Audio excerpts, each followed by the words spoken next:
shows up and treats you. I had the video newsletter I filmed today was called The Disloyal Woman, All's Fair in Love and War. So this guy had been following me, read you sent me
Wake up in the morning and I sit inside and I get on my PC and I play Magic High. Start a game like, hey, what's going on, pupper? And I say, hey, yeah, yeah, yeah, yeah, yeah, yeah, yeah. I say, hey, my deck's better than yours. Yeah. You just want to play all the time, huh? All the time. Play Pupper. 24/7 Pupper. You and me, Pupper. Pupper and Morty. Morty and Pupper. All time. 24/7.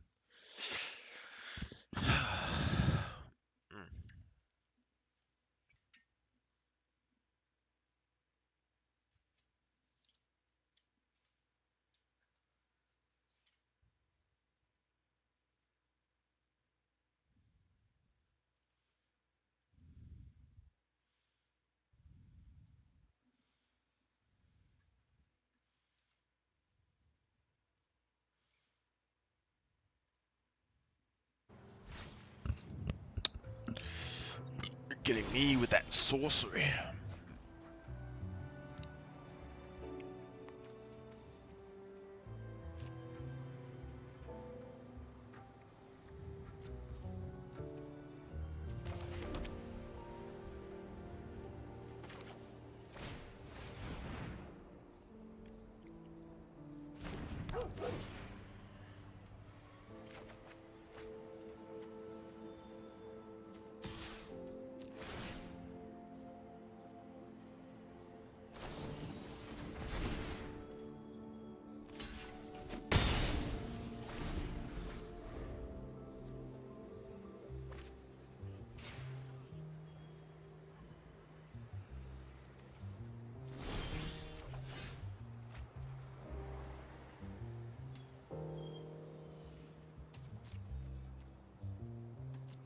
It's gonna get annoying.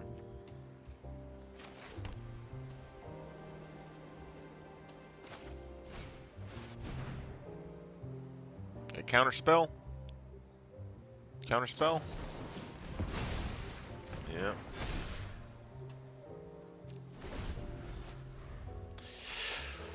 Counter spelled!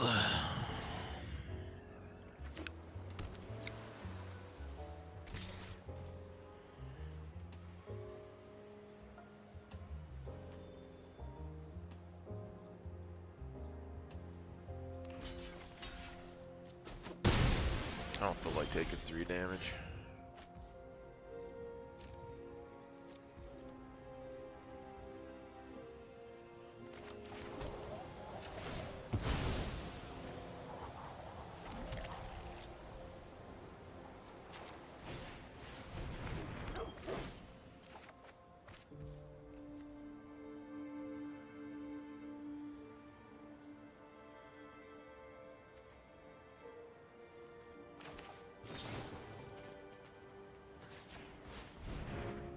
Counterspell.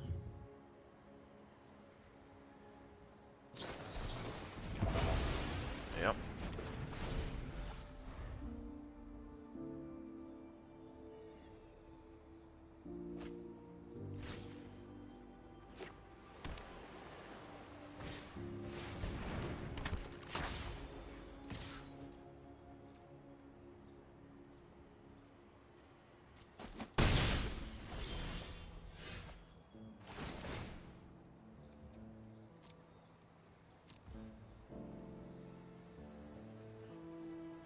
You got 5.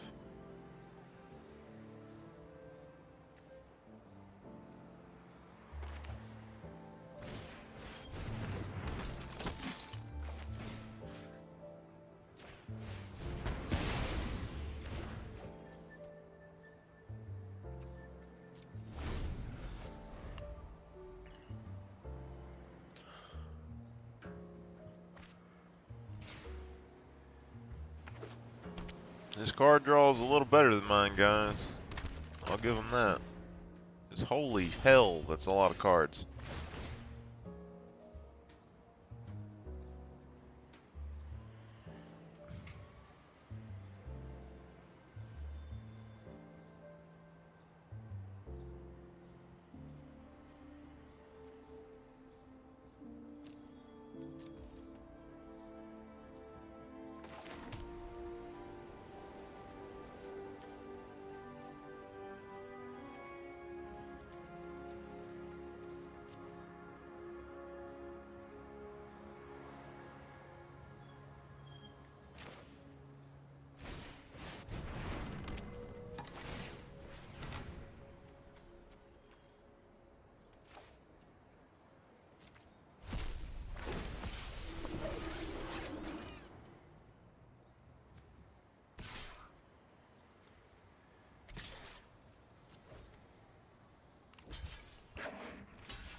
One for one trade, I'll do it. I will do it. He very much has counter spells. And how the hell is this thing still... Like, hasn't he already played? Is that his last one? 'Cause Jesus.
Dollhouse of Horrors, boys. Secret card of the deck.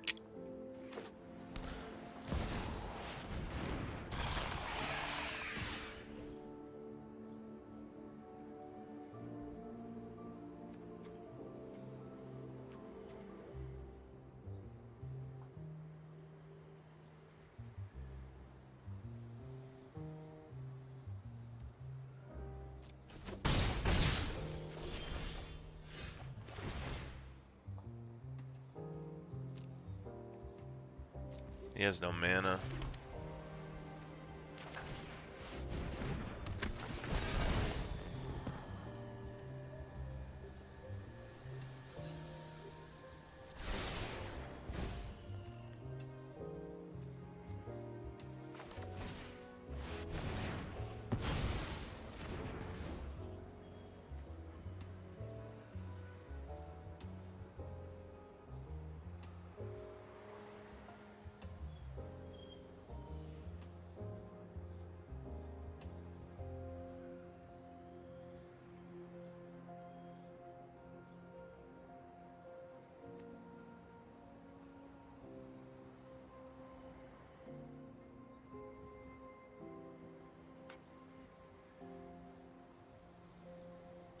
Cast an artifact, instant, or sorcery spell. Copy that spell and choose new targets for the copy.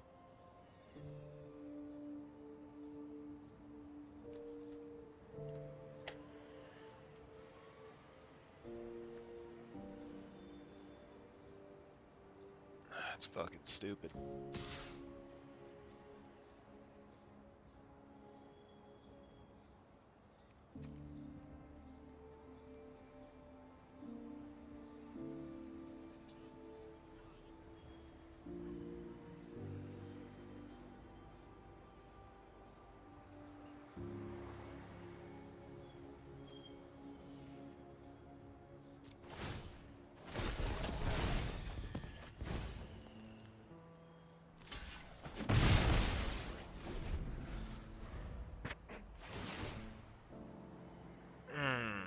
Well, we got solutions because we can bring back the limousine next turn. It won't be cast. We'll get rid of that creature. I don't know why he wasn't able to get rid of one of ours, though.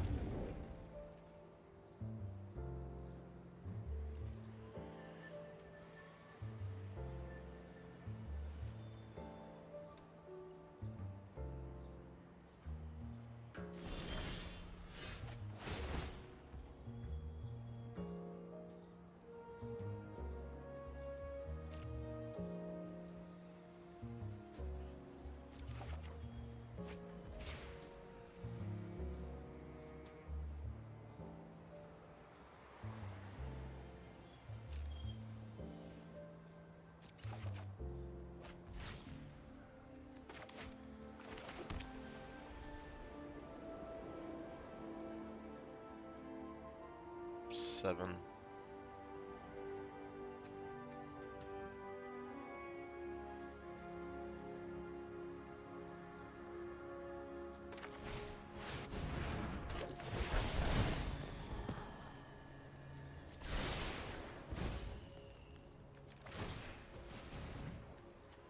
Ah, we can't get the artifact.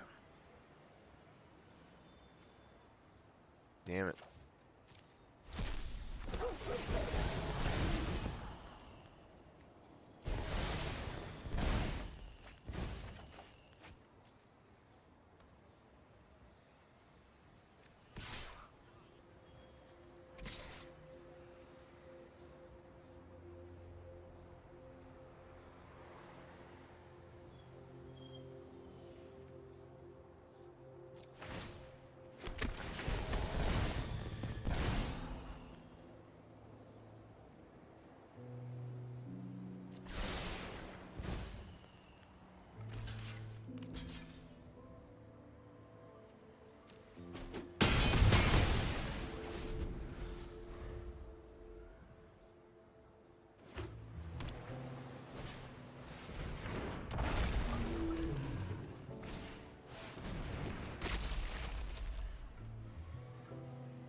Yeah, because I'm going to bring Resprinted Cathar back, and it's going to be a 4/4, and then get the bonus on top of it. Well, yeah, they don't get the bonus on top of it. It'd be absolutely massive.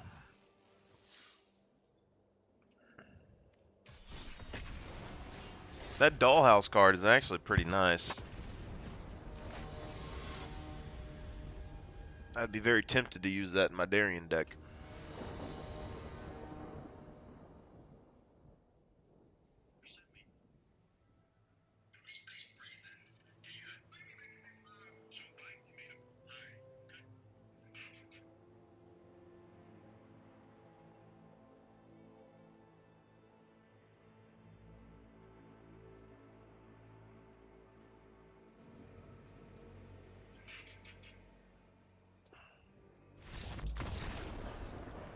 Crap. That's one way to win. I wasn't paying attention.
Next victim!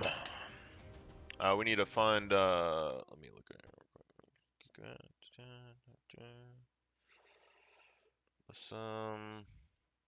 Let's take this thing, pop this out. Now we got our little chat box.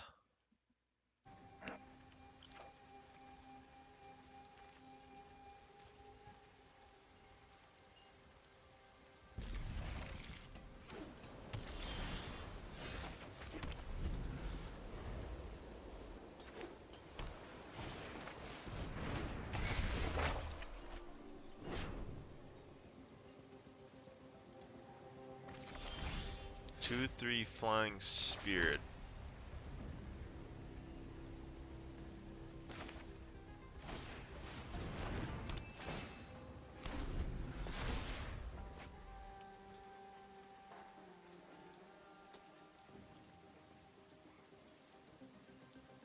Got a counter spell. Is this the same guy?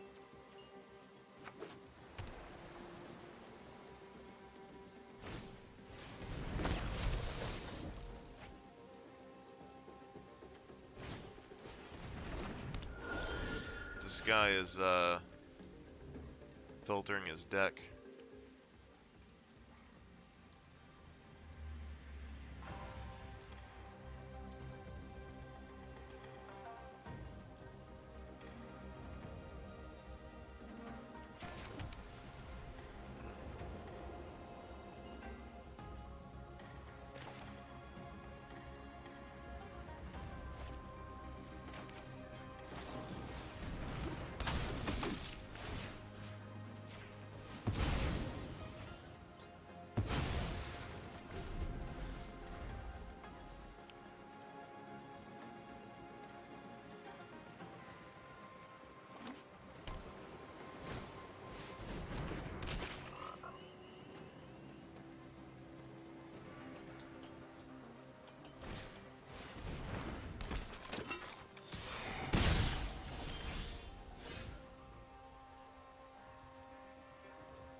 I don't want him to be able to activate this.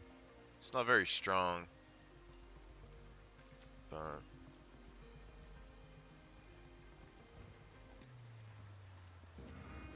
this can be a problem because he's going to be able to copy the frog.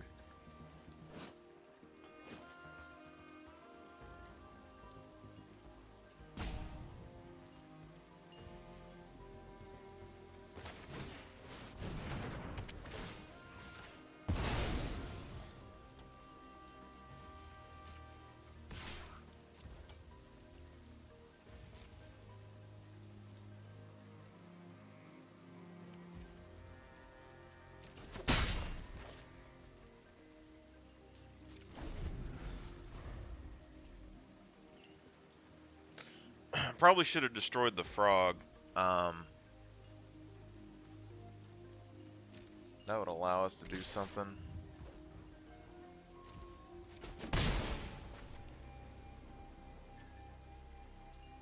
This is a 1/1 and flying, which I don't necessarily want, but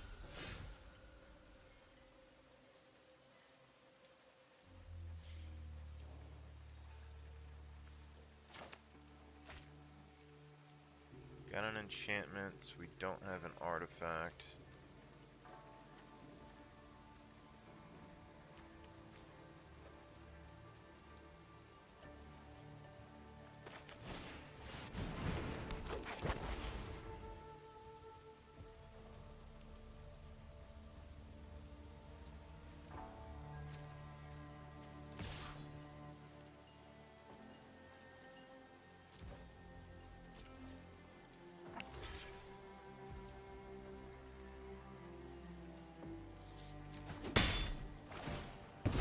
He's gonna get that free card, but I'm fine with it.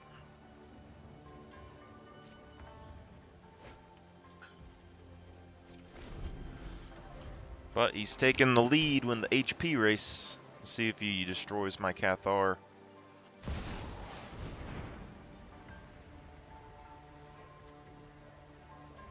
Damn.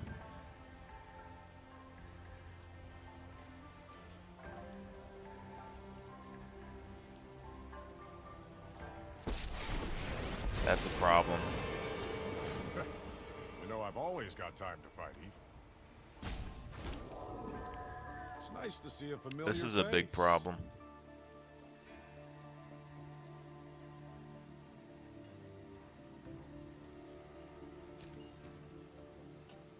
He has enough blockers to stop us too, so.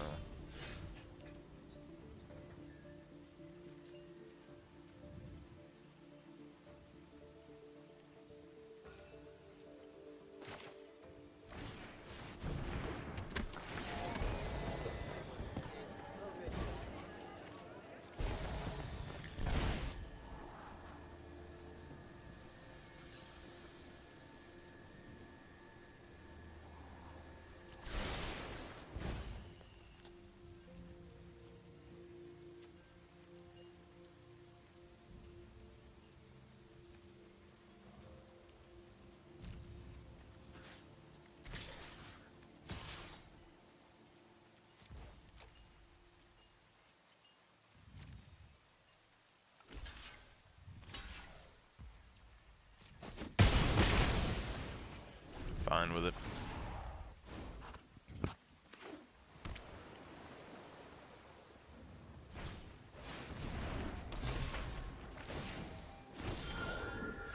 I've got eyes everywhere. With 2 +1/+1 counters on it, unless 2 or more colors.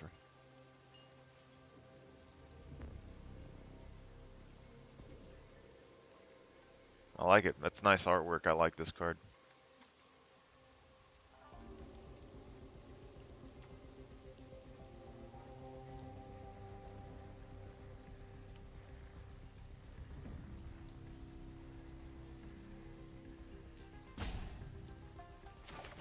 So Rumor Gatherer down.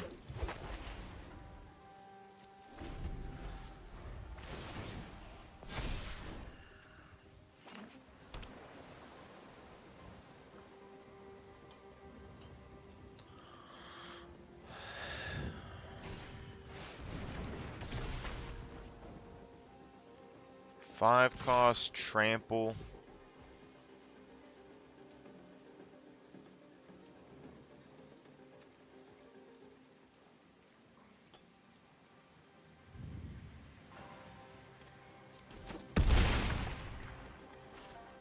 I don't think there's much we can do here. We need removal.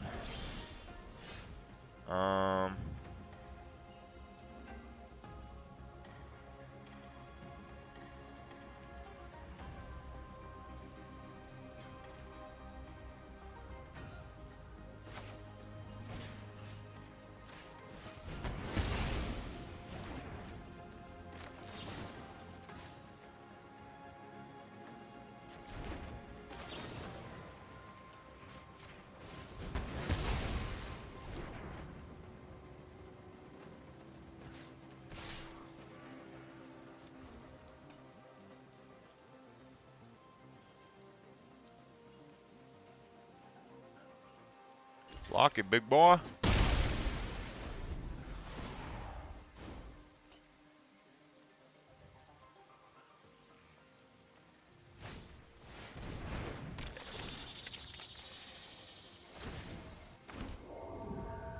Who's that handsome devil?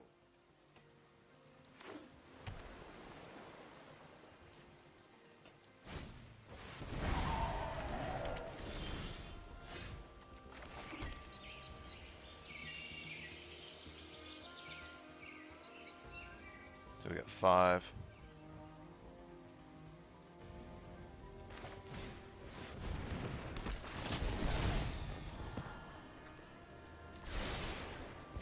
We need solutions. We need solutions. Banish slash.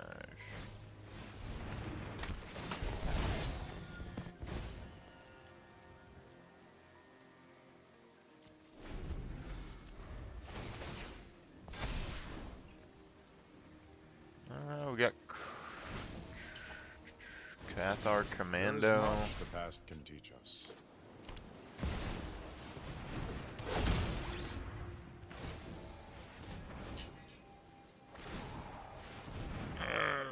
sure exactly what I can do here.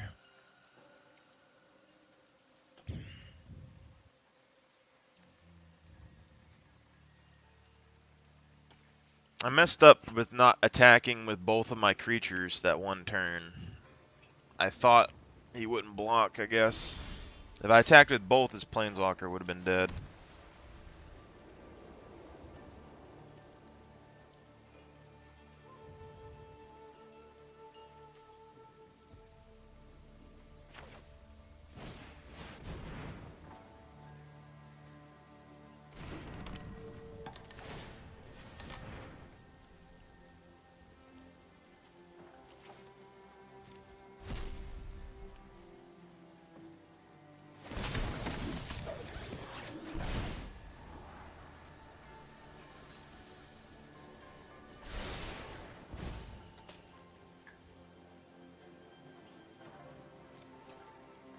We gotta survive one attack.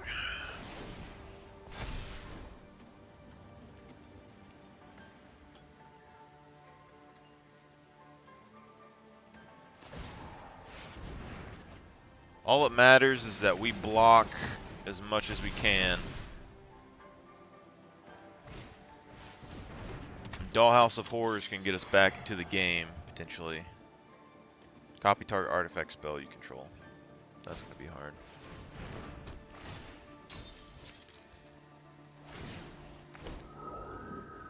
It's nice to see a familiar face.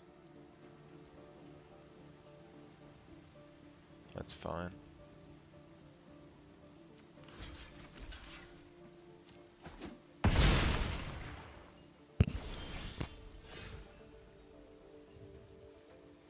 This thing has vigilance, so it's gonna be harder to deal with, but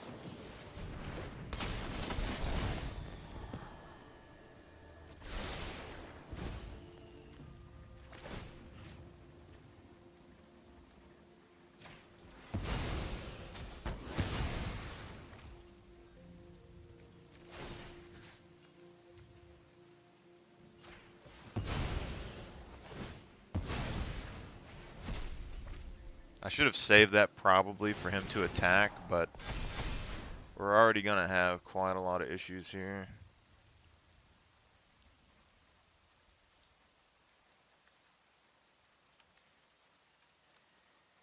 There's spirit tokens.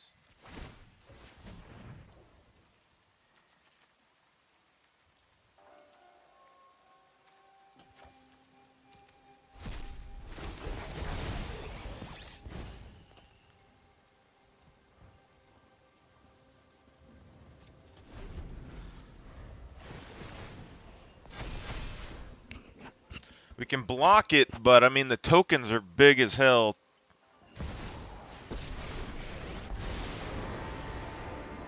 This guy has planeswalkers. Target opponent chooses a permanent they control and returns it to the owner's hands. Then they something.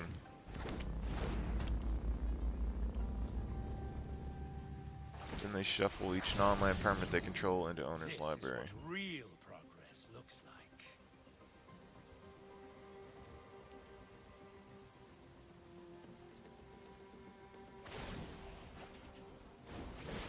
Another mystery.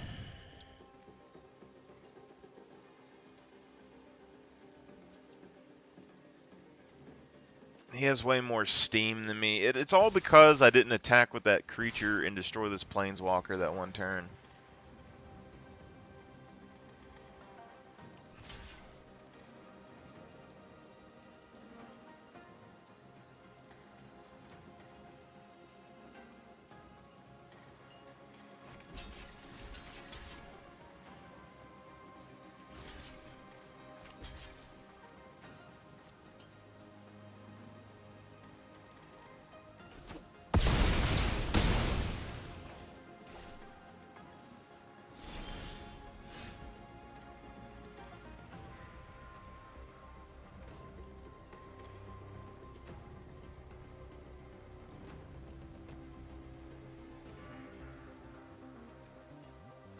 So we need an enchantment and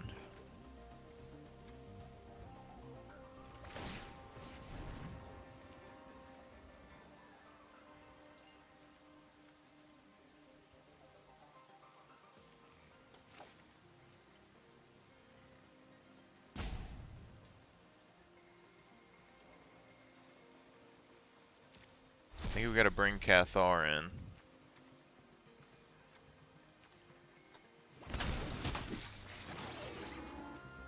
And then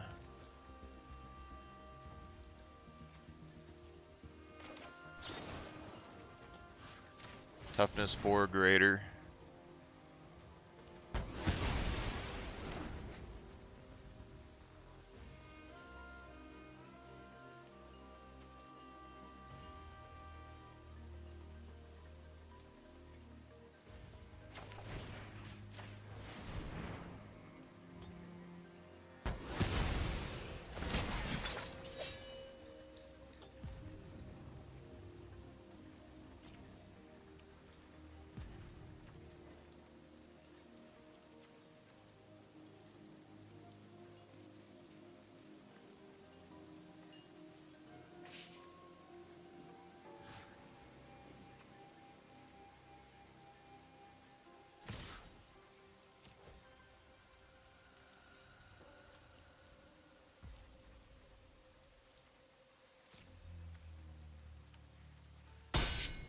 Now it's personal.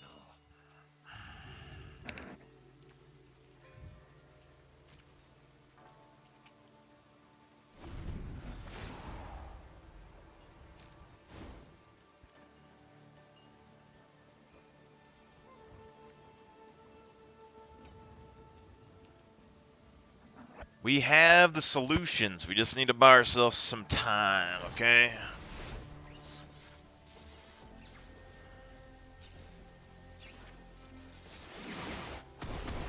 My next breakthrough is close.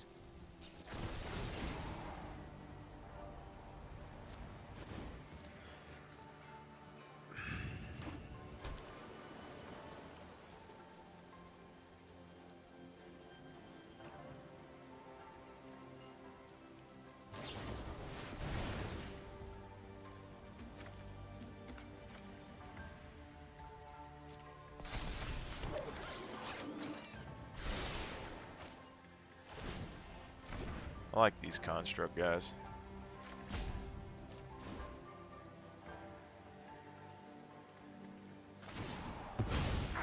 Now what? No setbacks next time.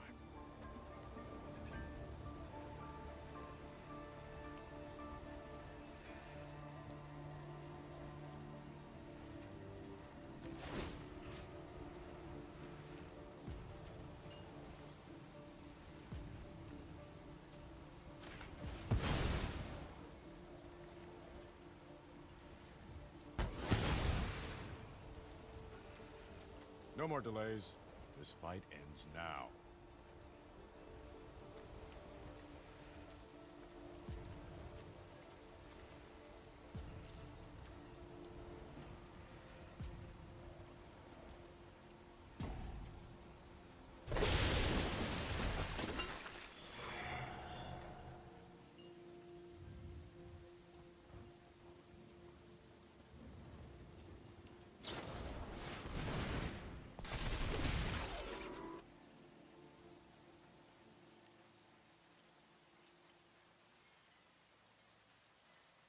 Summoning sickness.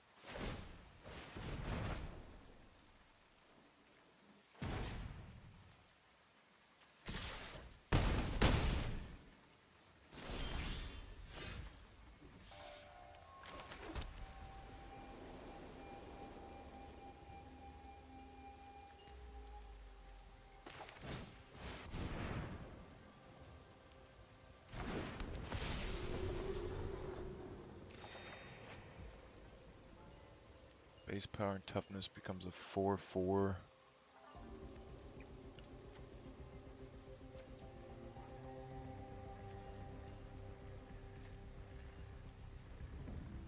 We'll have to gamble on that. He could potentially use it.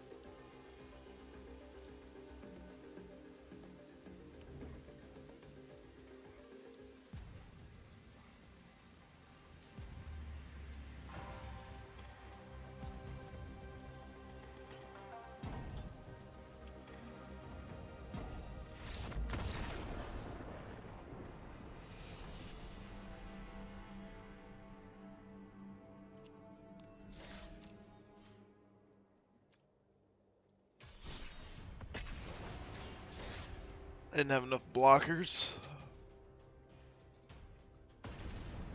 But we identified what the move was that lost us the game, alright? We didn't destroy the Planeswalker. I should have just committed my guy, and we would have been fine.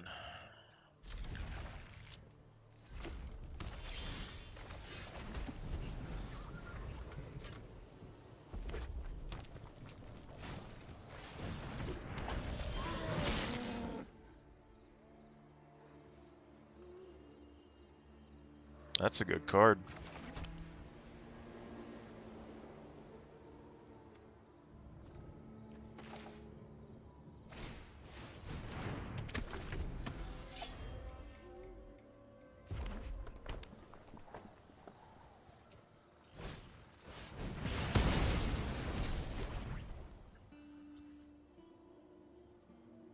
Okay.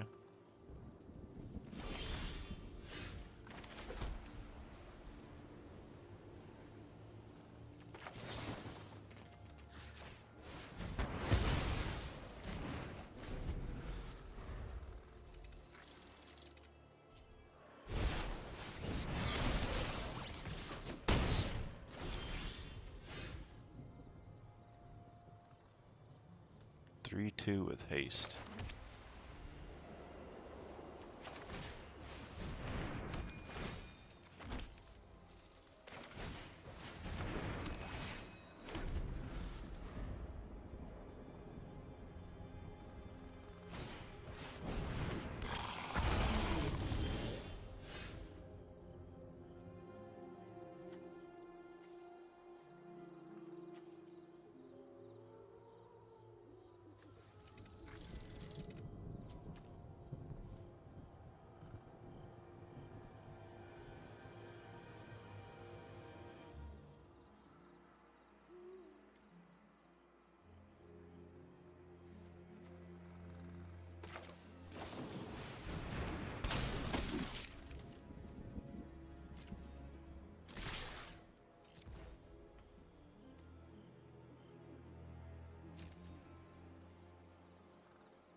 Dollhouse of Horrors.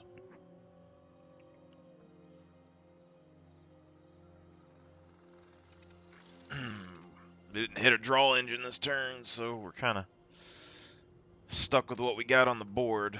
So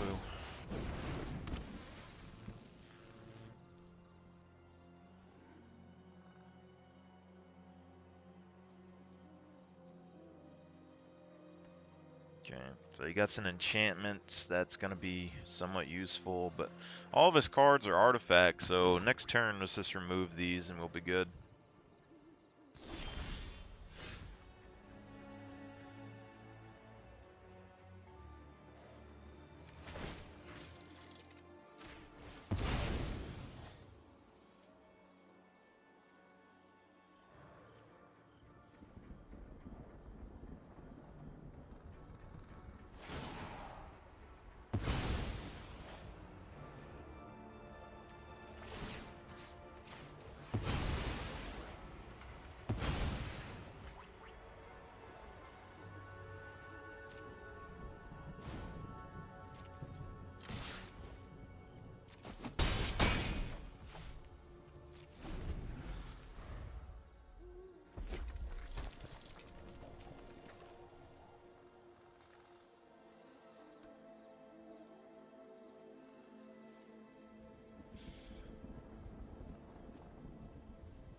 needs a board wipe. That's all he can do.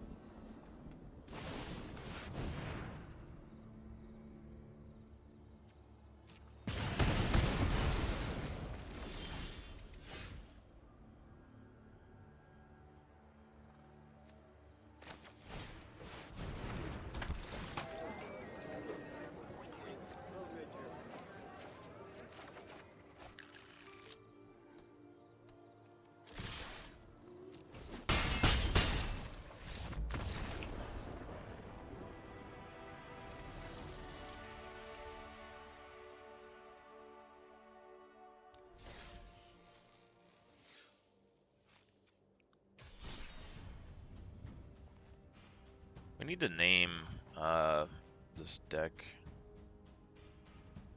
at some point. How do I... This deck needs a name.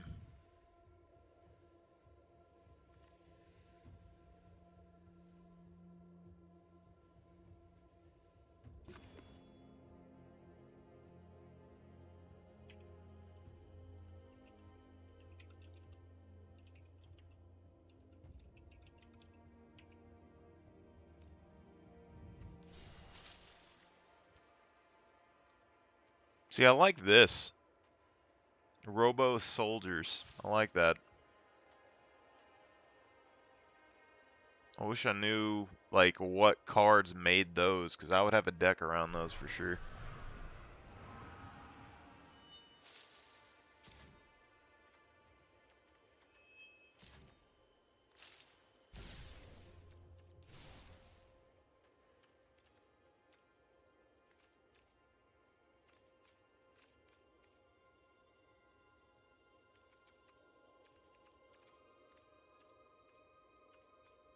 Every clue I find is more sinister than the last. If you show remorse, I'll show restraint. The gods of this world are worthy of service. The way these sounds remind me of the Lord of the Rings games. It's my turn. Do not fear, my friend.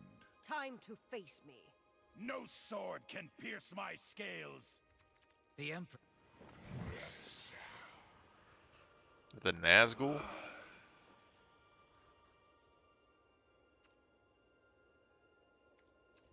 The oil is perfect. Phyrexia's history in liquid form. I think that's Timmy Wong.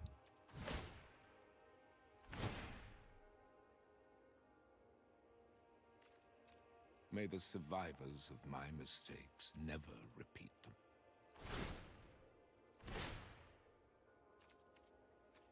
I'm up for a challenge. I'm always a step ahead. I will find you, Vraska. Time to set sail.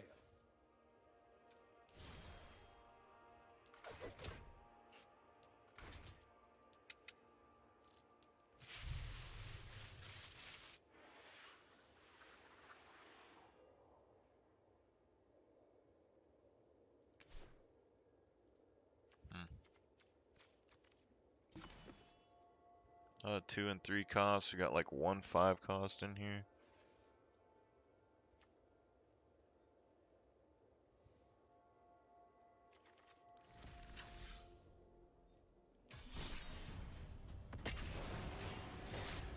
Am I a master deck builder? No, but I know value. And that's all. Look at this. I'm not a fan of the ship, but look at the little robot soldiers. Those guys are fucking awesome.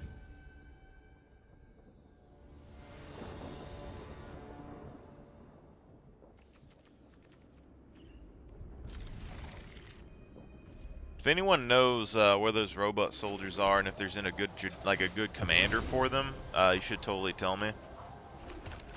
Look at that. Card value, turn 1. Here's a transformer thing.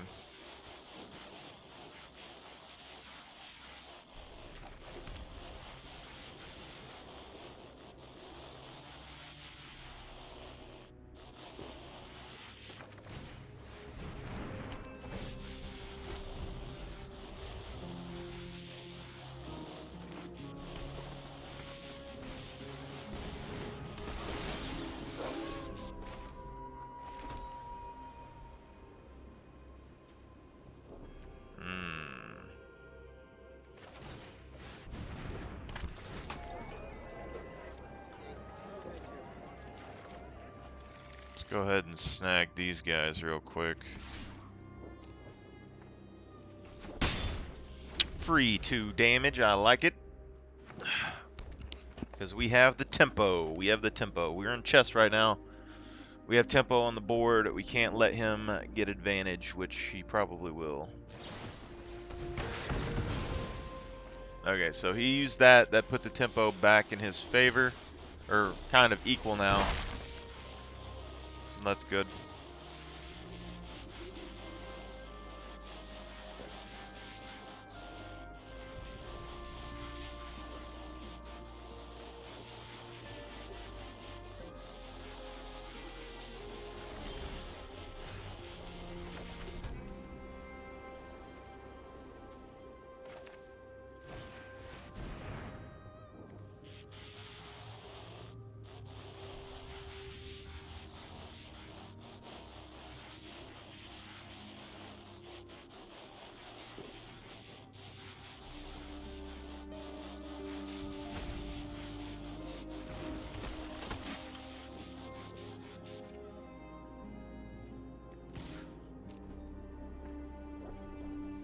I actually really like these like stronger attack than defense creatures for humans, because it kind of makes sense. Like, you know, we're able to fight something, but we die fighting it, you know?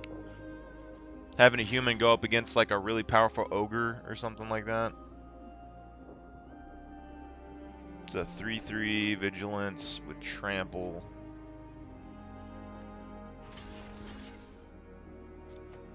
I'll block it. Something I don't have to deal with.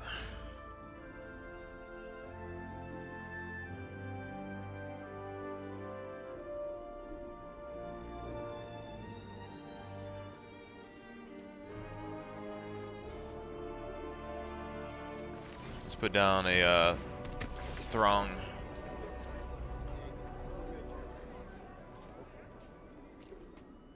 And then now we do nothing. So we still got a little bit more tempo than him, but he is, you know, holding his own. This thing gets trample, but he can't do much without another card. So the main thing is that we're going to be able to get a board state, hopefully, before he, like, right now we're even, but I have turn advantage. Okay, so that isn't good. Okay.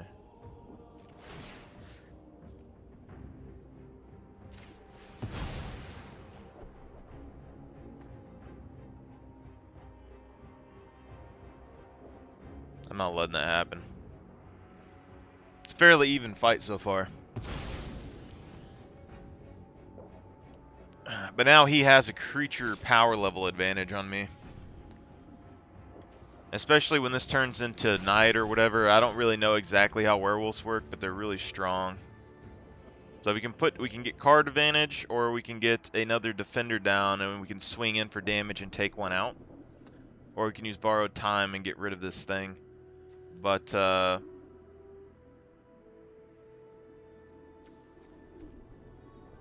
think we go for another Thrun. Another Throng. And then we'll swing in with a Throng. So we're slowly whittling just a little bit of advantage. Just a little bit of advantage every time.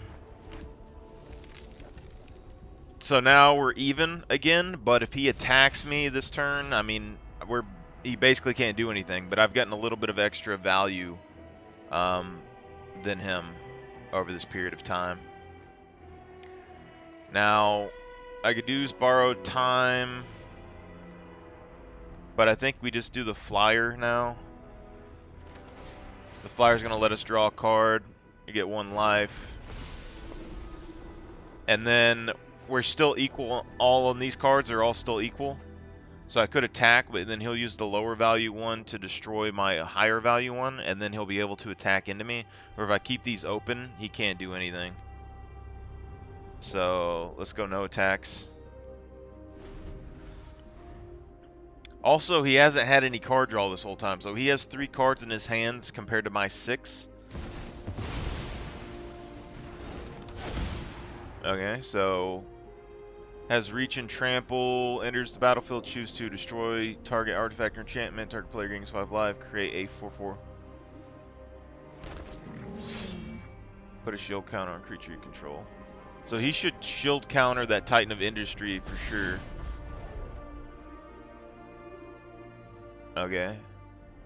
He's not shield countering the Titan of Industry, which is, I think, a bad move.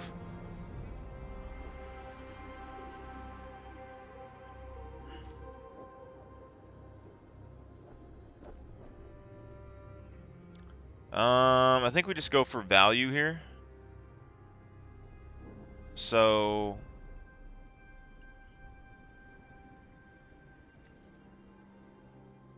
let's pop down Spirited Companion and see what we draw real quick. Alright, so that gives us 3. So now I'll drop down Resplendent Cathar. And then that one has reach.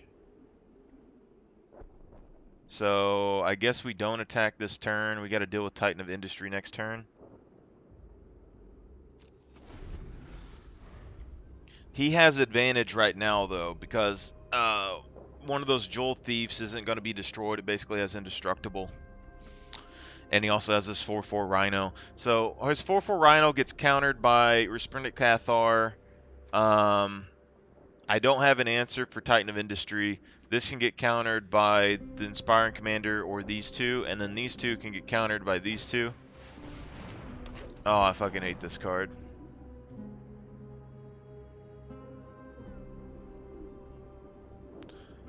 It's not going to be a problem right now because he has 2 cards in hands and no card draw, so potentially he doesn't have enough creatures to power this up, but that is a big issue.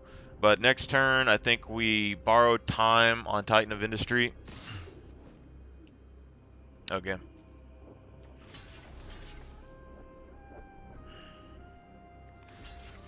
Trample. Yep.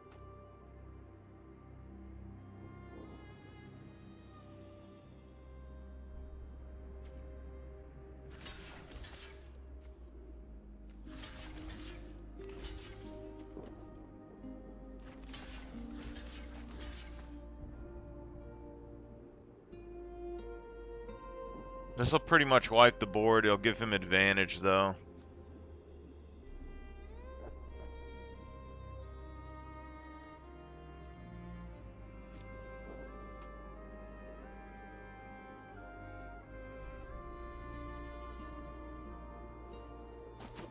If he had a spell, that was risky, because if he had a spell right there that buffed his creatures or did anything, I would have been just absolutely lost the game.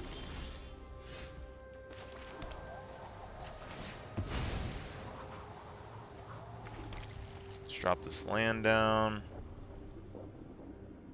We'll go ahead and use borrowed time. And then we will go ahead and drop in this. So now we're basically back to what we were before, except for now he has tempo. He has more creatures and more damage than me.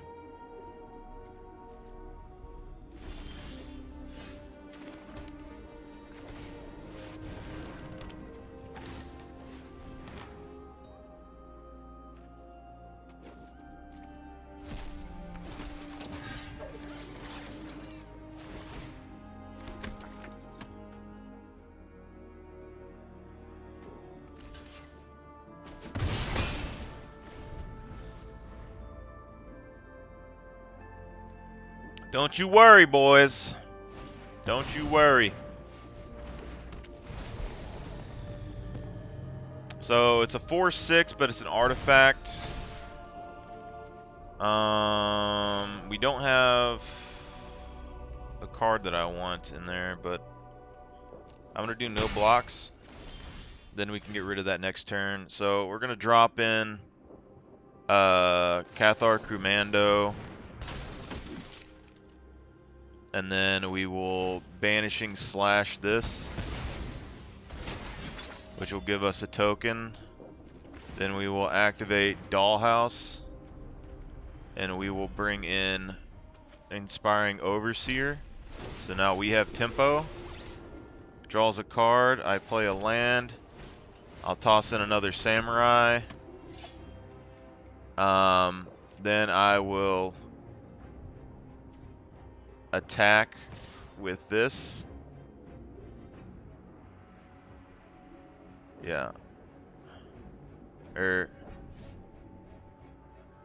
Let's just go ahead. We'll use this to destroy the artifact. We'll swing in for more damage this turn. So that goes to the graveyard. Crap. So right there, we should have been able to swing in for 4. But I messed it up, so we didn't get that done. So we have something with trample. Human werewolf. 4/4 with trample.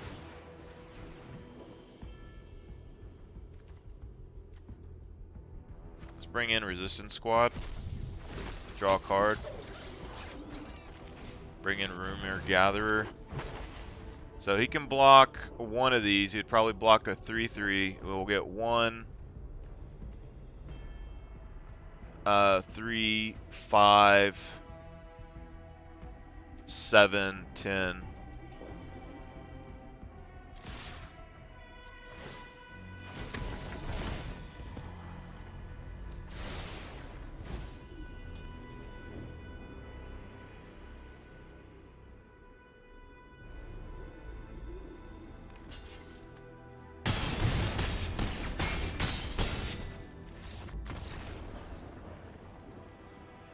So you only have one dollhouse in the deck, but it's actually a really good card. I would prefer, like, I feel like I should have multiple of those in the deck, because not only, like, I don't know why I haven't seen it in any other of the decks that we fought, but not only is it an artifact, it is a 5-cost artifact, sure, but it gives you so much value. It doubles every card that you have for 1 mana. It basically is like, hey, we're going to give you a creature for 1 mana that has the effect of a creature that you used before, no matter what it was, and it's a token that gets more power based on how many tokens that you have. You know? There's nothing I can think of that would be wrong with that.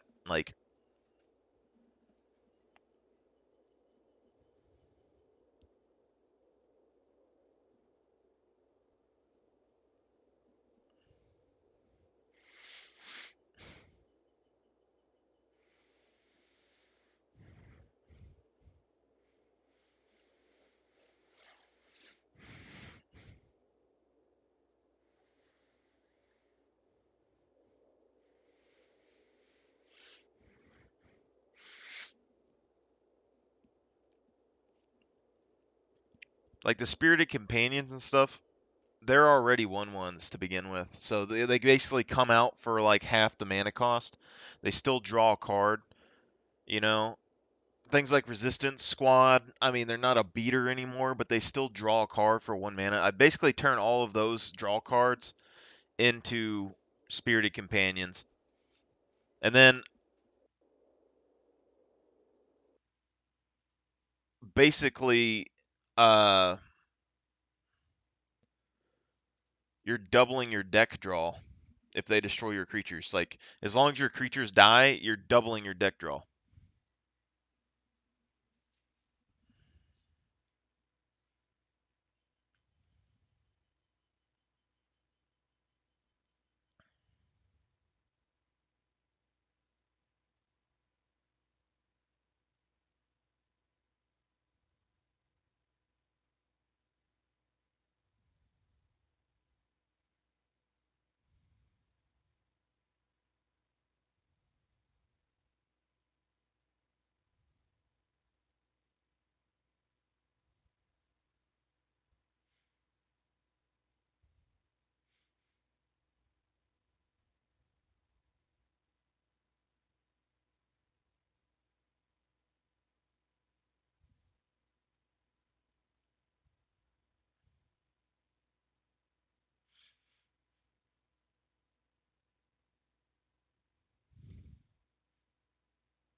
Hello, sir? Why'd they kick me out?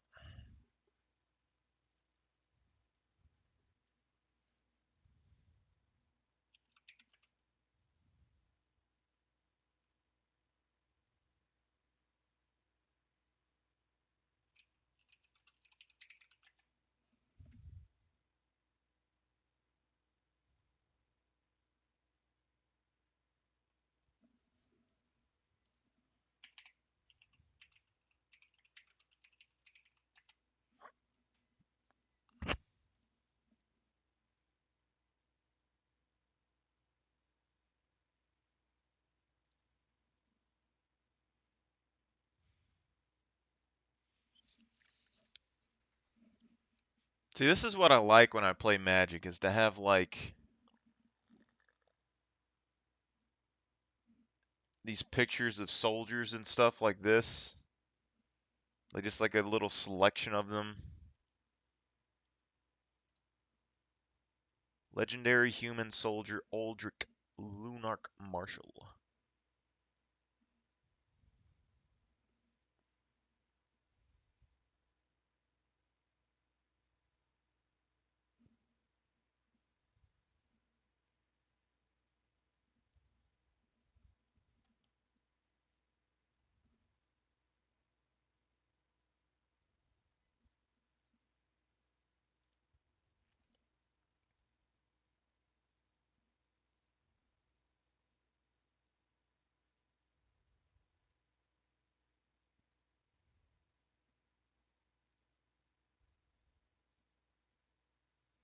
See, I kind of want to make a deck that's like this too. See, it's like a 2/1 human soldier, but it's taxing. It taxes the enemy's decks, so they have to use more mana. 'Cause I feel like if I did this, and then I made my white mana ramp the way I do, this could potentially shut people down.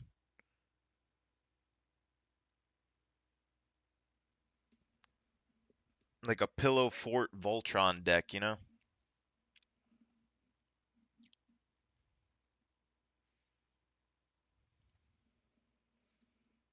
Veterans Armament, stuff like this. Like, I just like the thematic nature of stuff like this. Equipped creature has whenever this creature attacks or blocks, it gets 1/1 until end of turn for each attacking creature. When a soldier comes into play, you may attach veteran armor to it. This, like, a 2-drop artifact. And when a creature attacks or blocks, it gets 1/1 until end of turn for each attacking creature. So on the low end, you're getting a 1/1 for blocking. And it's attacks or blocks. So I mean, this is potentially like a really powerful armor.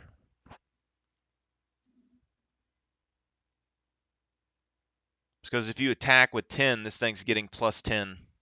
And then if you're defending, it could potentially getting 1, or it could potentially be getting like 20, you know? And if you combine that with like Aldrich, the tactician,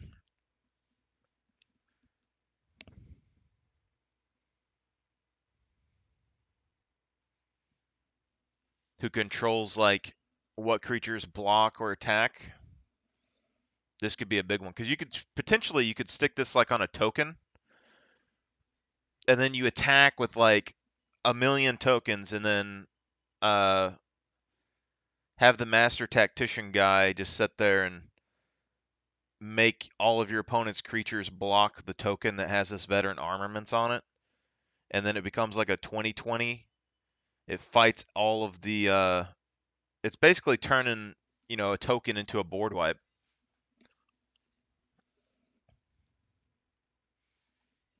Really good card. I think I just need to like buy all of the main cards for mono white that I use in general. The lands, the ramp, and all of that. Put it in some card sleeves, and then just swap those cards out when I do different colored decks. Just like design the decks around the same mana base. Because stuff like this, like I have this card and I tried to make a deck over it, and it's a pretty decent card.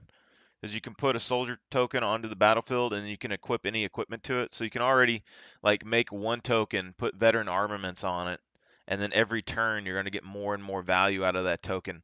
Or if someone attacked with 2 creatures, you have a token with an armament on it, like veterans armaments. It's getting +2/+2. You block one. I mean that's pretty good. And you put an equipment card from your hand or graveyard onto the battlefield so you can recycle.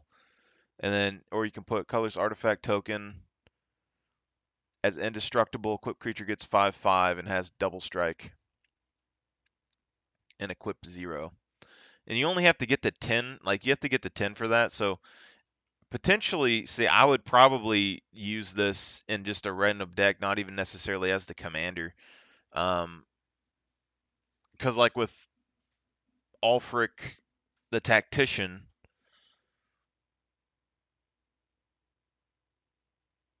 if this was the commander and Ulfric died, you'd need a way to get him back pretty reliably. He is a 4-drop, but if someone exiled him, it pretty much like your game plan would be kind of hurt.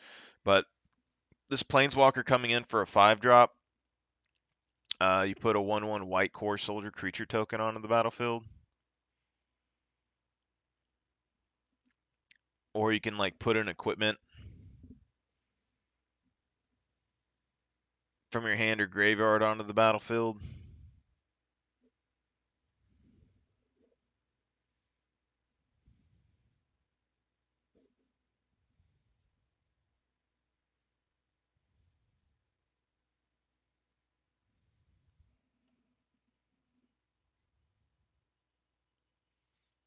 I still like Darien more though.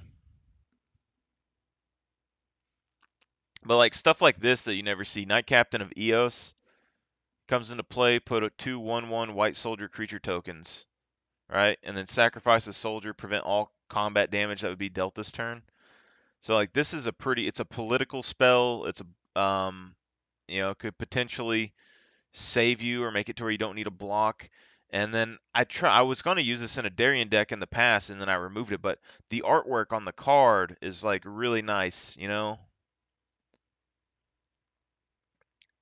Comes into play and it would still work in the Darien deck too. I mean, you're sacrificing a soldier to prevent all damage. I mean, that's a really strong ability. And in Darien, I have access to a few different ways to make soldier tokens. So it's not necessarily like it would be a bad card. I wouldn't have to block. I could just sit there and negate all the damage for one soldier, then ping myself for like 1 or 2 and then bring it back. But really nice card. I might need to look at this a little bit more. Um,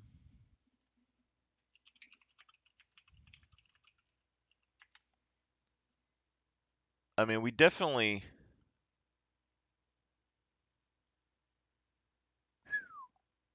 Ranger Captain of Eos is expensive.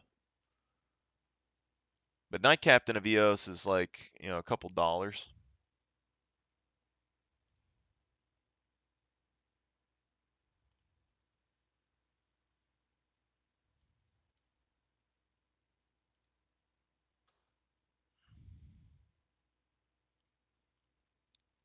But I have one of those somewhere. But like you see all these like Captain's Call, 3/1/1 White Soldiers creature tokens.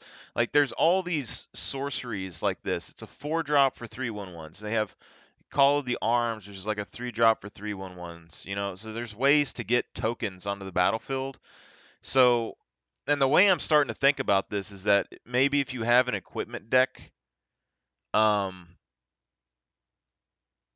you can have Captain's Call, like you use your equipments as your creatures, right? But then Captain's Call is 3 creatures. So instead of like having support spells in your deck, you would use Captain's Call, pop in the 3 tokens, then you would equip your armaments to them to make them more powerful. So you need token generation cards, and then you would need spells like this or spells like this deploy to the front. This gets a 7-drop, but put X 1/1 white soldier creature tokens on the battlefield, where X is the number of creatures onto the battlefield. So like this card here for 7 mana, it's like one more than Darien, and you can even the odds, or actually overwhelm the whole board technically, um, just with this one spell, you know. And it's not like it's a very popular spell, but there's a lot of white spells like this that I never get to play because they just seem like they're too expensive to play. But that's a 7-drop that could potentially win you the game. Like if let's say so you're playing a commander game with 3 other people, and maybe you have like 2 creatures on your field, and then each of them have like 5, which normally there's a whole lot more than that, but let's say each of them have 5. I mean, that's almost 20 creatures. You play deployed to the front for 7, and then you're dropping 20 more creatures onto your board. Extremely overpowered card here. So it's just, but early on, and this card's what, 17 cents?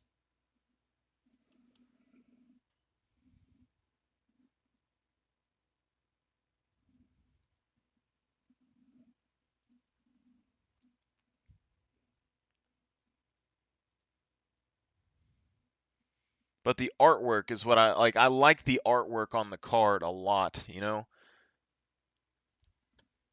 And this is why I'm thinking about like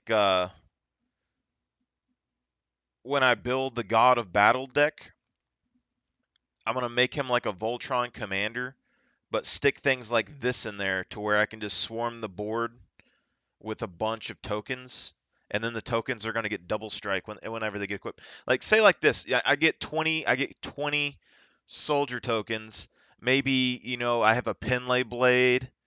Like a Penlay Blade in this card. So Penlay Blade's like a 3-cost armor. Stoneforge Masterwork is like a 3-cost armor. You stick that on one of your tokens.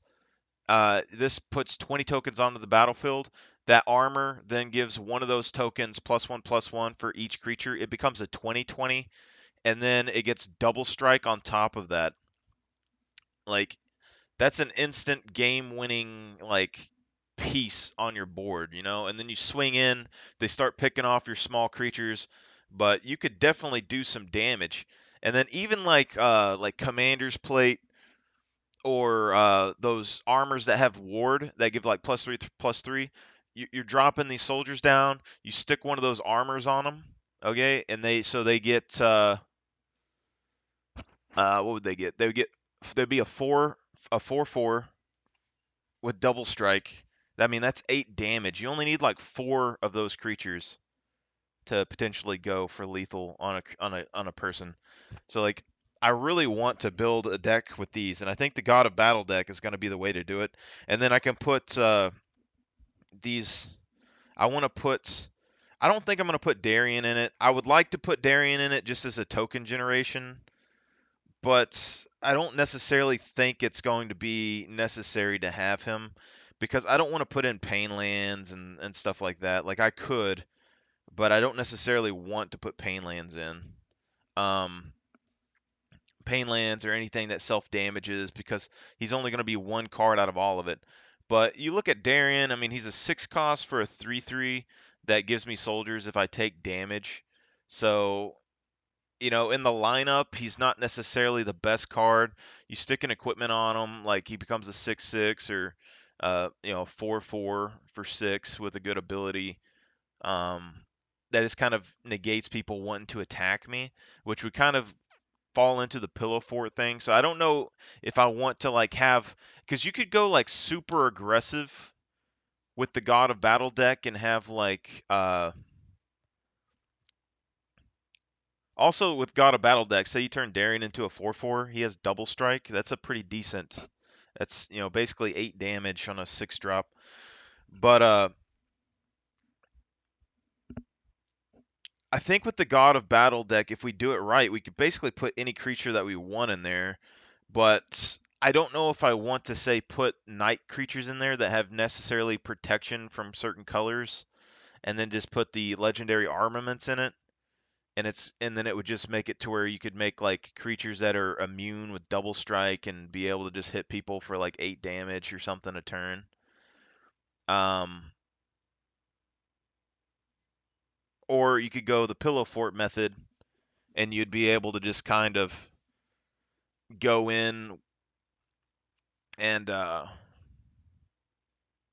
stop your opponents from using stuff, you know? Because like look at like Porcelain Legionnaire, it's a soldier with first strike 3/1. I mean that stuff's okay. The Lithomanther, I mean she would be fine. I mean it's gonna give you a free token. It's 5-drop for a free token, and also graveyard recursion for, you know, artifacts. So I mean that's fine. Darien or something. I don't know if you'd necessarily need like a Helm of the Host per se. I think Helm of the Host has like a lot of benefits, but I don't think you would necessarily need it. But then you have like all the Elspeths, you know, create a 1/1 white soldier creature token. I mean, all of this would be really powerful. Um,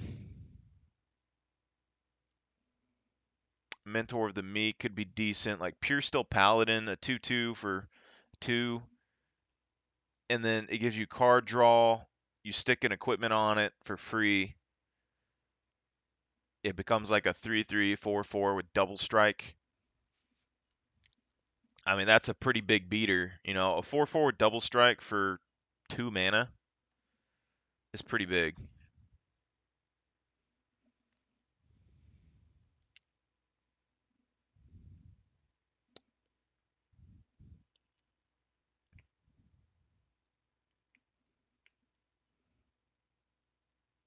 So like this Master Tactician.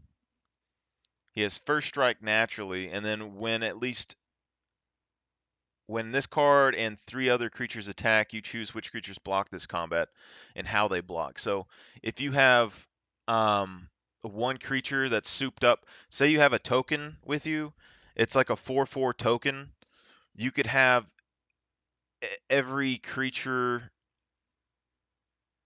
I don't know exactly how it would work, but if every creature blocked that one creature,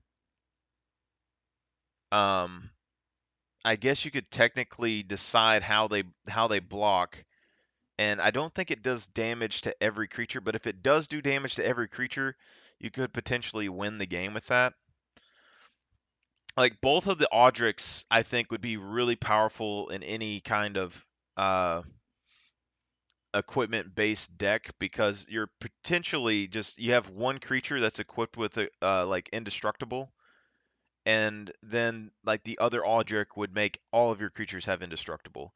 And then if you have this creature on the field, you don't even need the equipment, you just need the creatures. So they're both pretty strong in their own right. So I think these would have a position in the lineup for sure inside of the deck. You would probably want like Spirit Knight, Teferi's Protection, um, all the basic cards that I use in my Darien deck. But then you don't even necessarily need super powerful cards. Like you could put counter spells in there, but say like Knight Captain of Eos, he would give you a search ability, and you'd be able to negate some opponent's effects during one of your turns. You could have Battlefield Medic, which would end up basically making it to where you could give all your creatures indestructible. You could have, you know, Bastion's Protector, which would give indestructible to your commander. Darksteel Plate. Um, there's other cards that give like all your other creatures indestructible, which would be really good for a white weenie deck. Like if you're gonna make a bunch of tokens and kind of swarm, you're gonna want quite a lot of creatures or indestructible to keep your tokens alive. So, but let's like look at some of this. Like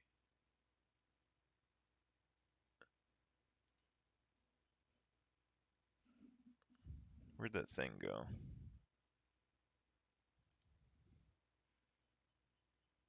Like even stuff like this, like Glorious Charge, when you go wide, I mean, that's a good amount of value for the most part.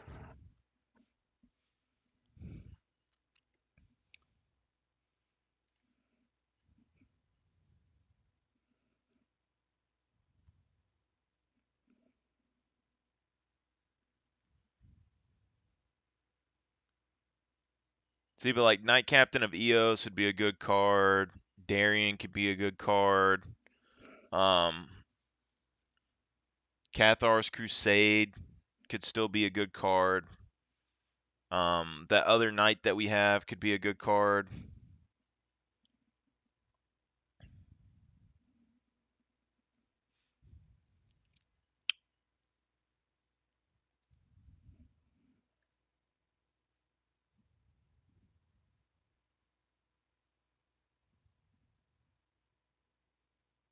So the Alliance of Arms is a pretty nice card as too, because it allows you to join forces. So starting with you, each player may pay any amount of mana. Each player puts X 1/1 White Soldier creature tokens onto the battlefield, where X is the total amount of mana paid. I kind of want to put this in the Marchesa deck, to be honest. Like, I want to make it a Marchesa deck with Darien and Varchild, and then a bunch of like political cards. And this right here would allow people to like all make a bunch of tokens, which I think would be really cool.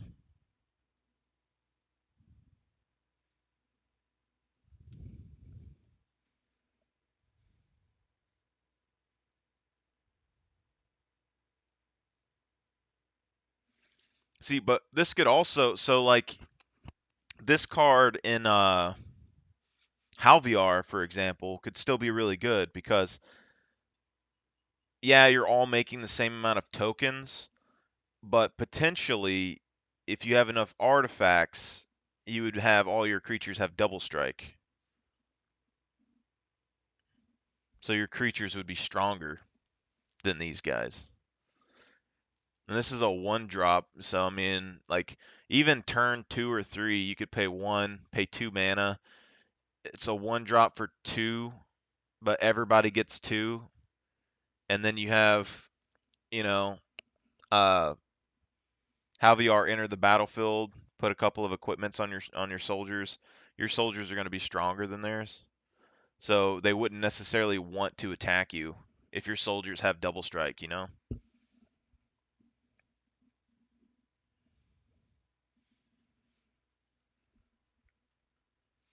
I really like, the more I think about it, the more I really like double strike. Like first strike is okay, but double strike, I mean, you're making your creatures twice as powerful, okay? And you have the potential of killing off any weaker creatures before your creatures even take damage. It's something that it's offensive because you can attack and take value with it, but it's also defensive because you're still going to get that double strike. Which makes people not necessarily want to attack you, you know? And if you have some way to get like uh death touch or something on your creatures, I mean, it's just that's a very powerful like a pillow fort deck. For this is another reason why I'm thinking about building the pillow fort deck is because if I don't put night creatures onto the battlefield per se that get protection and just swing in for lethal damage, I can put in pillow fort cards that make it very difficult for my enemy to attack me, and then I would have double strike on my creatures and stuff on top of that, which they're not going to want to attack into. You know, like Darien, you don't want to attack them because you don't want to make tokens, but this deck you wouldn't want to attack because they have really powerful creatures, you know? But I like the idea of having like Mentor of the Meek as a card, right? Your creatures enter the battlefield with like as 1/1s. I don't like necessarily that there's simple cards that give like -1 counters to creatures entering the battlefield that would completely shut down your deck. But with Halviar, you probably still have a way to fight. But something like Mentor of the Meek in mono white, and then you don't use things like Cathar's Crusade, you just use equipments. Then I mean this right here is going to be massive card draw. I mean you put this down for 3 mana, you have to pay 1 for each one that comes in. But as soon as you play like, so say like you could play a creature, right? And you'd play a creature like Knight of the White Orchard. Okay, so you get value off of it. But if you have like Call to Arms for 3, you're getting 3 tokens in, and then you pay another 3 and you're getting 3 cards. Like that's good value, you know. Like Mentor the Meek and Deploy to the Front, that's potentially like 20 cards if you have enough mana for that. That and like pretty much anything, like even Alliance of Arms, that comes in. You pay, you know, 1 mana, and then say you put like 2 mana into this, then you're paying 3 for 2 creatures, and then potentially you'd be able to do, or even like Alliance of Arms in the Darien deck could be good, because you could do like you have a Soul Sister out, and then you play Alliance of Arms, and everybody makes a certain amount of tokens, and so like you pay 2 mana, and then 4 people make 2 soldiers, so you get 8 life.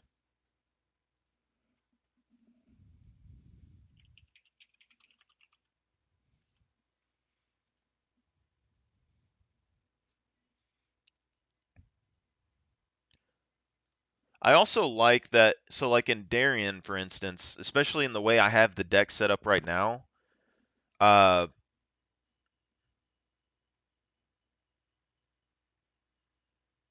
if I board wipe somebody, right? If I board wiped all the lands, I could potentially damage them for a whole lot of damage, and then uh, I could make a bunch of tokens off of that, and have my whole board pretty much swarmed, right? And then people are trying to rebuild their mana pool or whatever. Or even if I just board wiped the whole board and everyone had to start off with no lands, I could go and pay and like for Alliance of Arms, and then everyone could make a bunch of tokens, but then they would have to use their tokens wisely. So, probably they would hate you out though. So this is where like Double Strike would come into play, because if you get into that situation and you detonate everybody's lands, and then you play Alliance of Arms and everyone gets like 4 or 5 tokens, then you're just going to have like a peace treaty where nobody's going to do anything. Or if they try to attack you, you could potentially have first strike on your creatures, or at least on one creature, you know? Because a lot of board wipes, they destroy creatures, but they don't destroy artifacts. And then there's also ones that destroy artifacts and not creatures. So if you have a token deck, if they destroy your artifacts, you might be kind of screwed. But if you have token generation, you might be able to hang in there. So I like. There's a lot of white cards that you just don't see very often that I think are pretty interesting. It's like this Marshall's Anthem, you don't hardly ever see.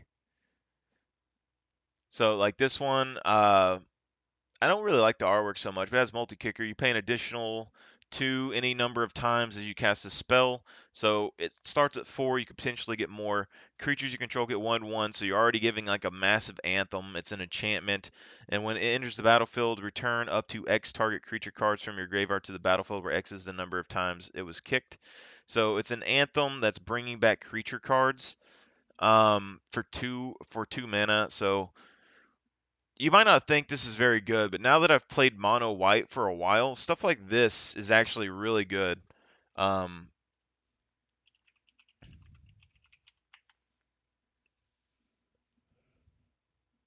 because it's X target creature cards, so like Sun Titan, all of that. You can bring back uh, um, Knight of the White Orchard and all that for 2 and get another land, and then it's going to come back as a 3/3 with first strike. I mean, that's pretty decent. So like stuff like this, like Martial Anthem, white decks I think need a lot more recursion. Like a lot of white decks that I played just don't have enough recursion, and I think recursion is like one of the big things with white. You get extra value. So like Path to Exile, Sword of Plowshares, and stuff. All of those give you value for the most part, because you can remove your opponent's stuff, you can give them an extra land, and then white can use an ability because they have an extra land to get them an extra land. Or you could put a token down, you could exile your own token, get yourself a land for ramp. It's like a very versatile card. And then say like you go and you board wiped, and then like the next turn you come back with Marshall's Anthem and you bring back half of those creatures and you give them a +1/+1 counter. I mean, this is a really solid card that I would probably put. And so like, especially like Marshall's Anthem, at the very bare minimum, it's a +1/+1 counter for everything and for a 4-drop. Okay, so I would probably put this in above Circle of Loyalty, um, simply because you can return creature cards. So getting extra value from all of your cards that can produce land, like even like turn, let's say like into the game, you're able to get like 8 mana open. You pay 4, you multi-kicker it, uh, 2 times. You bring back 2 creatures, and then you get 2 lands. That's a little bit of ramp. I'm not gonna say it's the best card, but I mean it's a it's better than what you think, especially once you get White's mana figured out. Like don't use mana rocks in Whites. It's just not worth it. White is like, I think, the most basic color. You need lands for mana, and you need artifacts that could be your creatures, or I mean, honestly, I think that's kind of the best way to do it. You have your enchantments and your artifacts are your creatures, and then you have things that would have been enchantments and artifacts in other colors decks become spells that put tokens down. It's like +1/+1, cast a creature spell of the chosen type, draw a card. It's pretty decent. There's just a bunch of things, like even things like Phyrexian Rebirth. This is something I used back in the day a lot, because it destroy all creature and put X colorless on the battlefield where X is the number of creatures destroyed this way. Game ending card. All right, deploy to the front. Game ending card. Um, Marshall's Anthem as a destroy effect and put so many creatures on the board. Game ending card. So those are all like destroy all creature effects that also give you tokens. So you have 3 of those in your deck, and then you're pretty much set just to like win if those come across. Because as a board wipe, it's going to give you a lot of advantage unless everyone has indestructible. So like I wouldn't probably use Phyrexian Rebirth necessarily, because um it doesn't have the flavor of everything else.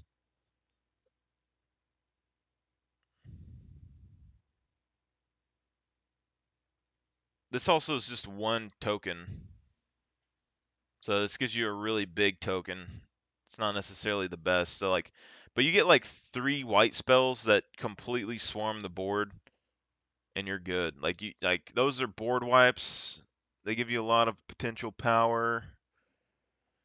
And then all you need is indestructible for your creatures, and you're solid. So like frontline medic, things like these instants, creatures you gain indestructible till end of turn.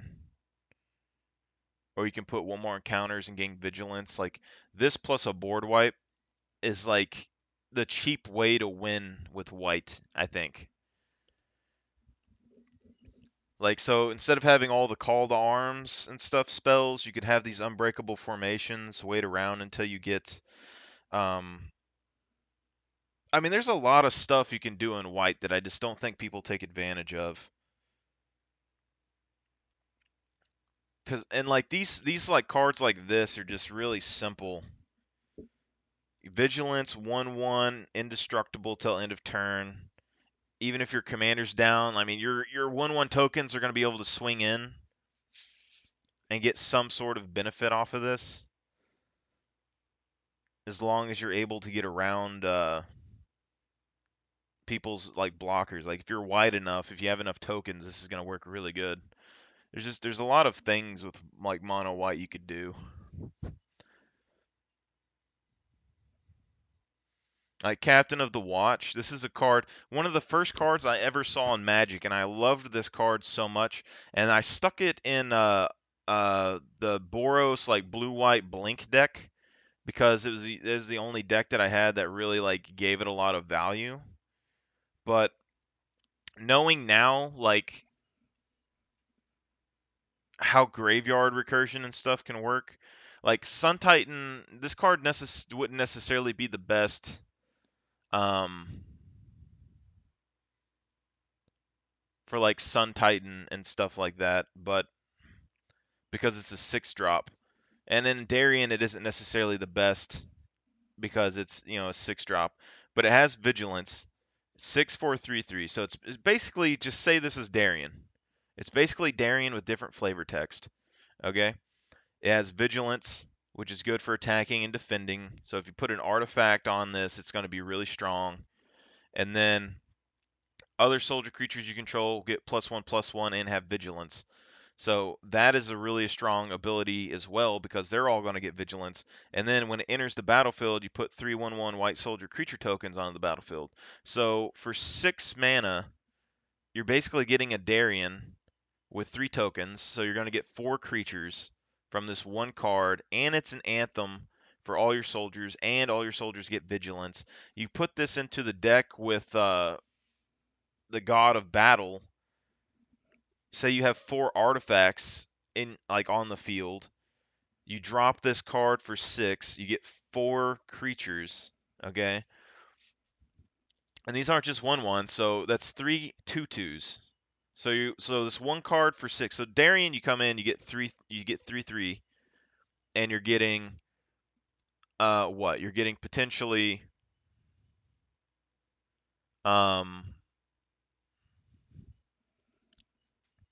what are you getting? You're getting a 3/3.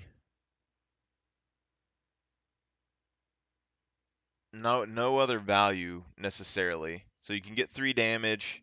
You can't block the next turn, whatever. This card comes in. You're getting a 3/3, and then you're getting 3 2/2s. So you're getting 9 damage in one turn potentially. And they can attack, and then they'll be up for defense. It's an Anthem, so that boosts all your soldiers.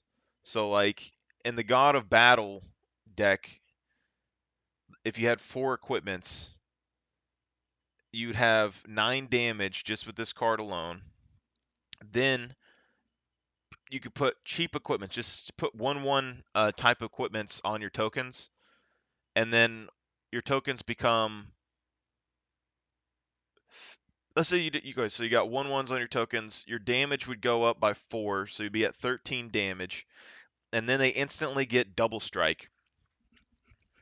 So that means it goes up to 26 damage. And they have Vigilance, so they're going to be directly backed. Like, this is a very, very strong card in a deck like that. And then getting her in extra times is just being cake. It's just cake on top of it. Like, the more that times you get her into the battlefield, the more value you're going to get off of this. And it's not even like a card that you would necessarily want to revive. Like, if it's on the battlefield, good. If it's not, okay. But this could replace like a Call to the Arms spell because it's basically Call to the Arms but better. And it's a creature that can be revived. I mean, and I really like the card. Very strong. Like, I really want to make this God of Battle deck now. Because, like, worst case scenario, like, your commanders died a lot. You resurrect him as a sword. You put down Captain of the Watch. It becomes a 5 0. It already has Vigilance, so that doesn't matter. But then it's a 5/3, and you attack with it. And then when it dies, it comes back. And then you get 3 more soldiers. Like, that card would make this card basically a mini commander. So then basically you would want a lot of cards in your deck that have the ability to make tokens without dying. So Silverwing Squadron would be good. Dawn of Hope would still be good.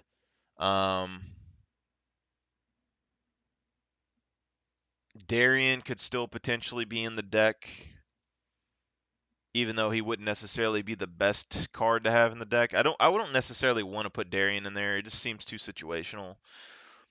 But you have like say 10 cards that produce tokens, and then a couple of those can be like big spells like Coup de Grace. This guy was also something that you would find. So like whenever it deals combat damage to a player, put a 1/1 white soldier creature token onto the battlefield. Like Precinct Captain isn't really that great, but this is also a whenever proc. So like you'll see that like this is another reason why I think uh what is it? Strionic Resignator and that other engine that just came out should be staples in white decks with because like stuff like this, you know, because like he attacks. Okay, he has first strike naturally. You put an equipment on him, even when the commander isn't on the field, he becomes like a 4/4 or a 5/5 with first strike. That's pretty good. And then whenever he deals combat damage, you get a 1/1 white soldier.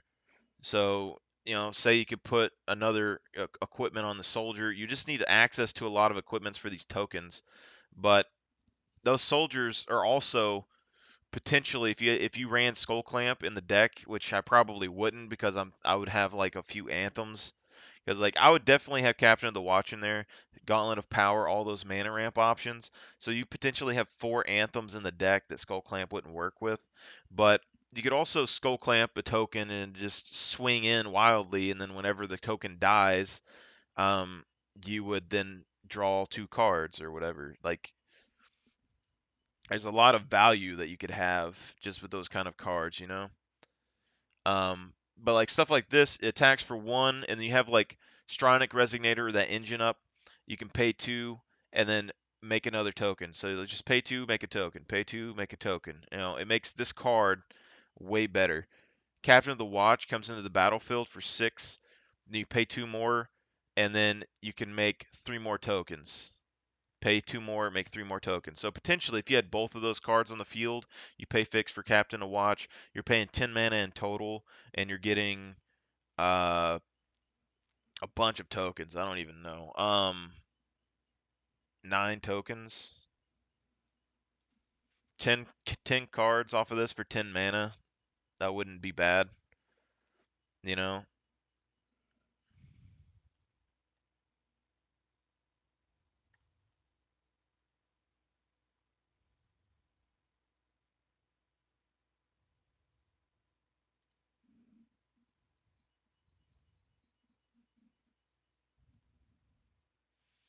This card right here.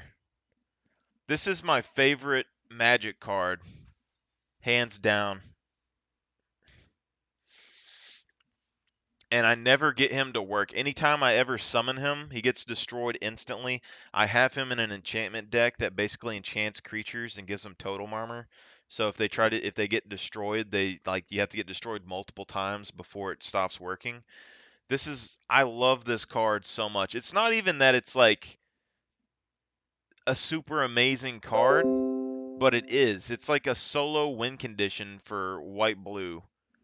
Like any white blue deck, I would stick this in. Like, look at him. He looks badass. He's a rhino soldier. The artwork is great. The mirrors and stuff are great. I forget exactly what his name is. I think it's like Mirror Rhino. Mirror Rhino.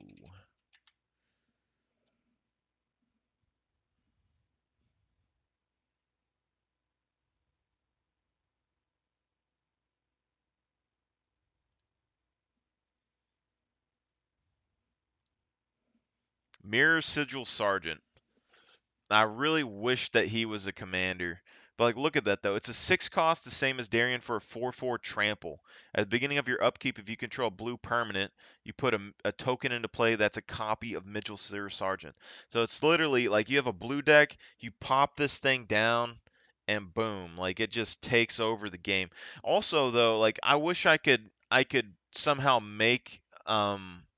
like make something a blue permanent in a white deck because I would run this. This card is like it's more powerful than like Helm of the Host almost to me. Like it's so good because basically you pop this thing down. In one turn, it turns into 2 rhinos. The next turn it turns into 4 rhinos. The next turn it turns into 8 rhinos. And so, like, in literally 3 turns, you have 8 4/4 tramples. Like, and after that, you're probably not going to be able to destroy it unless you have a removal. Like, but the artwork and stuff sells this for me so much.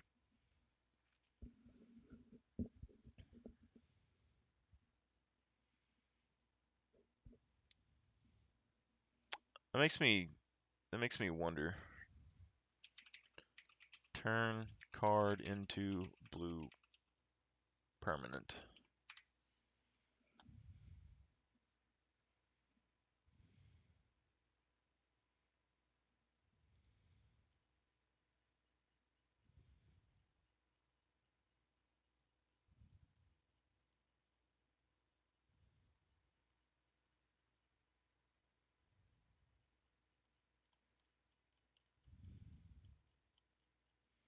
Let me see. Changeling.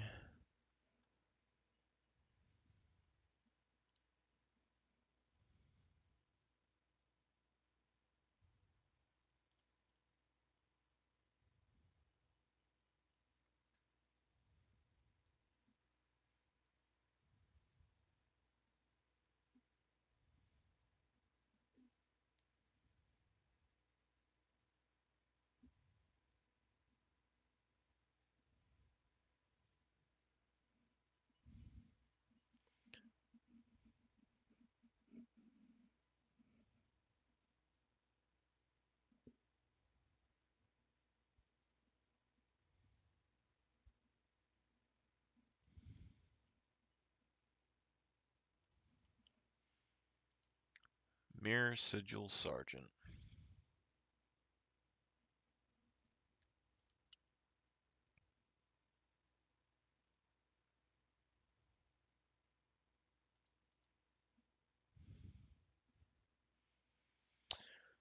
God, love that card so much. And it's a soldier. The other thing with like Mirror Sigil Sergeant is that let me look real quick. Mirror Sigil Sergeant. I mean, 6 costs, 4/4 with trample really isn't even that bad to just have in a deck, you know? Like I put that into the battle deck. This thing comes in as a 4/4 trample. You put an equipment on it, it turns into a, you know, a 10/10 like, you know, or a 5/5 with double strike and trample. But look at this real quick. Veterans Power Blade gets 2/0 equipped soldier. Like stuff like this even would be fine. Like it's a 3-drop equipped for 2. Put it on a token, it becomes a 3/1, and then it gets double strike, so you're going to get 6 damage. It's basically a 6/1. That's pretty good. Heirloom Blade. Whenever creature becomes blocked by one or more colorless creatures, it gains Death Touch until end of turn.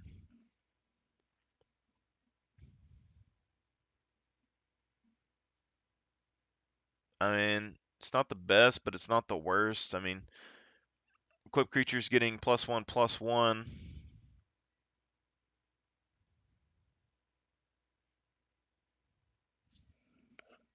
Colorless creatures, though, is kind of specific.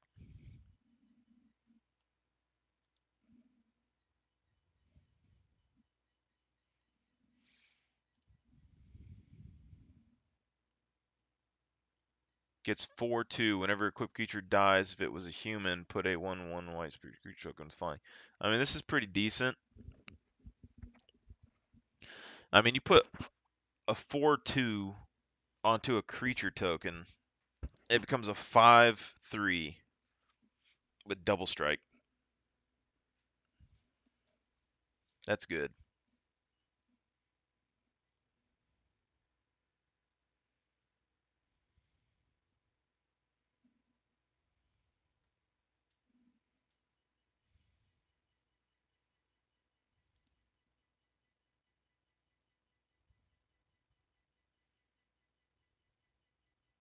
+1, +1.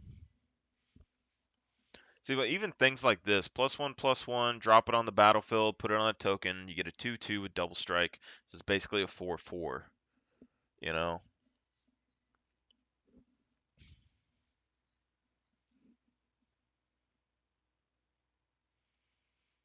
You got things like Elspeth, 6 drop, and then you get 3 tokens potentially, and it's a board wipe. I have a bunch of these, but creatures you control get 2/2 and have flying. Like all those Anthem effects are really good. But you're making 3 soldiers that could potentially become, 2/2s with double strike or whatever. Even like a 1/1 with double strike. It's like a token deck that's able to beat other token decks.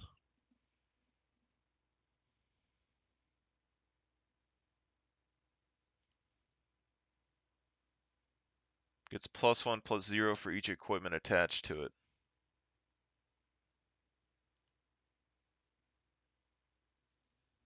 Indestructible artifact. It gets 2/0. I mean, this is pretty good. Dark Steel Axe, indestructible. I mean, you put it on a token, it becomes a 3/1 with double strike, and then the axe is getting indestructible.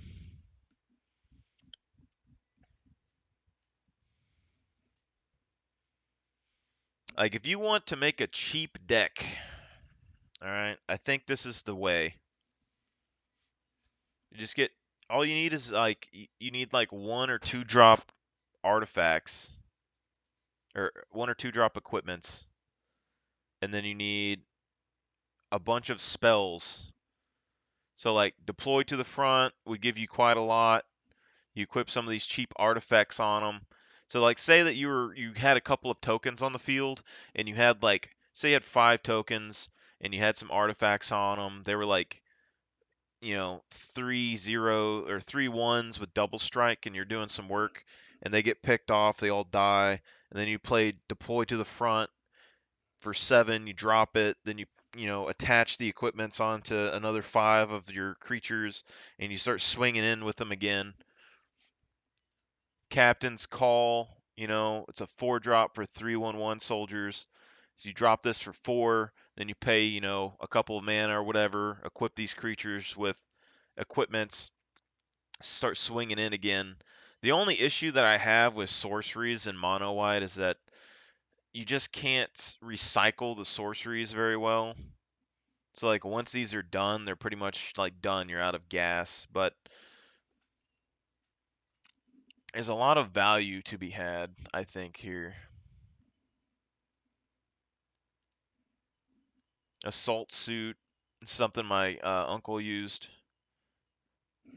Creature gets 2/2, has haste, can't attack you or planeswalkers you control, can't be sacrificed. At the beginning of each opponent's upkeep, you have that player gain control of a creature until end of turn. If you do, untap it. So, you stick this on a soldier token or something, and then you can just have somebody go and take that token and attack with it or whatever.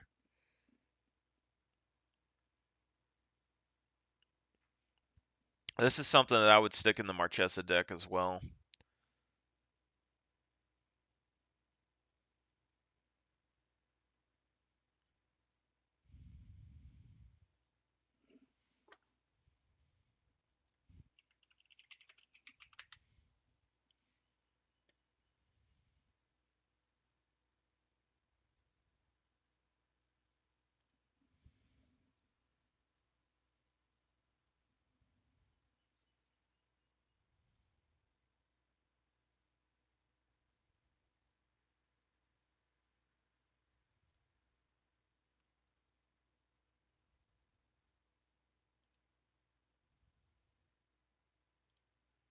It's only like a 24 card, but +2/+2. It would lose double strike on the ally stuff, but it's whatever. What was that?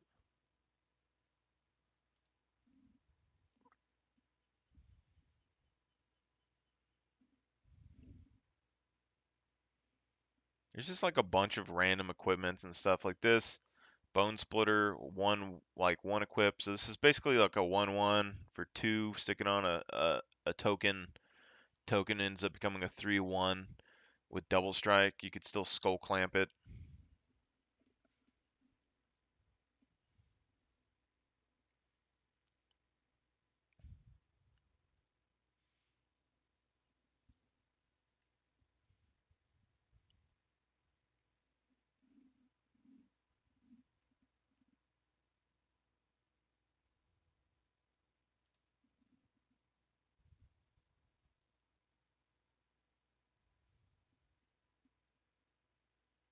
This is a good card.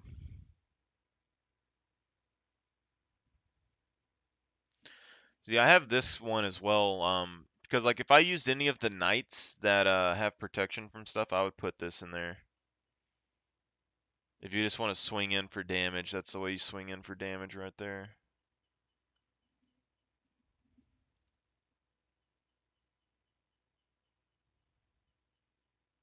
Armory, Automatron.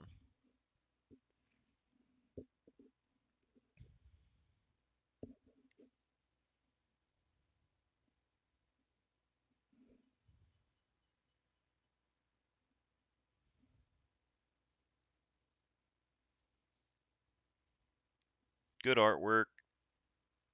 Seems pretty deadly. I mean, you could potentially drop this and then have it become a huge creature with double strike fairly quickly. If you had something that gave it haste, I mean, that'd be a pretty big swinger.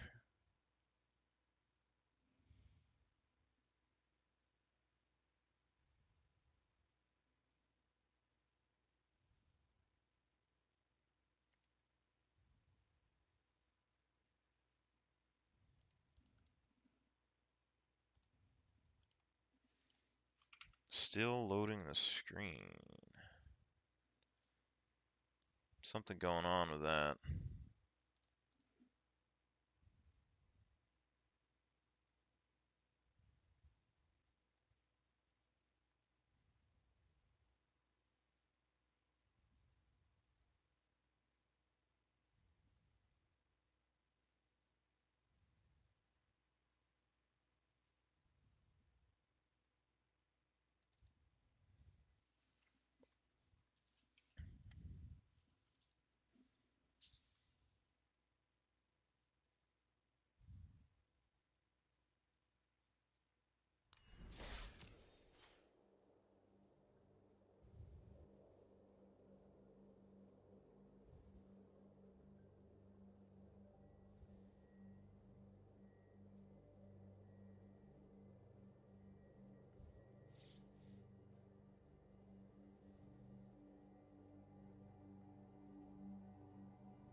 Captain of the Watch, pup.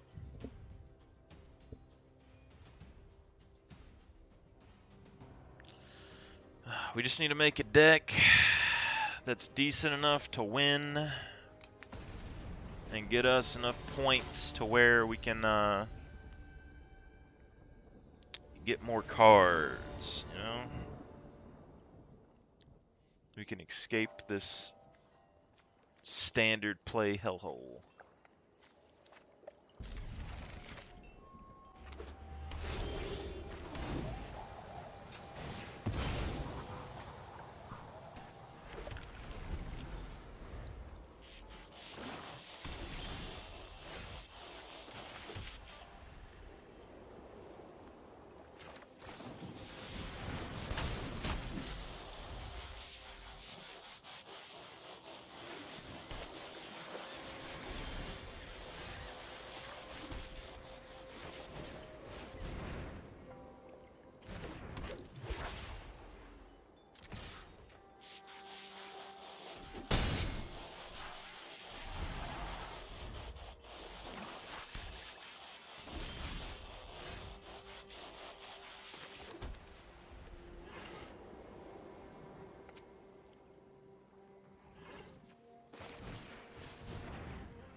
I guess we'll keep it.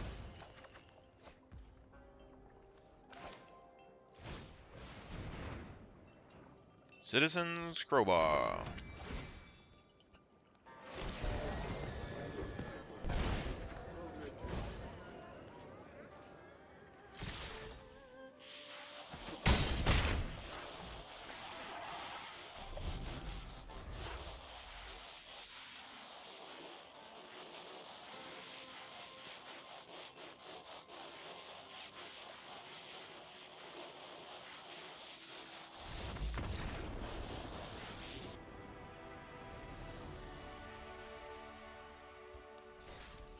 I know what kind of deck he was running.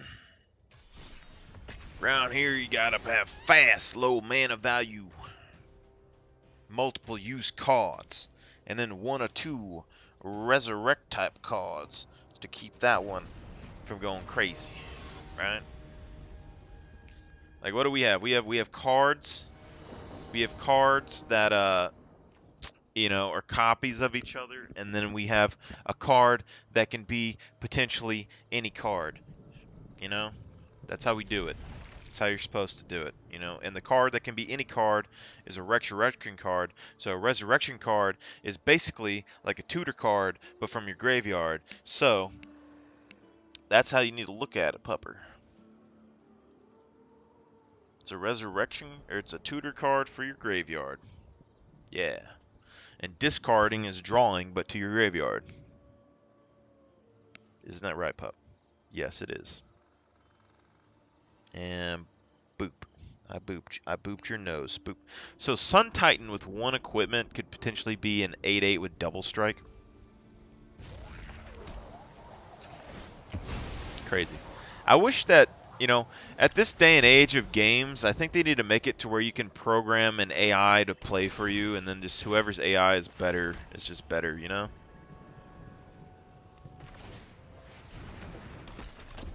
Alright, we're going for that early 3 damage.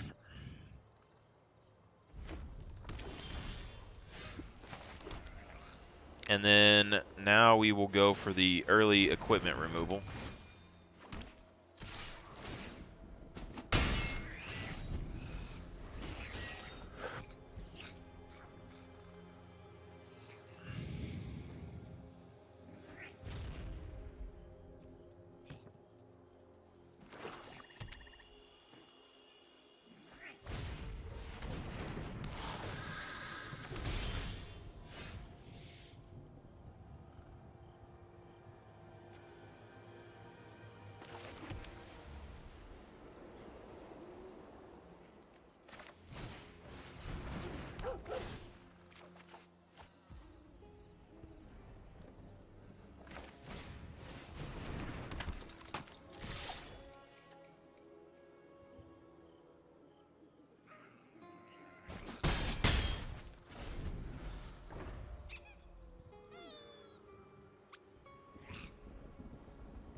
I mean, he's making mana ramp for sure.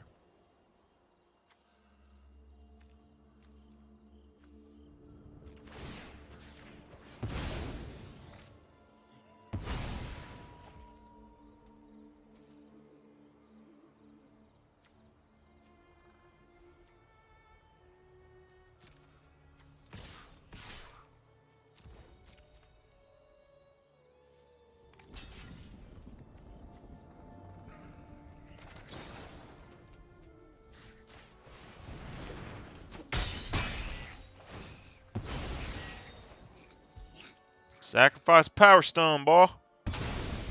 Where's that toy? Got a toy?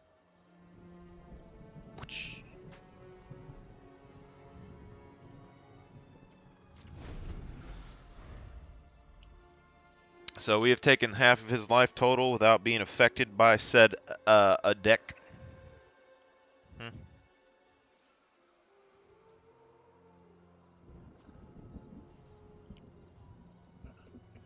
Unless he pulls something out pretty big pretty soon, I think he loses.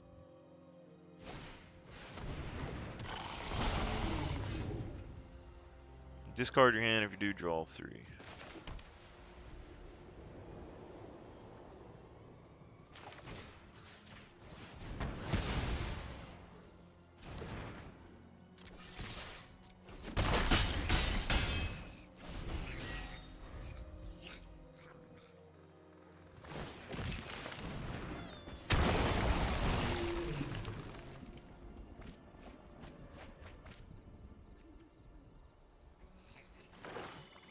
He hasn't really been able to do much.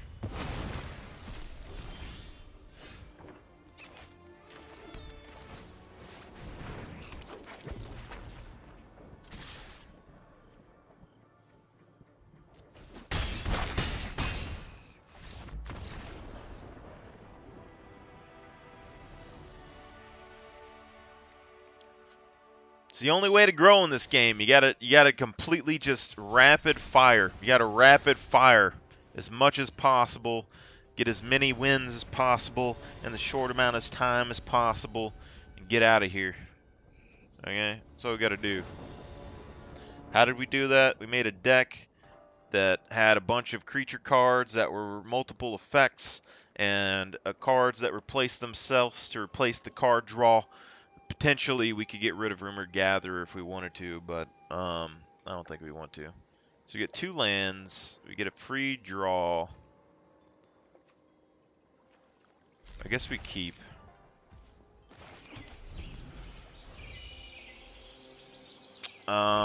See if he gets a creature down early. Okay, so we have tempo. I'm gonna go ahead and drop the Crusader, so we can swing for 3 next turn. If something else happens, we can sack it.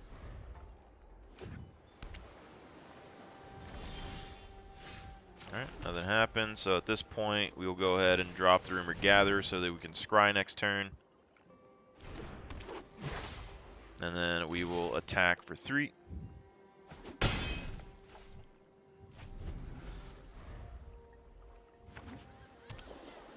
See, when you play Commander with multiple people, it's impossible to keep track of all this with like multiple people. But with this, it's not so bad. Let's go ahead and play the Gathering Throng. It's going to give us more damage, more blockers. I'm fine with that, and we get a scry, so I'm going to take the action. We're going to draw 2. And then...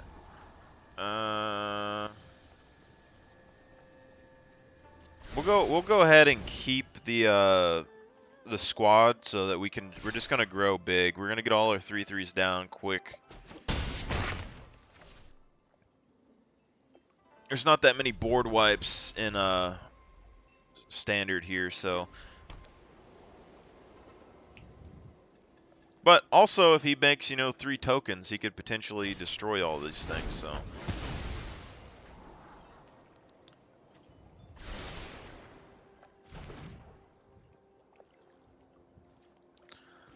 My puppy gets cold. She's over by the fireplace.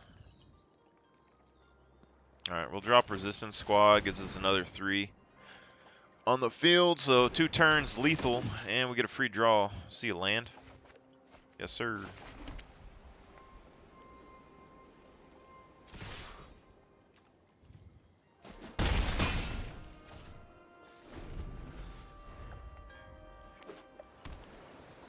Unless you have something super serious coming down. Like, he needs something real serious, and he needs something that has, or he actually needs something that produces, like, 3 1/1 tokens.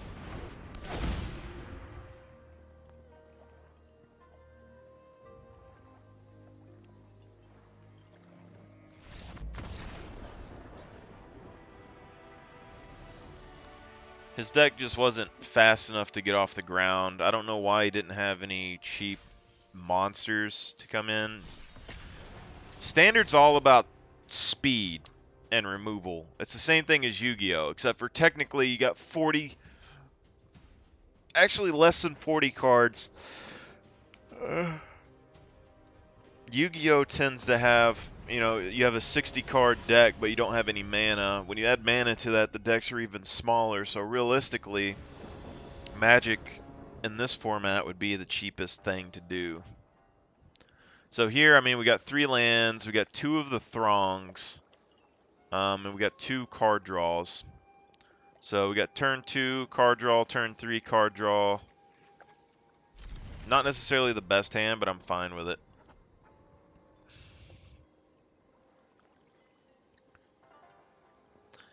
As much as I would like to have 1-drop creatures in here, I don't really think it's necessary for the most part. I mean, they drop a creature turn 1, they hit me for 1. Next turn I pop up a creature down, and generally it kind of stalemates. I'm not really opposed to just, you know, taking the 1 damage. But, you know, see, like turn 2, they could put 2 creatures down, where I could only put, you know, 1 down. You know?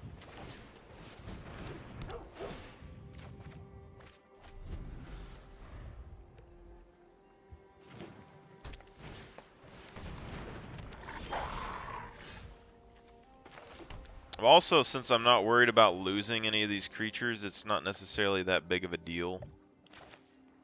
For me, like this Spirited Companion's just here to draw cards. If it dies, it dies.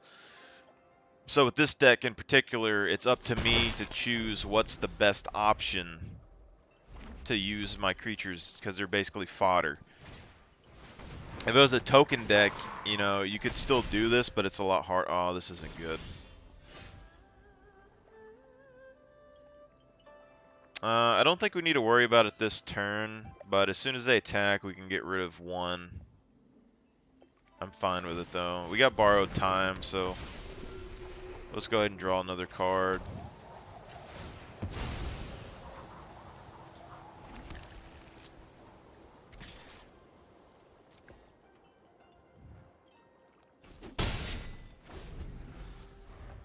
So if they attack with these pups this turn, we'll sacrifice a Spirited Companion to block 1. They'll be tapped for next turn. We can use Banishing Slash on 1. If we draw another land, then we could use Borrowed Time on the other one. And then we could swing in for 5 next turn. And then once he gets to around 10 life, we should be able to just kind of overrun him.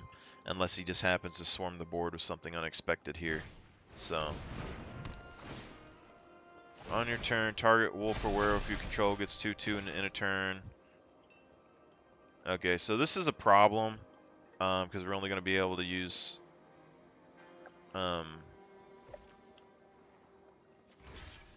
so I'm just going to sacrifice this. So if we cast a second spell each turn, they create a token, which we don't want. So...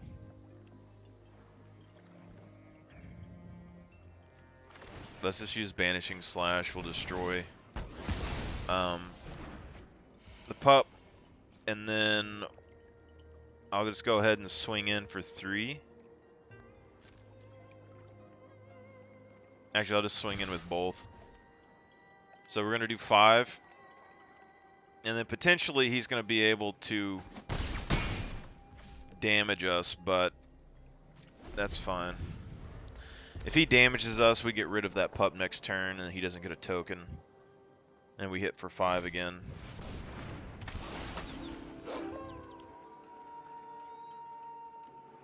Okay. So this is potentially a big boy. And we got borrowed time we could use to yeah, we got borrowed time to get rid of the enchantment. Ideally.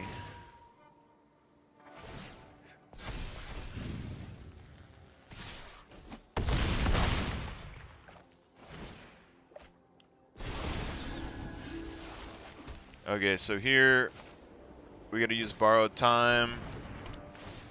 Exile the enchantment. Banishing Slash, get rid of that.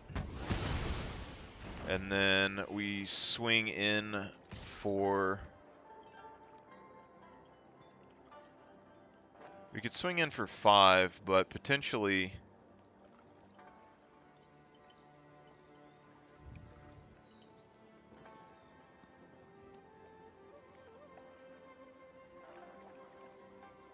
I don't know how Night and Day works. That's part of my problem here.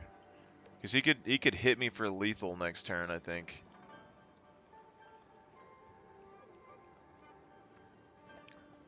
I think you just swing for 5. I don't really know. I think we just swing for 5. If he's only doing 2 damage, I mean, that's fine. If it turns into 3, it'll be okay. But if he puts something down that gets haste, it just seems like Night and Day is random. If a player casts no spell during their own turn, it becomes night next turn.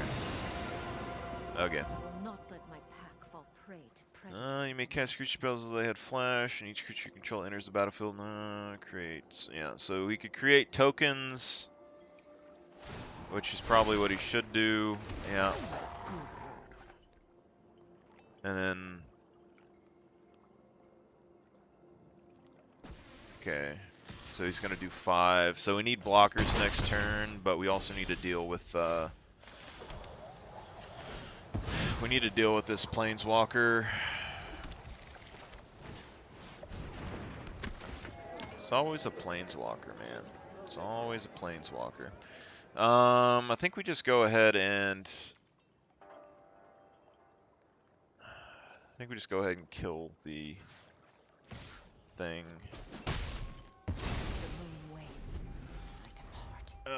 Could potentially lose. If he has anything that gives trample or...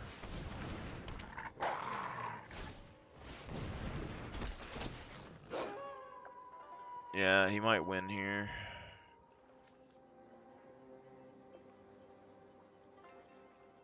Yeah, because he's going to be able to use that ability. He'll give both of these haste. And then I only have 2 blockers, so it's a good game.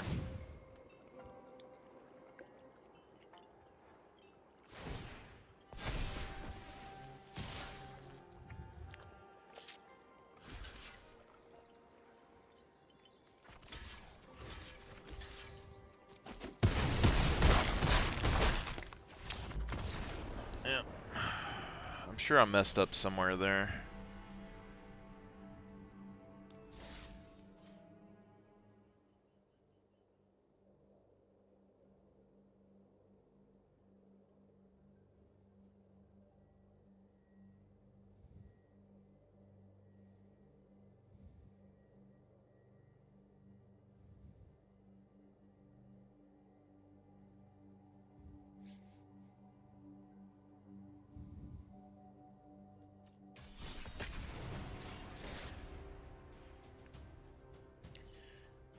See, I'm potentially interested in getting some more of those things that bring creature cards back to the grave from the grave.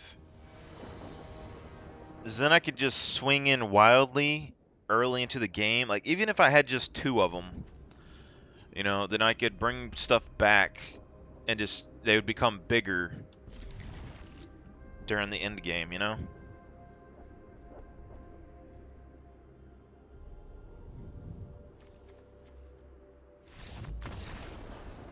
Okay.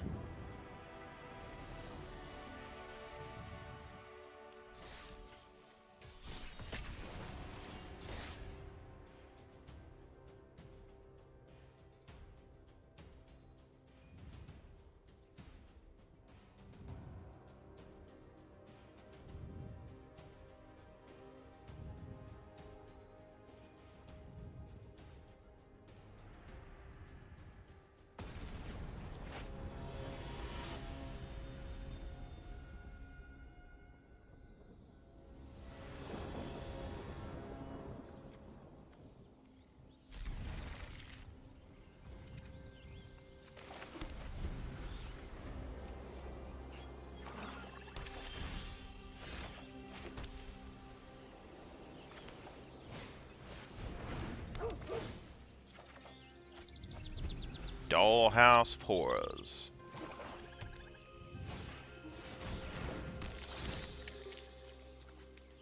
Discard a card. You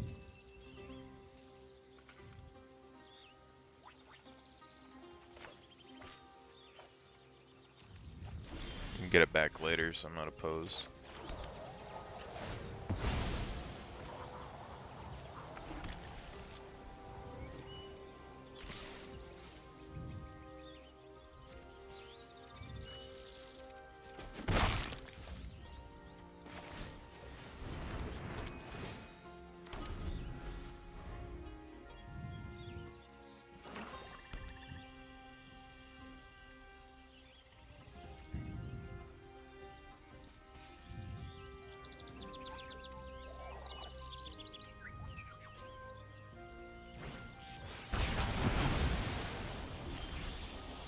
What the hell was that?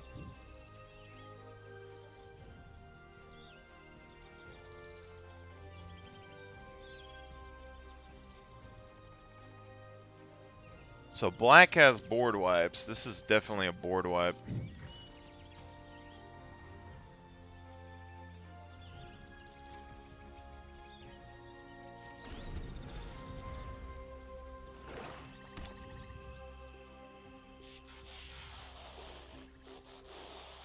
I'm assuming this guy has a lot of cards.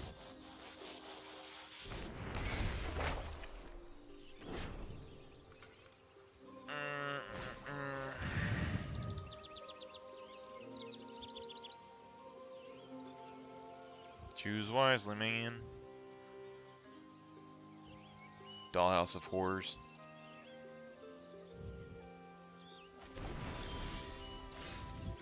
You remove the one deck. If you do, each target opponent may sacrifice a non-land, non-token permanent. If they don't, they lose 2 life and you draw a card. Draws a card, we lose 2 life.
Oh. This is the only bad start I've ever had.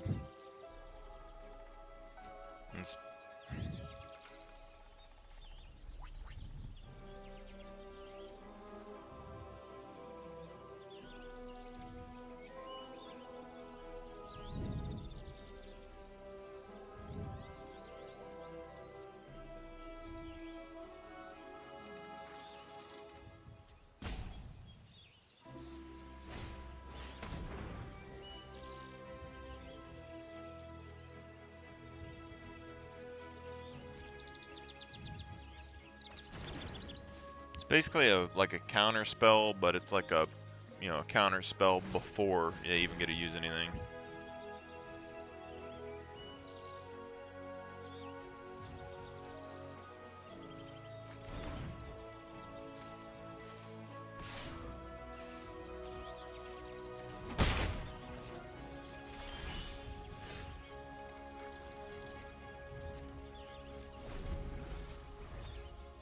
I'm losing to a 1/1. My God.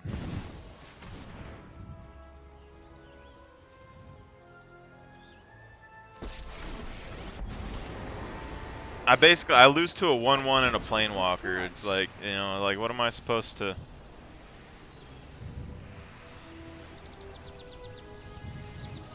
You won't be outsmarting me.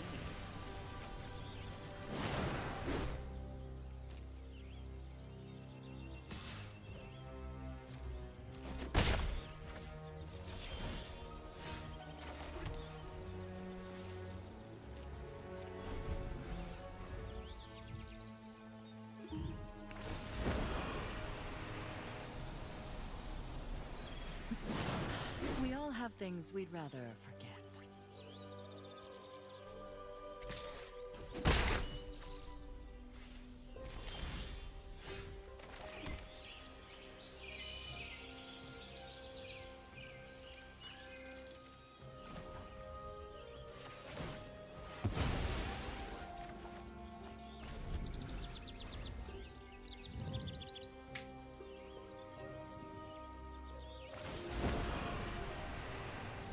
Don't.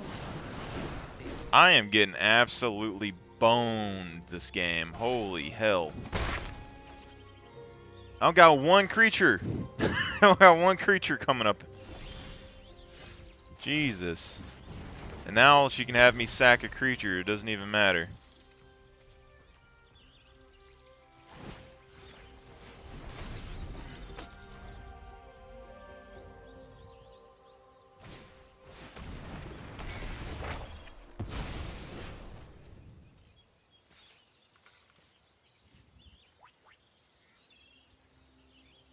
I lose because I didn't have enough creatures in my starting hand. Drop Like, that's it. literally it. I need a dog. I need a dog real bad. If I can top deck some card draw, we might be able to get into this, but it's not going to be easy. Sack a creature unless they discard a card. Transform this. I mean, it's basically over at this point.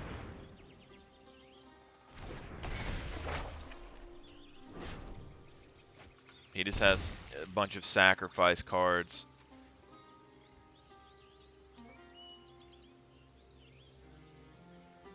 He has no reason to negative this thing. Don't bother begging. Flesh out mercy. Oh, he's gonna destroy my lands.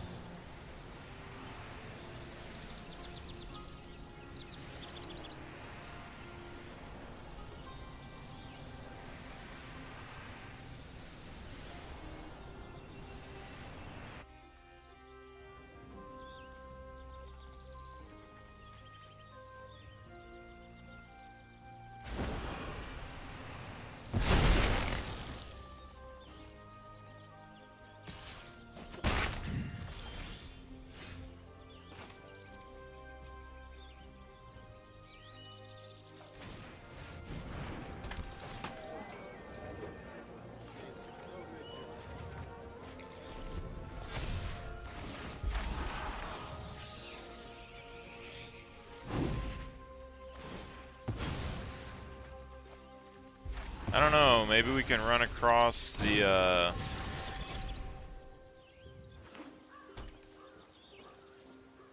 how to get a dog? Take that from my graveyard? Oh, it did. We all have things we'd rather forget.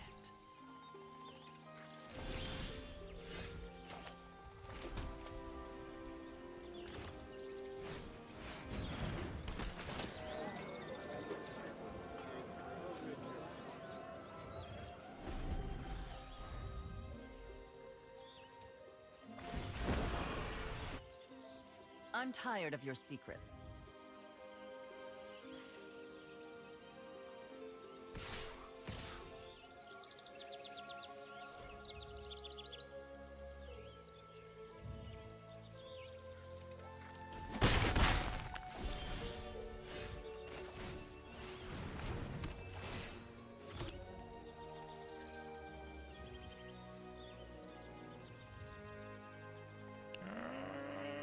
Got an enchantment.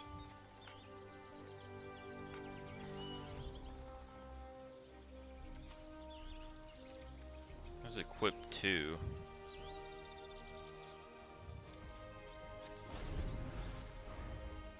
We're not fully out of it yet, but we're pretty damn out of it. I don't think there's any way we can get back into this. Sack a creature. Haven't you ever heard of personal space?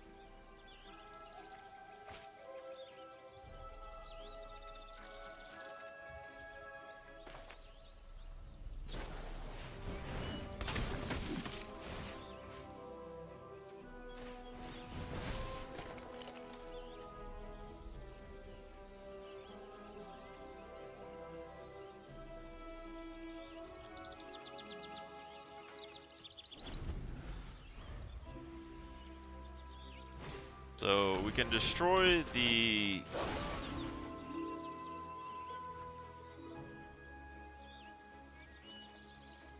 We can destroy the artifacts. It's not really the best case scenario. But he's gonna make us sack a creature next turn, so...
To entertain me. Luck favors the foolish, after all.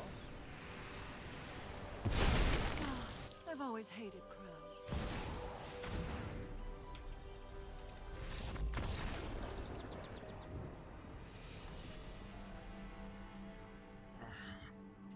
Wasn't really worth playing the game out, to be honest, so...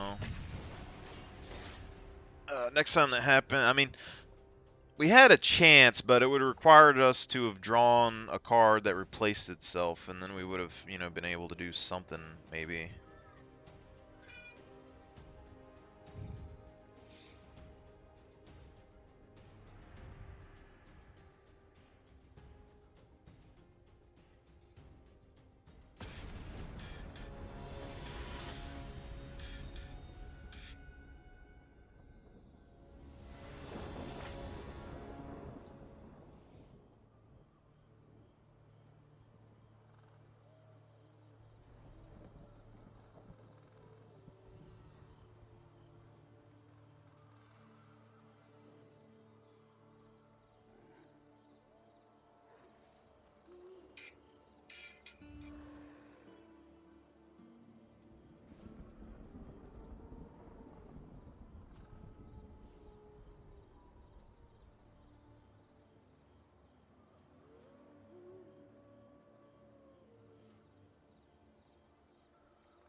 Person moved back to our area looking to get back into their passion of the cannabis profession.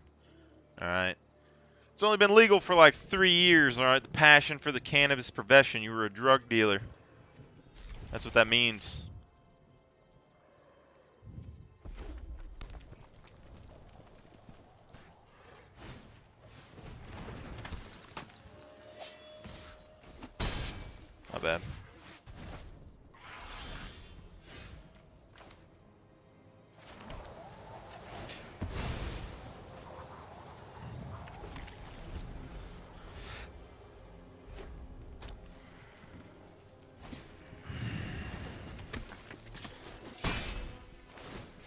good value. I mean, it's not going to keep them a board state, but definitely good value, you know?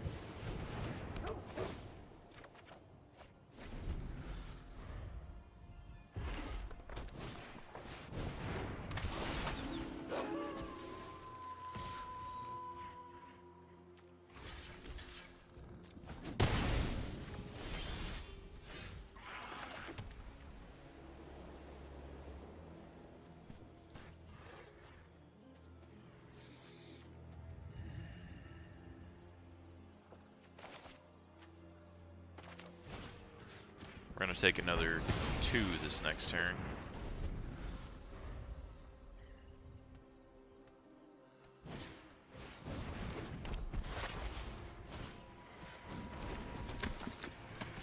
Alright.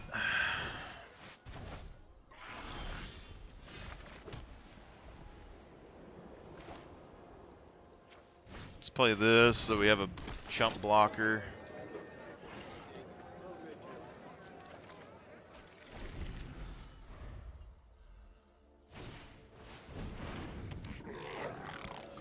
Goro.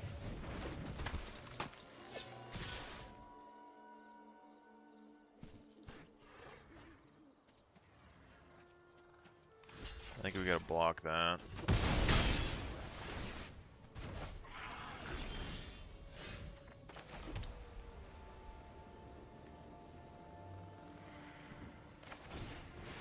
Now we drop the Rumor Gatherer. Drop Cathar Commando.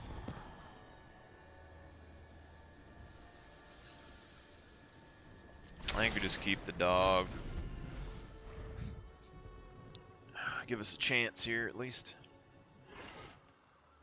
So now we're starting to get moving in this deck a little bit. Goro's stronger than us, though.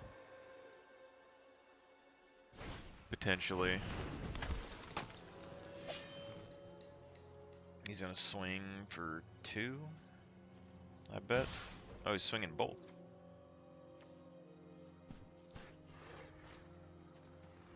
I think I'm fine to trade here, to be honest. I'm gonna get rid of this.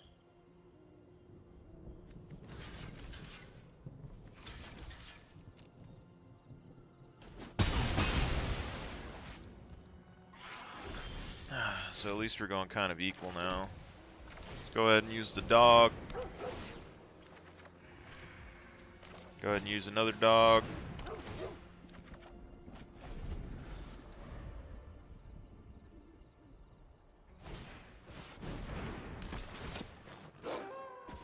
Two, 3.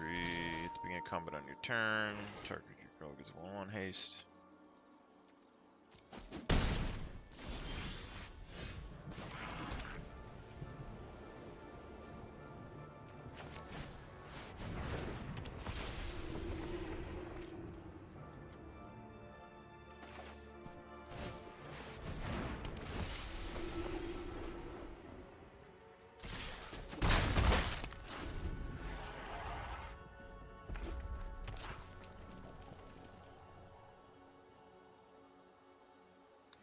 I'm perfectly willing to sacrifice these.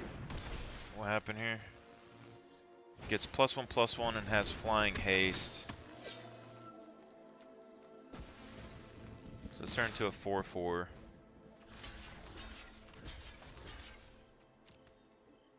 I'll get rid of these 2.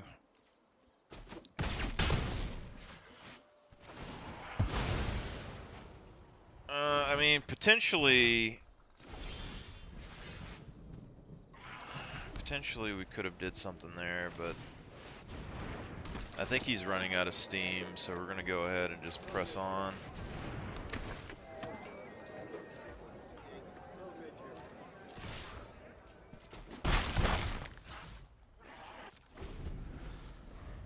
So he's gonna have the 2/2s that can come in.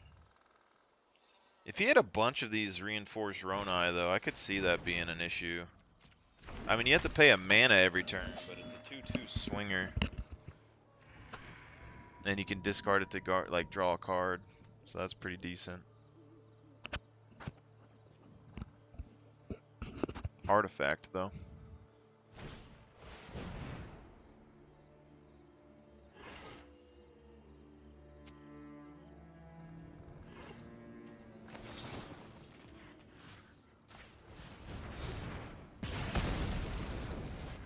Buys me a turn. Yeah, that's dumb, sir.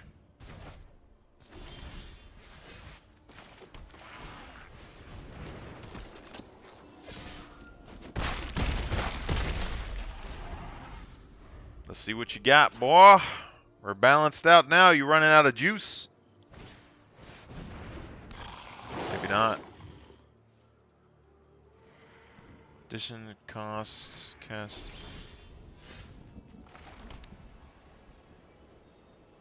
You can block 3, so we get 2, 5, 6, 7.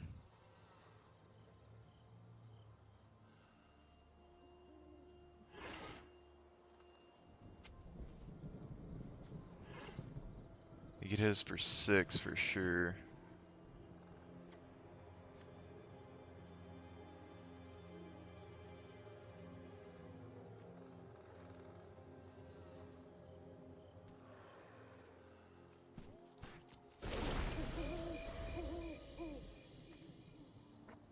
We can't risk him getting any buffs. If he gets any buffs, we die. And this thing right here, he can pay 1, and the creature gets 1/1 or 1/0 until the end of turn. He could potentially still use this, but if we were wide open, he'd be able to get 4 extra damage in on us. He only gets 4 mana. We have 10 mana.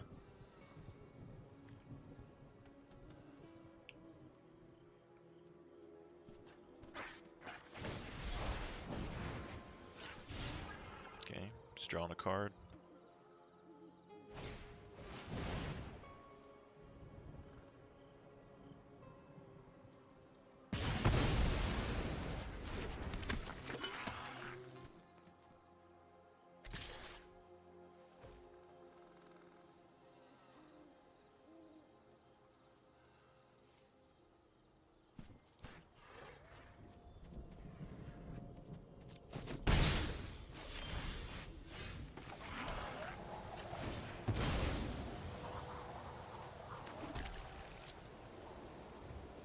If you lose this, you'd take 4 this turn.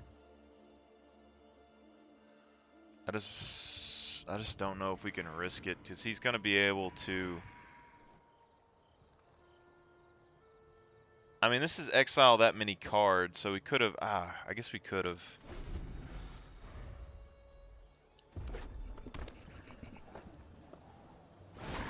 I think he's won this. I don't think...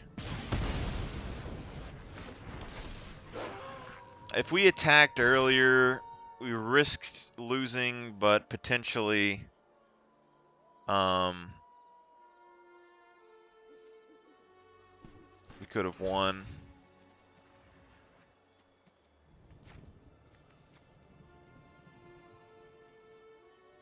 We can block for 4.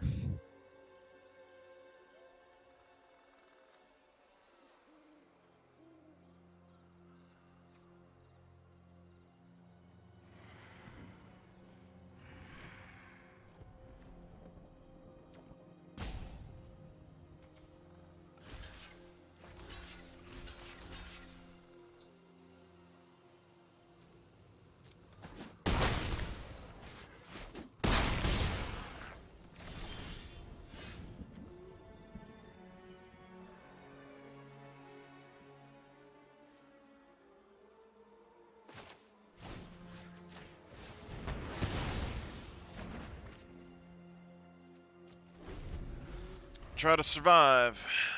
He's gonna get in for 2 at least. What he should do is play this, enchant it, and then he gets a flyer, and then he could buff it, and then it would be pretty much game over at that point.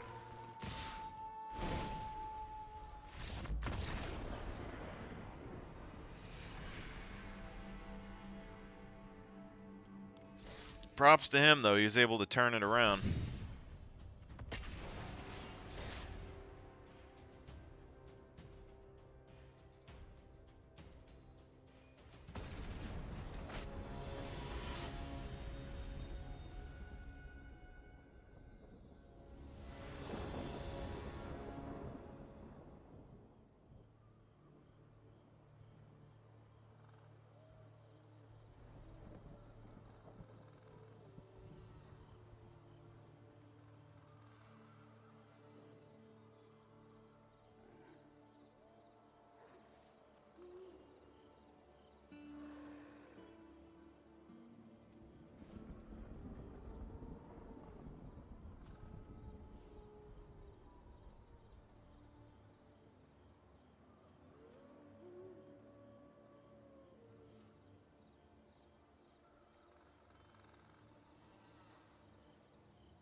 Damn, I messed up.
He's getting 2. We'll get more value here in a second, so.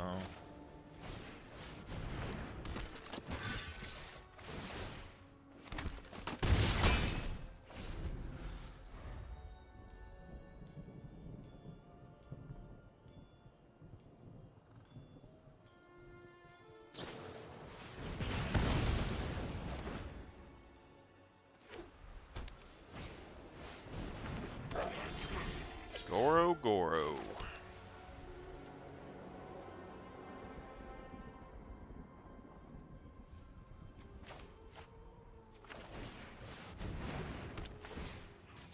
I don't think that we waste time with that. Go ahead and play the crowbar. So, Samurai Warrior attack alone. Pay 1 when you do attach this to it, gets 2-1. So this is actually pretty good for that Samurai. Because he's going to get 4.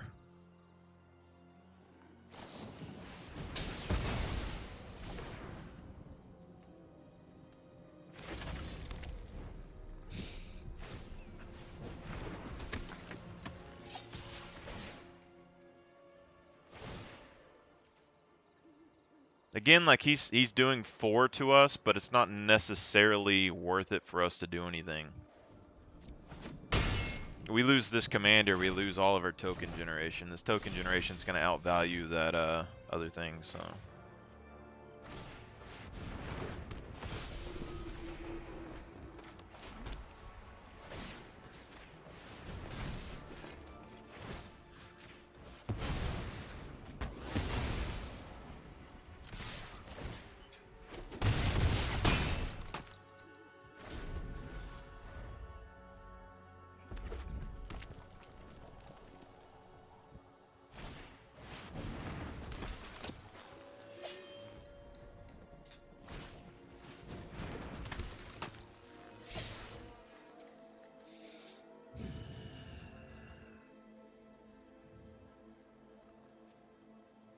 I mean, he's doing 6. He doesn't have any open mana.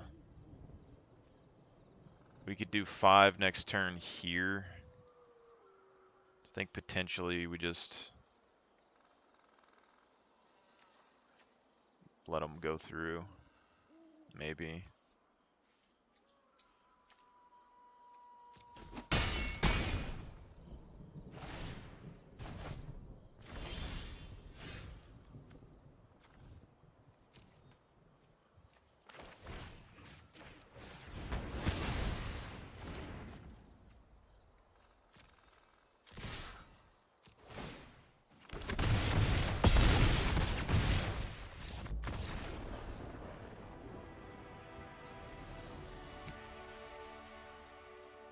Oh, so good. It's so good. I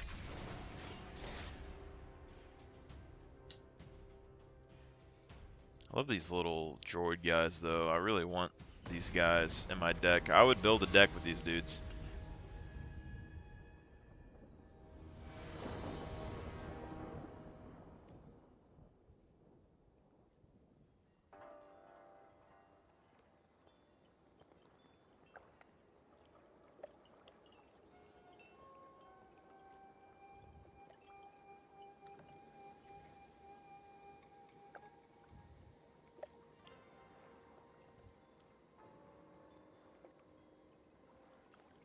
Not the best, but we'll keep it.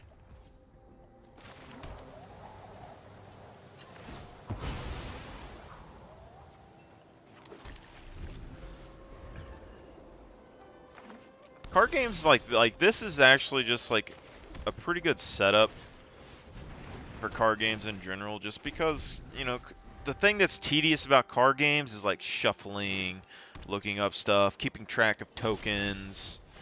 So in that case, I really do like the arena, but it's not too bad.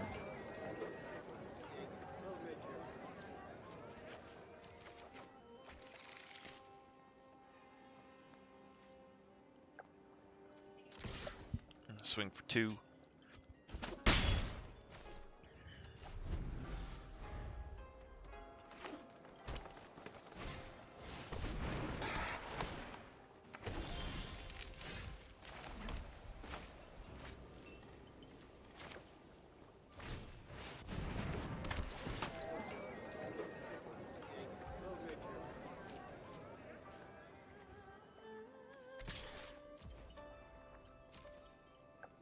See if he blocks.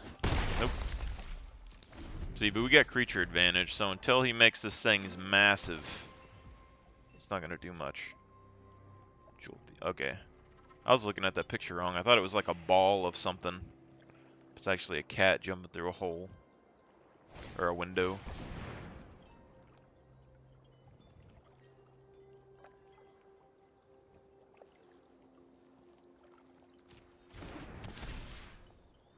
(6/4) with reach.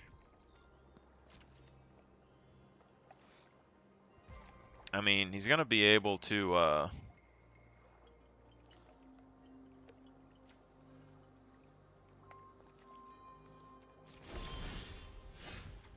do some stuff, but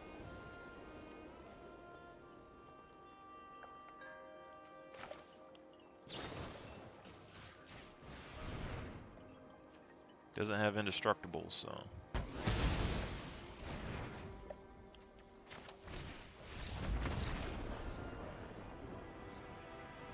I mean, you think you're just gonna have a creature out there and I don't have any removal? Okay, okay. This deck's all removal, my guy. It's not all removal. I mean, I removed a lot of the removal for some more card draw and shit, but definitely a lot of removal in here.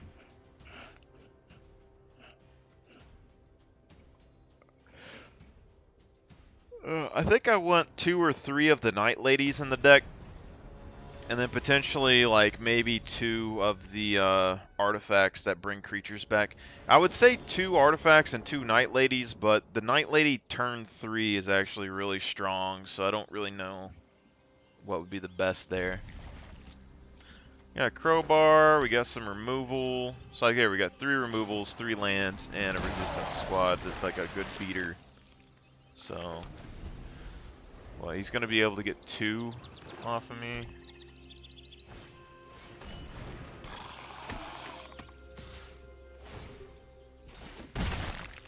How did he exile a card to get a zombie when he didn't have a card? Oh, up to.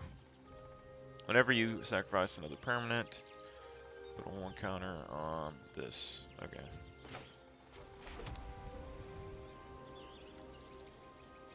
So let's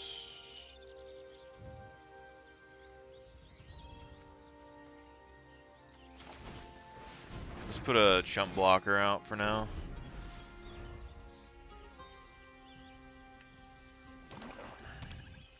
R2/2 counters his 3/2 until it gets another 1/1 counter. More other heroes die, draw a card, ability triggers only once each turn.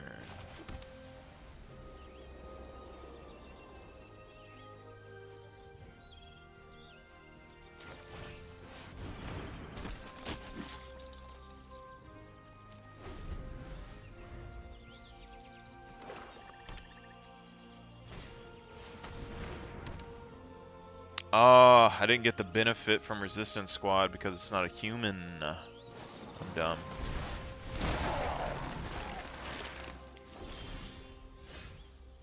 Whenever one or more non-token creatures die, create 2/2 like with decay. This builds you when she's turn. So we got to destroy the enchantment. Now we need to get rid of. We have 4 mana.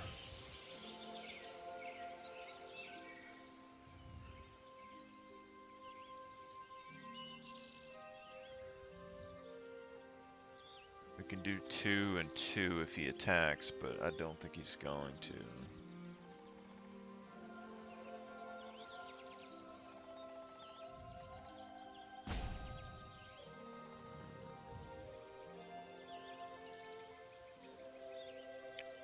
Kind of hard to say, to be honest.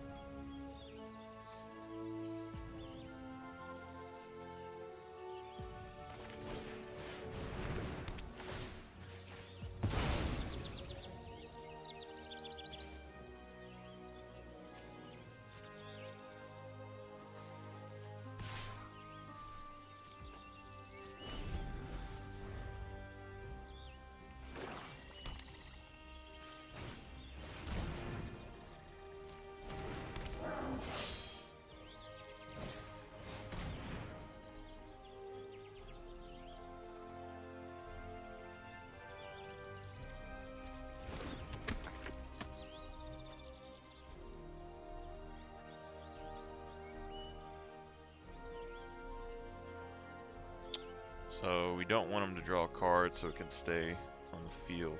That's a 3 cost for 6/4. That's crazy.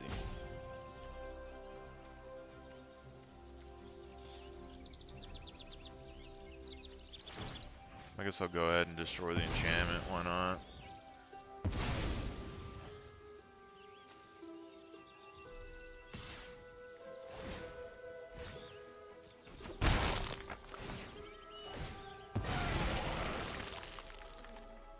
He's out of juice for the most part, so we got Banishing Slash. We got 2 Banishing Slashes, so we really just need to survive a turn. I got 4 mana, so we can draw a card or we can drop 2 blocks in.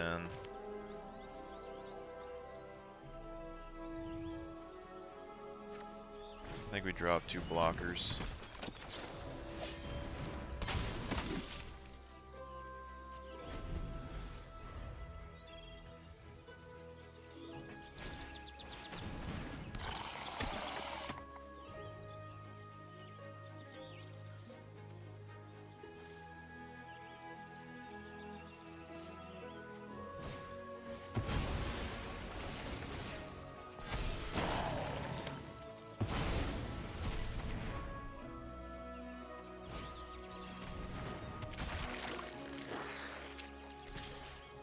I don't understand what's making these tokens when he sacrifices things, because he had nothing on the field that says it makes tokens, you know?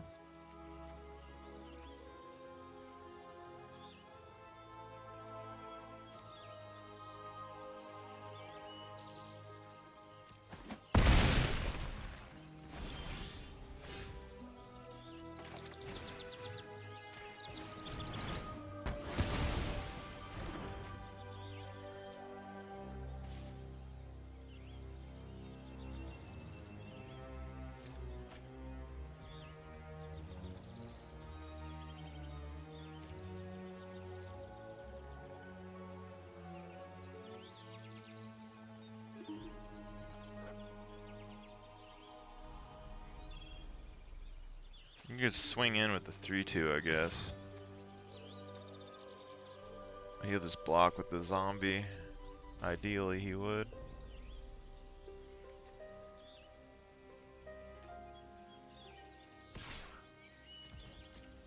Let's see what happens.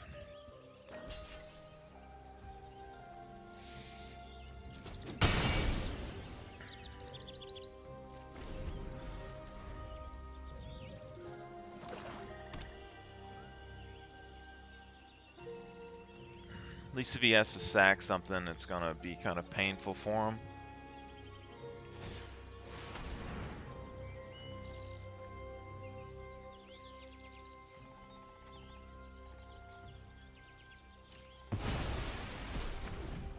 sucks.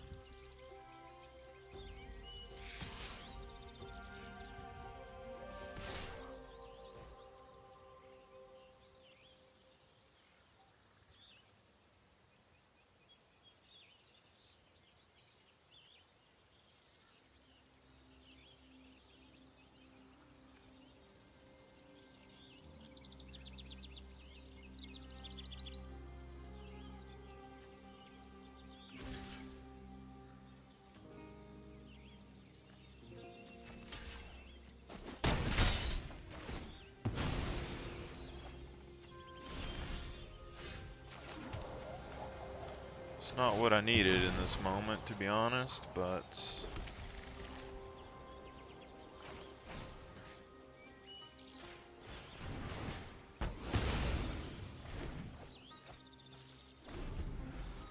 we're gonna take at least 2 damage next turn, but it'll be okay. Maybe it won't be. Holy shit.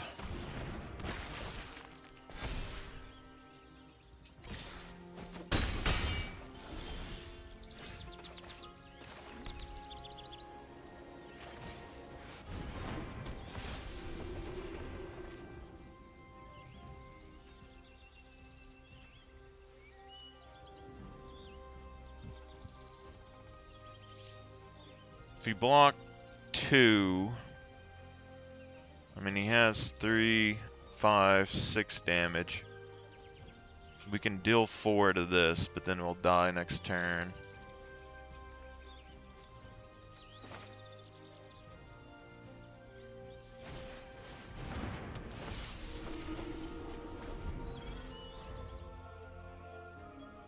Okay, so now we could potentially... I mean, if we kill them, it makes a token.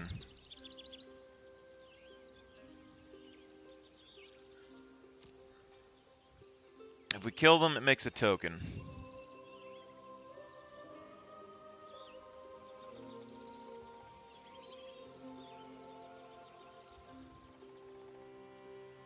He's swinging for...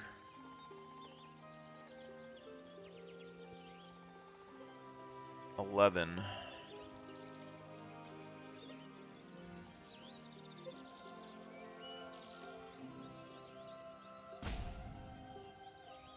that swings for 8.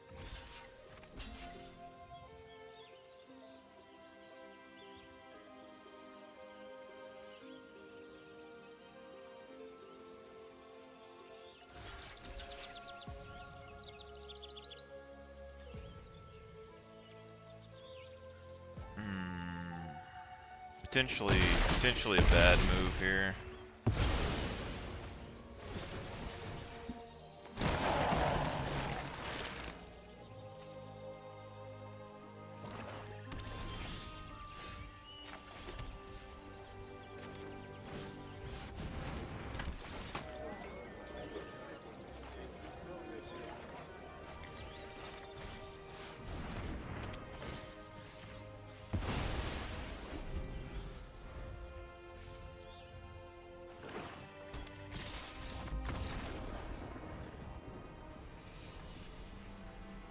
There's not much that we can do.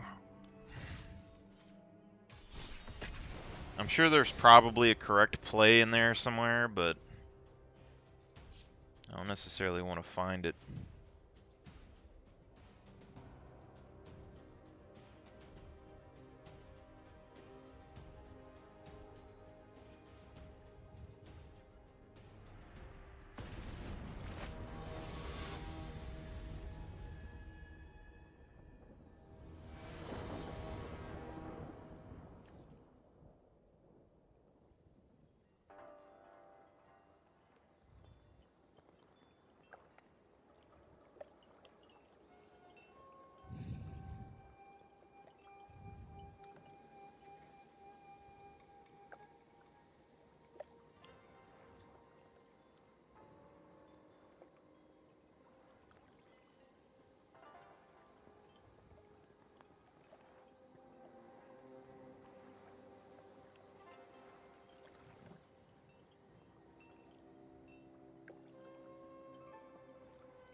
Let's play this. What do you do? Look at top 6 charge. Go. That's gonna be gone.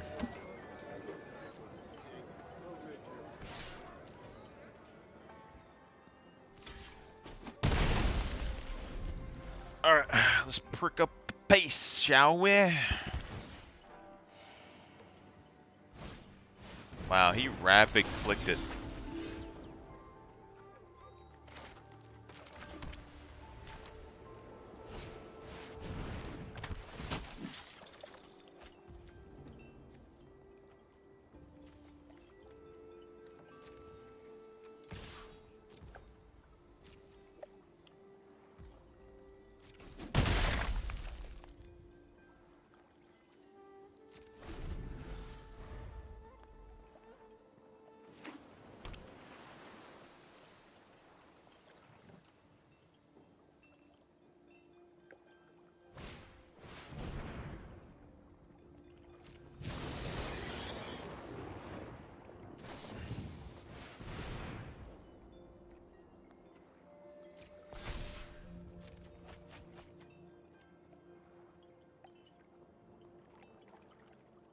Alright, we gotta get rid of that. He has 2 very powerful cards on the deal. 2 very powerful cards. I'm not super worried about the mage or whatever, but...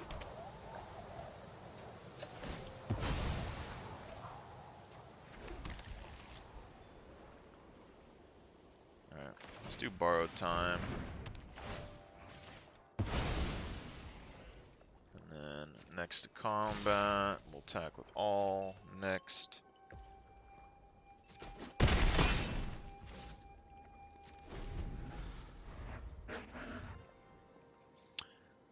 Show me what you got. Alright, so we got 2 spells. This one's gonna become... It's a lot slower, I think. Because it requires us not to cast anything. This one's gonna be a lot bigger.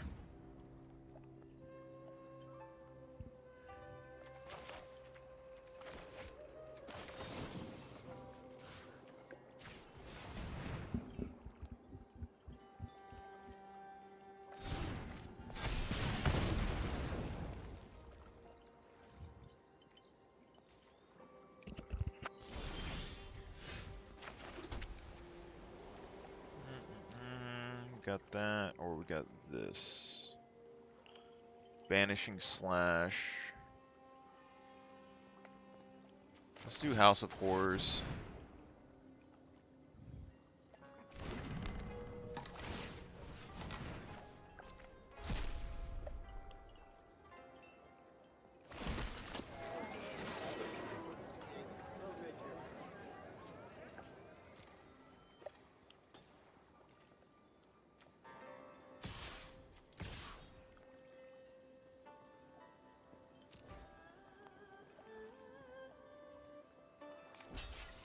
You're gonna block it?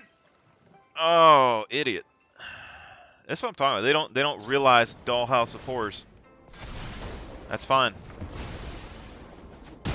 Okay, he did. All right, good move on his part. Good move on his part. That's fine. All right, that's fine. But it's all part of the plan, because now he's going to attack me. All right, and then I'm gonna banish that sucker next turn. All right, and then we have an artifact and an enchantment, so we should get a token.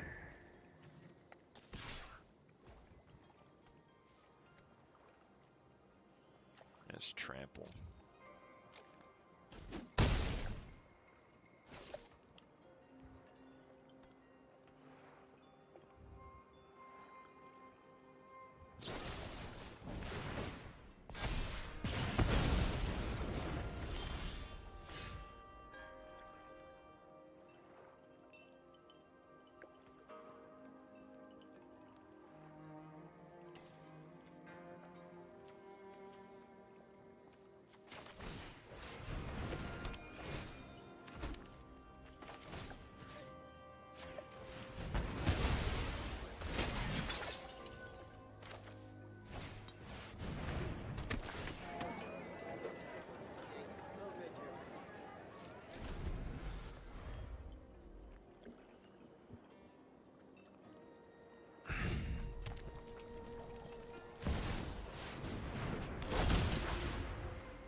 That's bad.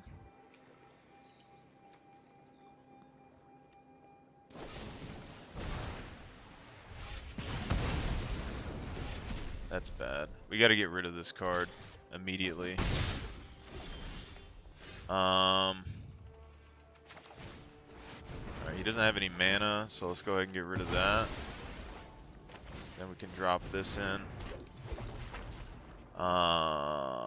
Flying creature combat.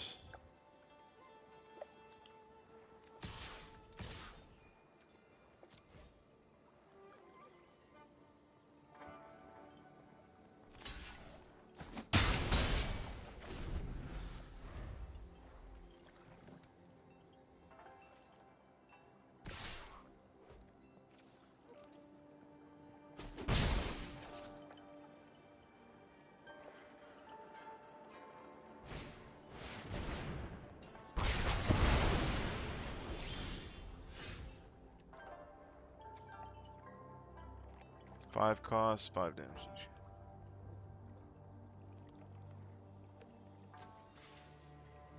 He had a board wipe. Very rare right there.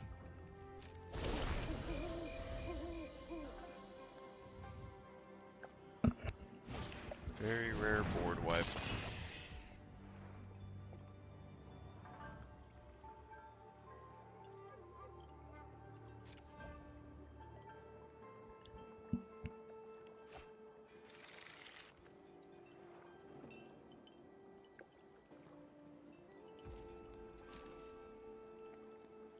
So we're back into the race. We got a slight advantage, but I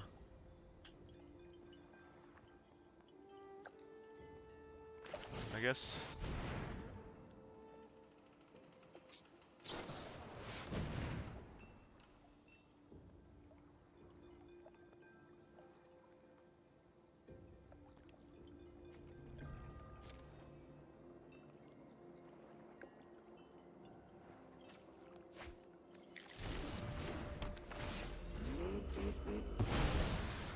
will stop us from taking damage this turn at least, maybe.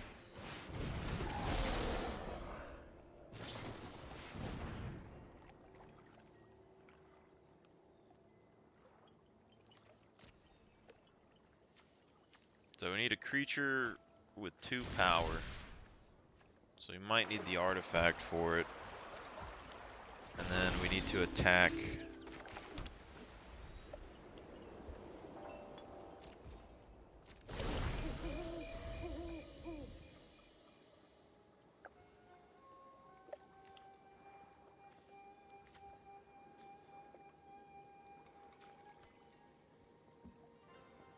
I almost need to remove lands from the deck, to be honest. That's what it feels like.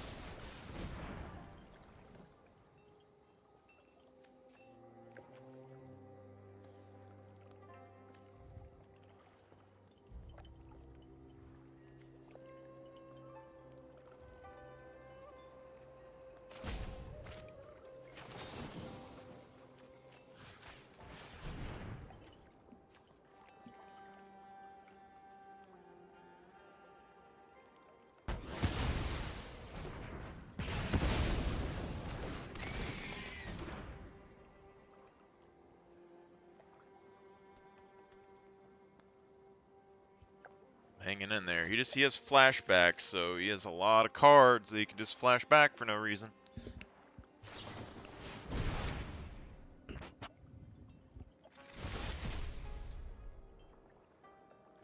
He has a lot of freaking tutor cards too.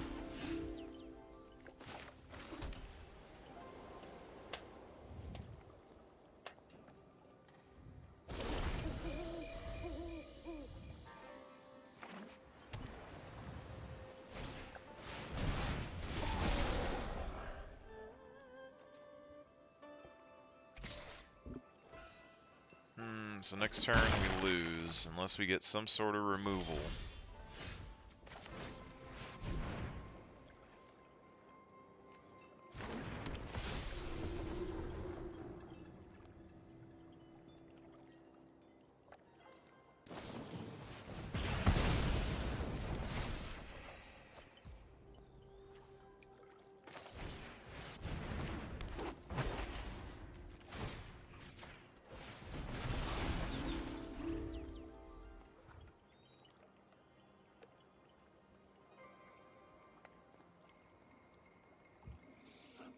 3-2.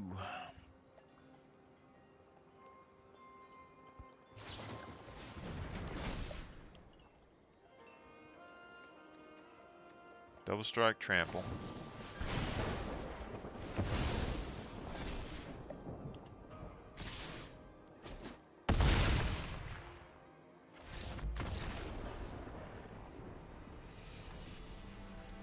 And some big boys in that deck, that's all I know.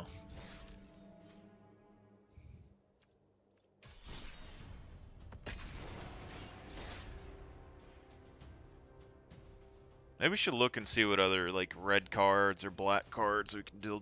I think we did a black card deck already. We tried, but red cards should be able to figure something out.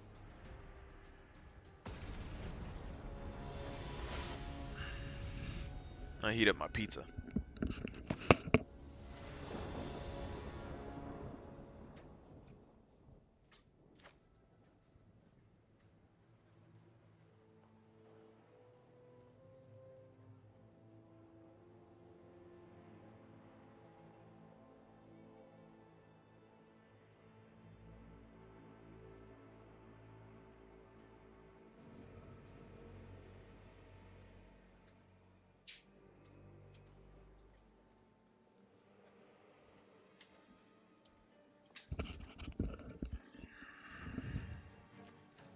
Alright. I'm fine with it. Dollhouse of Horrors. I want to buy more of these just because it's an artifact that can go in any deck and it's going to be good in any deck.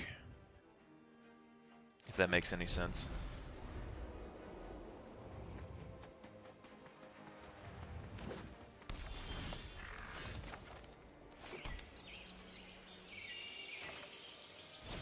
Bushido.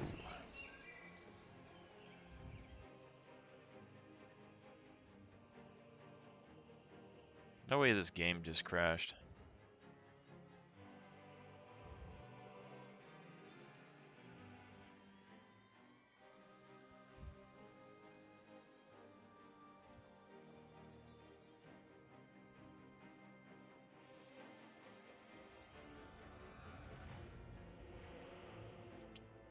I'm thinking like the Roadside Reliquary. I need 4 of those because they're also potential card draw. And then I need at least 2 Dollhouses of Horrors. I think would be decent.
What's the matter, pup?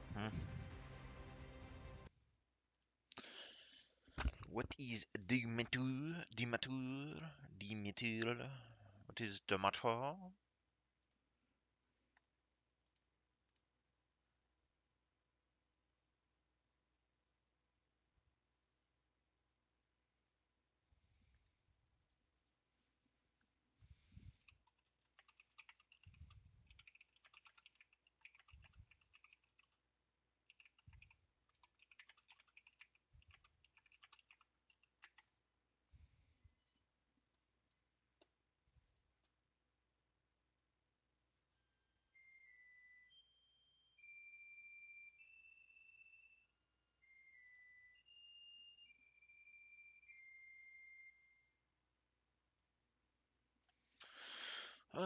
try to find a movie the Pupperdoodle can watch for a little bit.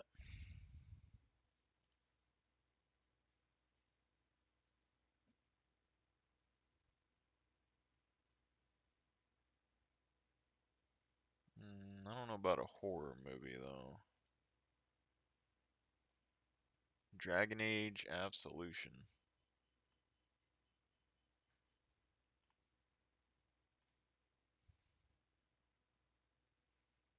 Tom Clancy's Jack Ryan.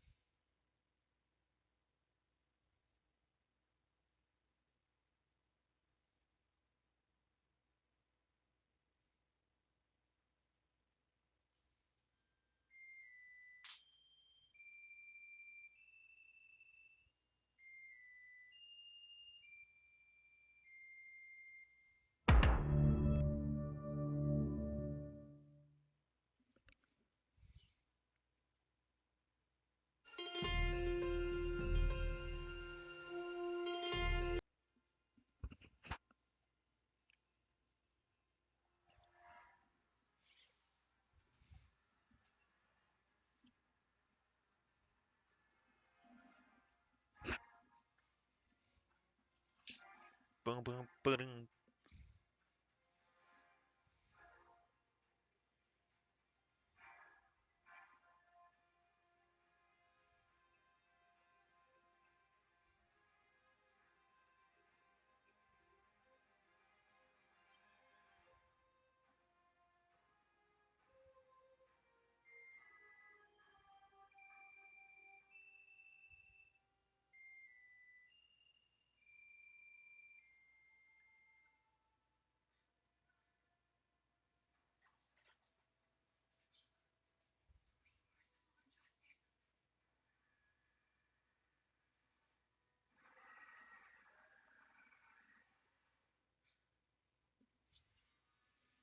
Alright, let's go to Dex. And we need to go starter Dex.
Slide back here.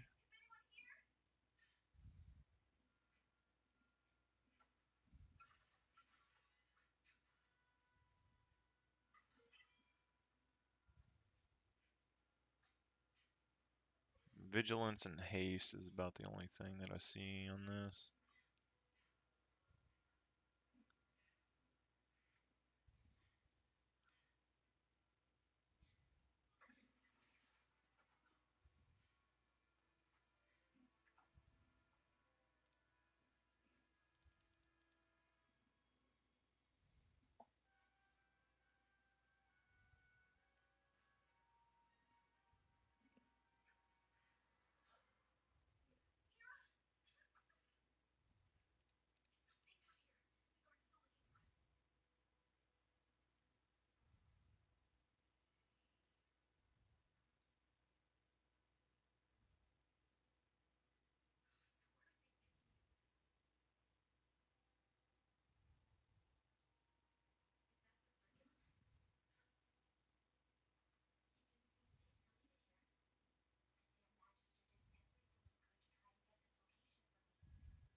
Let's see what this does. The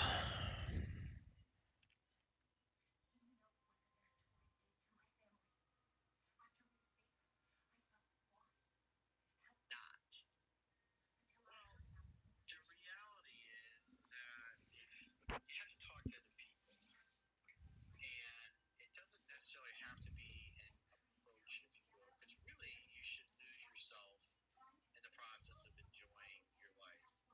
And you have your mission, your purpose, what you do professionally to earn a living, build your little empire in your spot of the world, wherever that happens to be. And then you're going to have your social life, what you like to do for fun. And meeting a great girl with similar goals, similar values, who's like-minded, is a side effect of having a great life. And it's like the women I wrote about in my book. It was like they all those kind of great love stories where you meet somebody and you feel like you just know them instantly. You have similar goals, similar values, shared experiences. It's people that like the same things tend to like each other. And so if you love boating, join a yacht club. If you're into golf, join a country club. Like me, I love to shoot and train with pistol and rifle. And I found over the years that a lot of the dudes that are in the gun community down here in South Florida are high character people, family oriented, loyal, good, kind, dangerous, but kind people. And that's just, like I said, like minded people like the same things.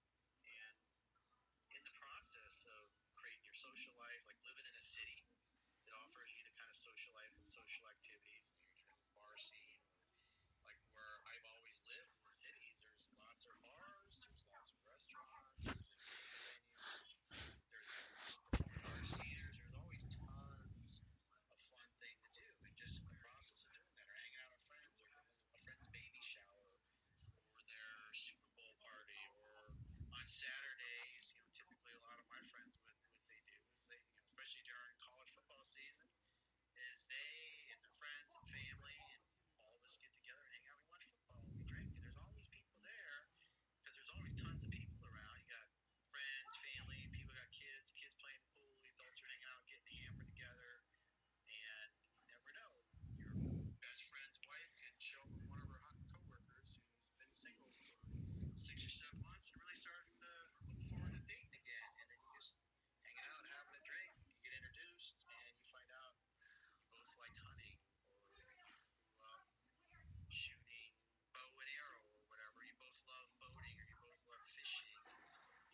good time. You decide that you're gonna make a first date. You're gonna go fishing together. It's like that's things happen naturally. It doesn't have to be a consequence of going up and approaching women. Because when you're doing things you love and enjoy, you're gonna smile a lot. You're gonna be a lot happier. You're gonna be a lot more approachable. People are women, children. Everybody's gonna feel safer being around you. You're gonna want to be around you. You're gonna feel kind of like your life, your party, and you just naturally meet people.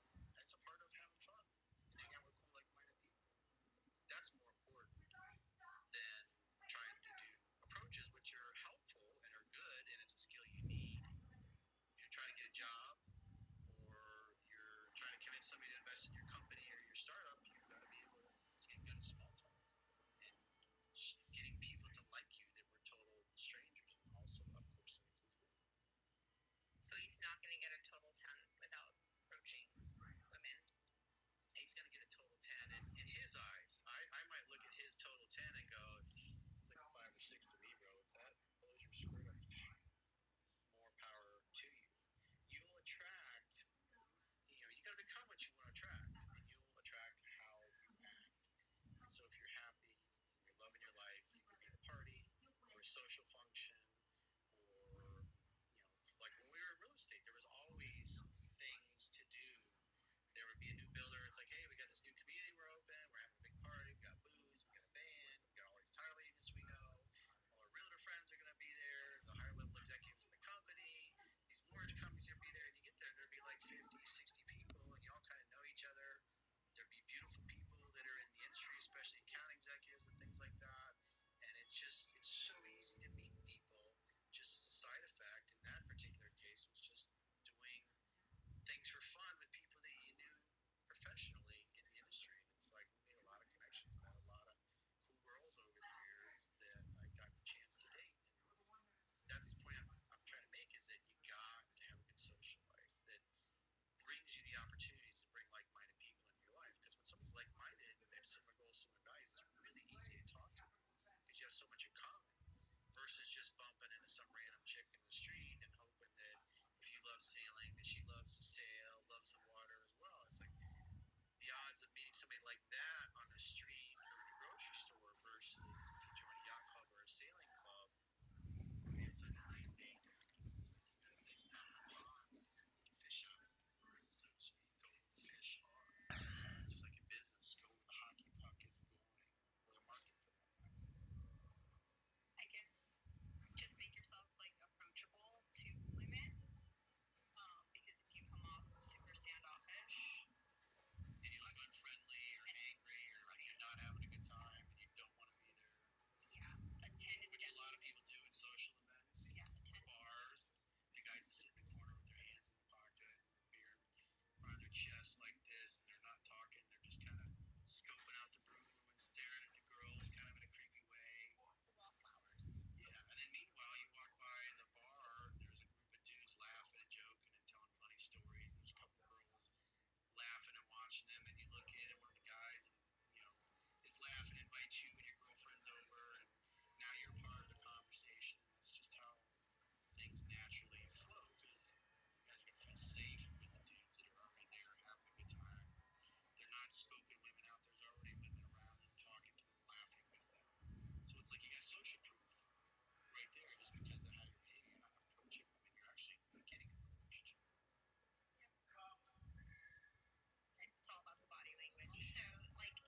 No. Michael Beckles losing his marbles on MSNBC, suggesting that we're, pre-midterms, we're headed down the path to fascism tomorrow if they lose. Here, check this out.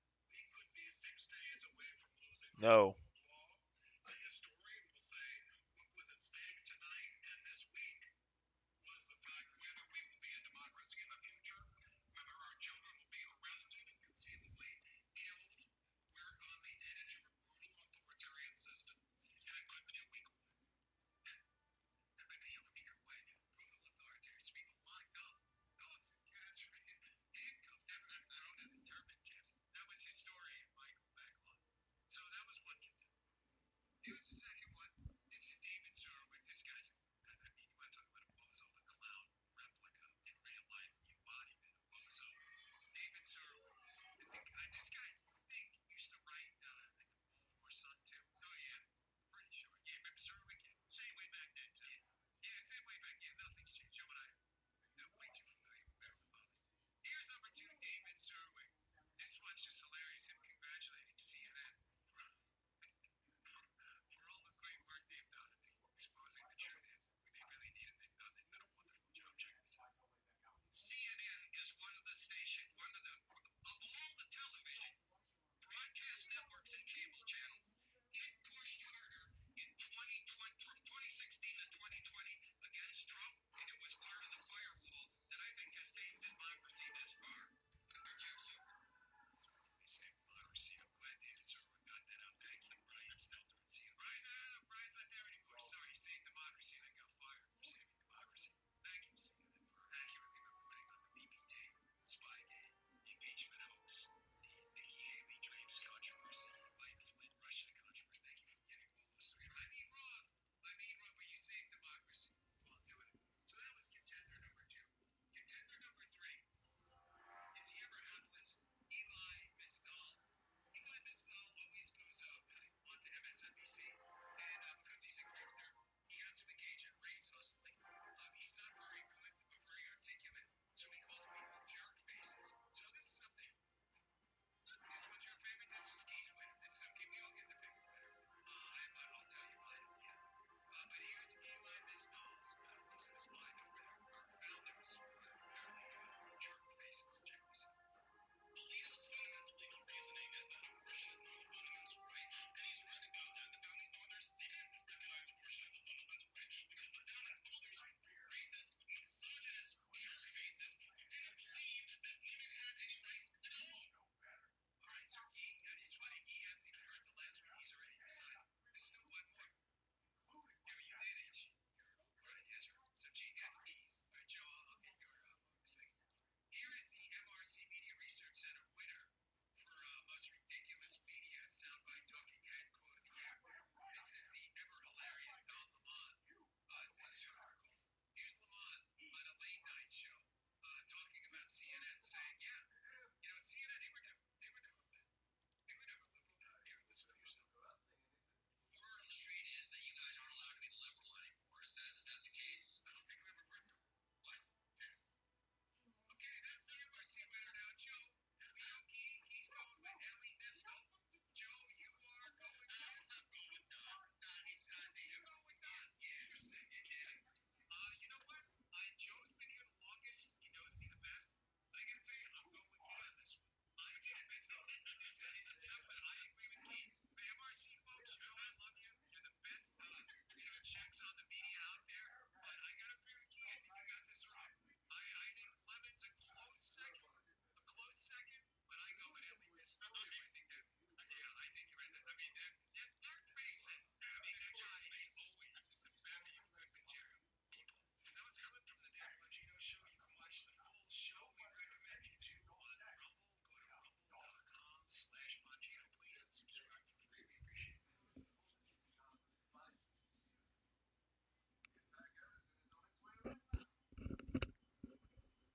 Things have been suspicious about this. This could potentially be really bad because we took what 4 lands or something out.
You know, part of me misses being big and lifting a lot, but the other part of me kind of likes not having to eat so much.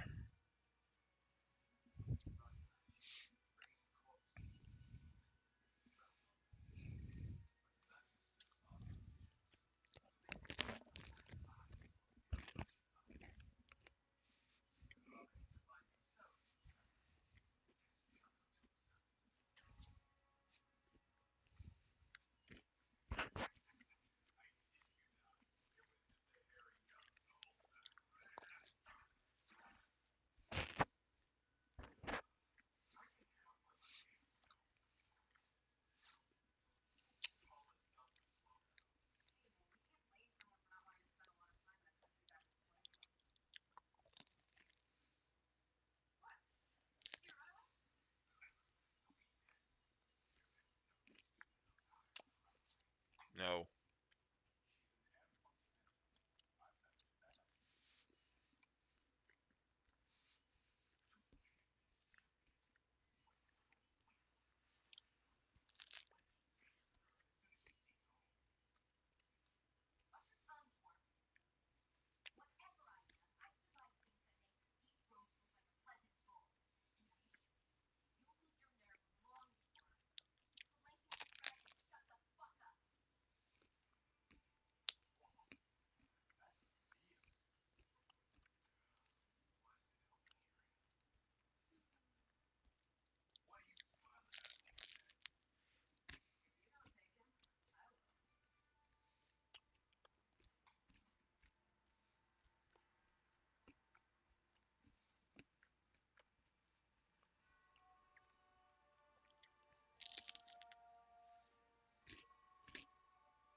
No.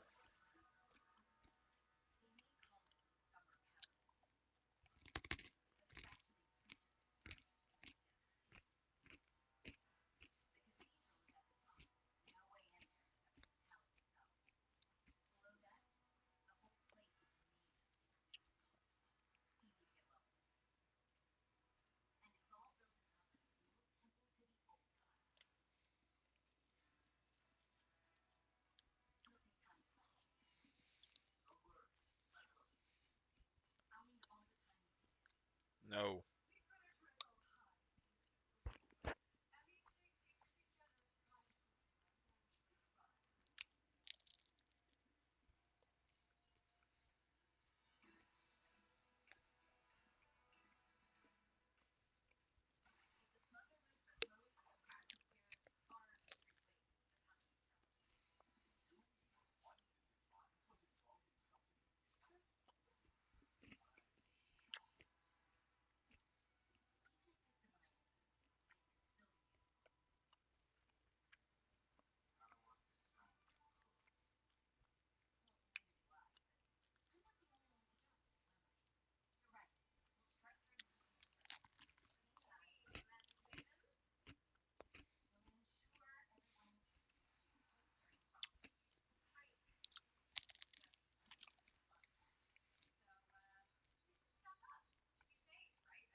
I think the deck slowed down too much.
It's the removal of the humans that are slowing the deck down.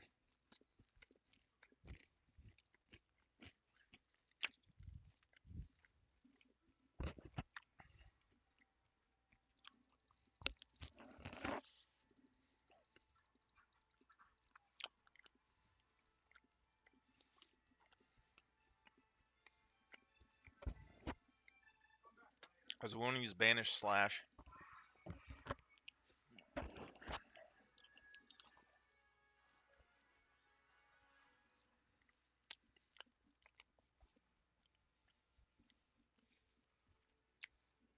The issue here is that Citizen's Crowbar and Cathar Commando, the Crowbar's an artifact. Commando's a bigger beater.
I like Cathar Commando though.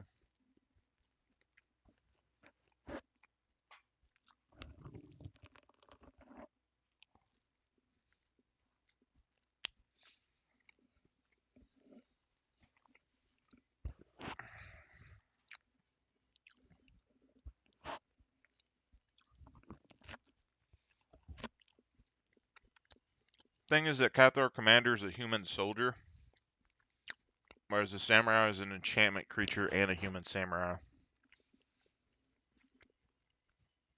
Like Cathar is better than the samurai, but the samurai with the crowbar activates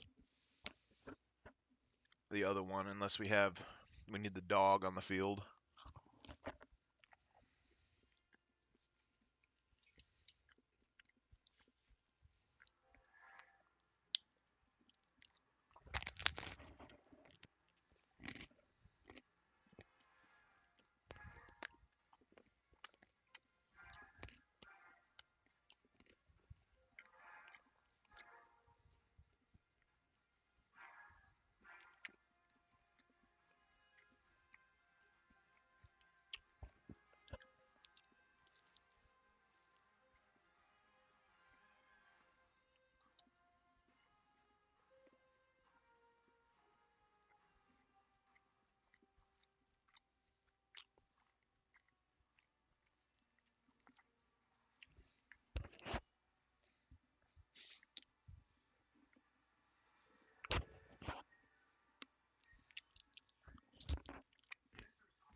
Where's the removal spell at?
I was gonna let him win, but he came back. He's been holding it.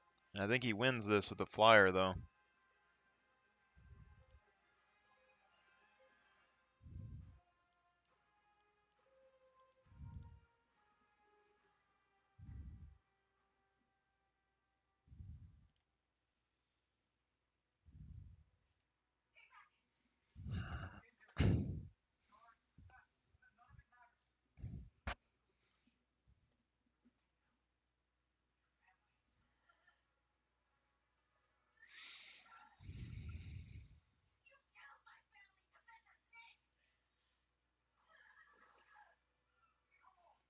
All he has to do is pay for this thing twice, and he kills me.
He's definitely won because this thing here, all he had to do was up it twice, and smack me, and it was done.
This is a slug down if I ever seen one at this point.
We could have beat him right there, but we didn't, so.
We so good, we so destructive. We need some more of those other cards that we just found that give us artifacts in life, because that's pretty good. Pretty good. It is a little bit more expensive though. So Static Nick's risky. I like the artwork on it. It does look good. It does give us enough to, if we were going to use more of those cards that resurrect creatures, I would use it for sure.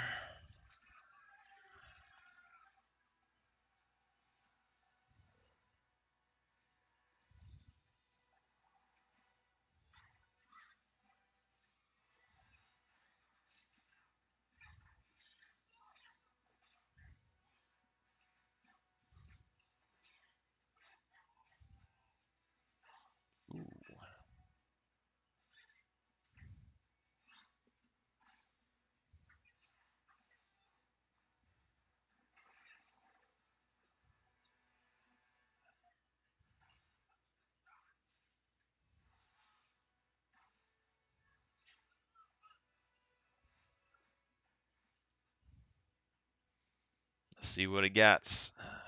I think he's gonna have a creature destruction for sure. Next turn, he has to get rid of that card or it's over.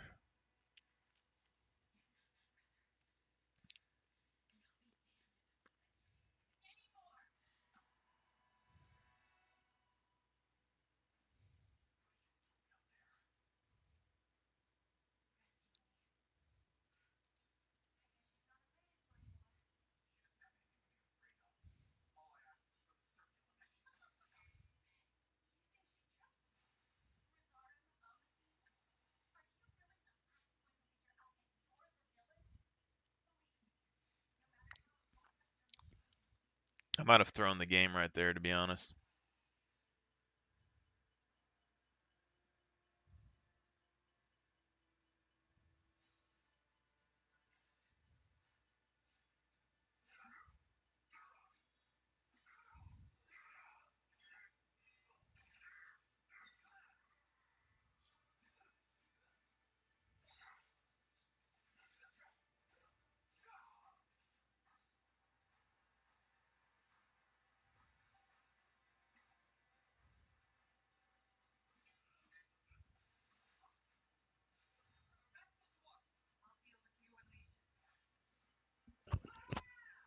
Ideally, we probably should have left these open to block and stopped this from attacking us, but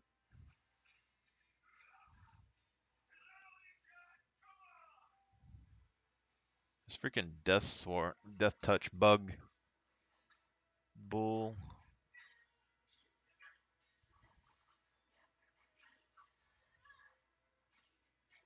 Hmm.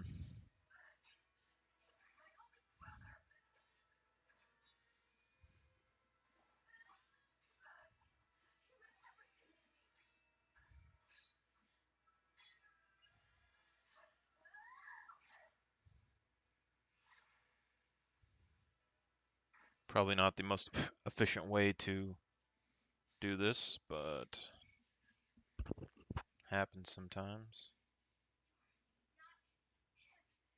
Go ahead and attack with the tokens, I guess.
This right here is a board wipe.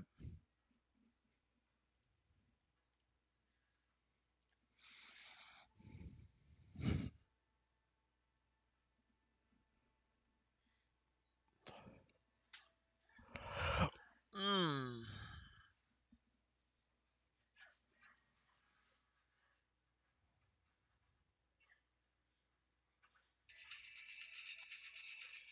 This is a set of dies that does a 1/4 inch offset instead of the 3/8 offset that I was just doing. And that's as simple as these dies need to be. When using a chisel, that stop collar will hold it up off the table so you don't jam the chisel into the table every time you stop. But that makes a very nice, even depth line. If you do it hot, you get a pretty deep line. You can split things this way all the way through. When we talk about blind tools, this is the little tool I bought for rolling little hinge eyes. It just gently squishes. Big pressure here. You can do this under much smaller fine press. That is completely rolled up. I don't know if you can see inside that tool or not. It does kind of jam, so you have to grind this out. But you end up with a nice.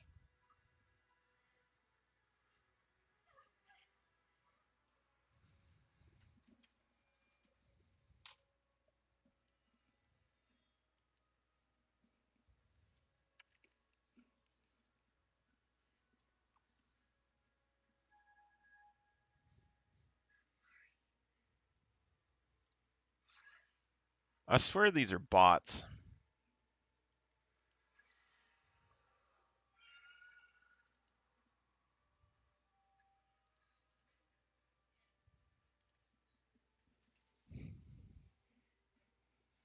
Let's get some value out of this real quick.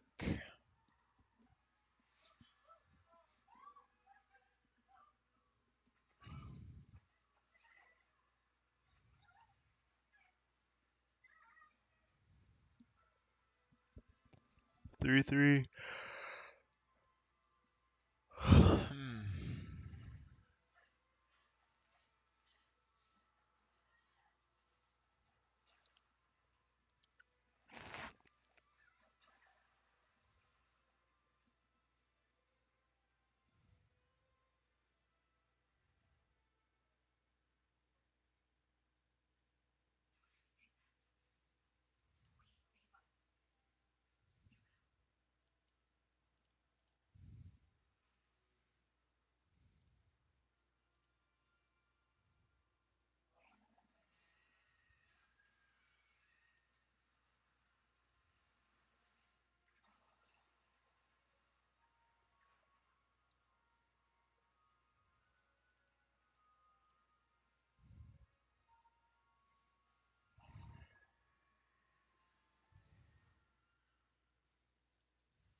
If they're smart, they kill Cathar by giving up their 2 creatures, but their deck might not be able to recover. Either take 5.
see what they do.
You have enough sagas, dude? We definitely got to destroy that one. This one's ramped. The other one we got to get rid of.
We got to end it. We got to end it. So we're going to be able to get 6 damage in. Potentially we could end this. I don't know.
That sucks.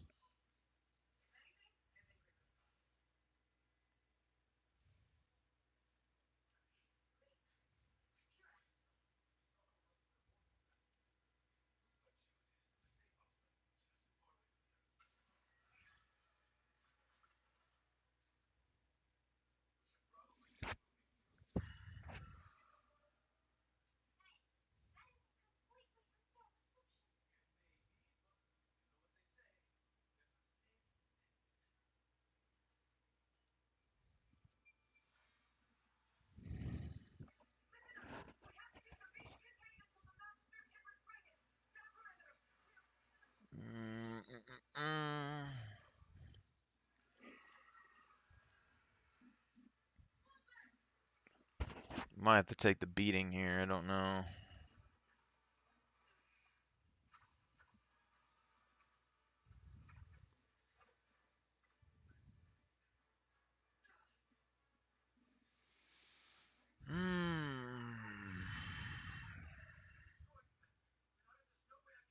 It's not good. Not good at all.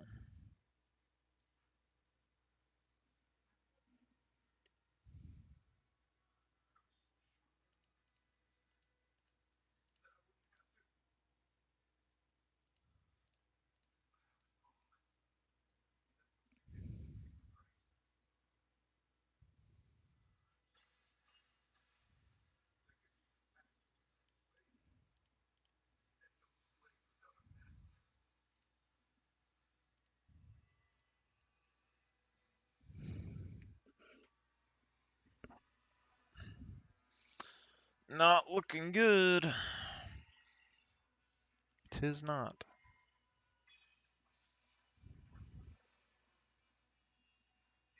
He's got to get over this hump because he doesn't have any card draw.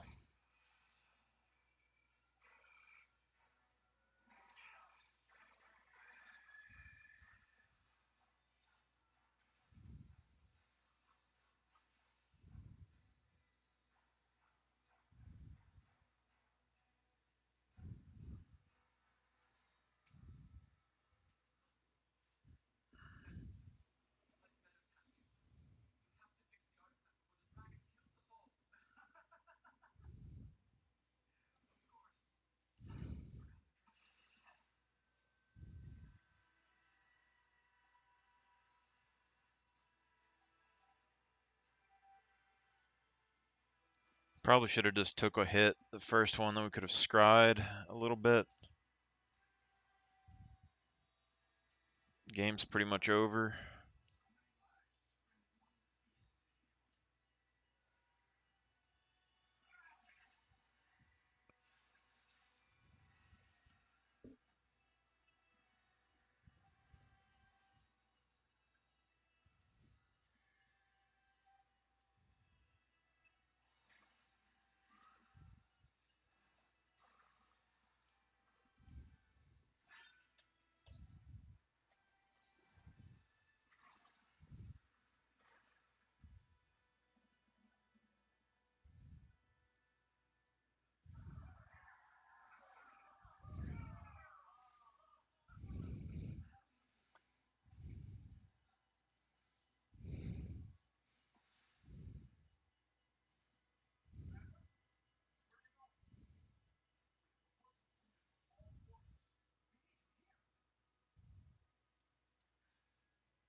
Completing quests.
See, I like this. It's looking cool.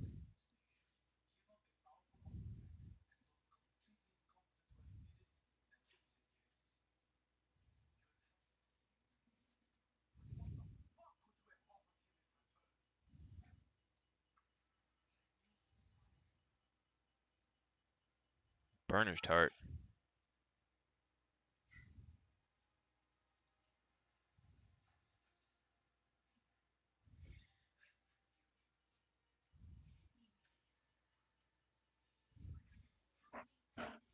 Sacrifice a historic permanent. Norn disassembly. That could be good. Mox Amber.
All the soldiers are left-handed.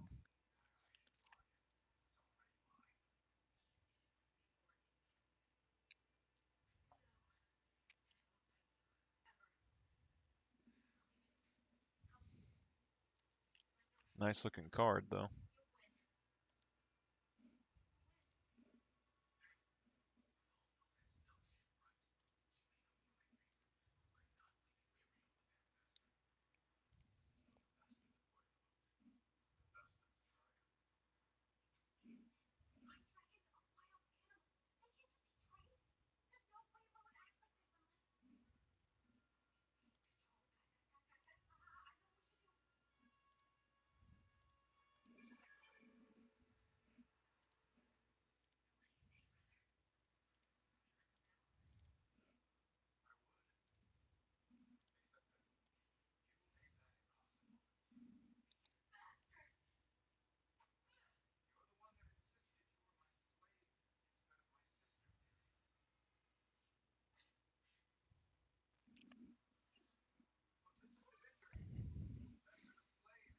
Pay 2, draw a card.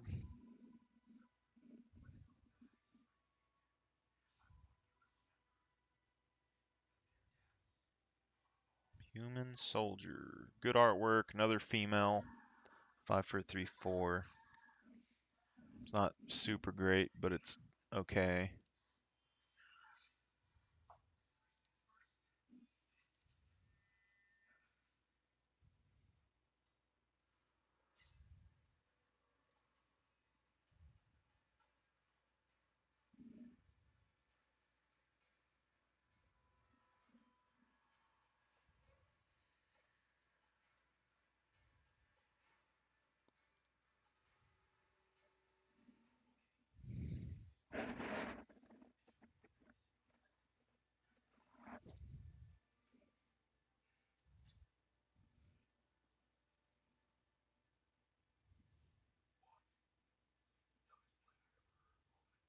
X is the number of soldiers you control.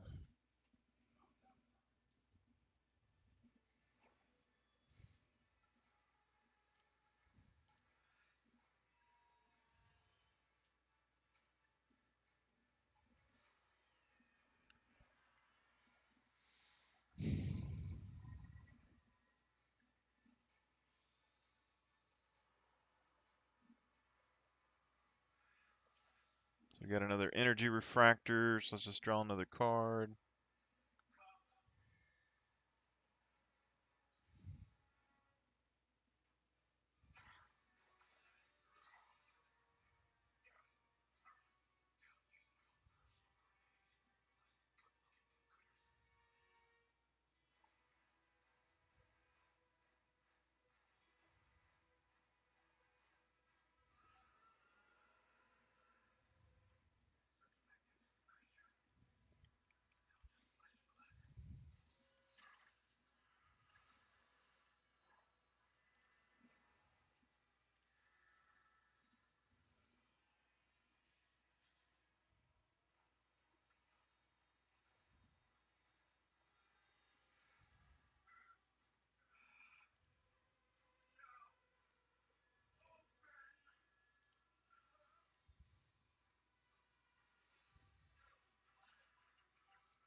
at that. Shield of Argive.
So if we attack, we could kill it for sure.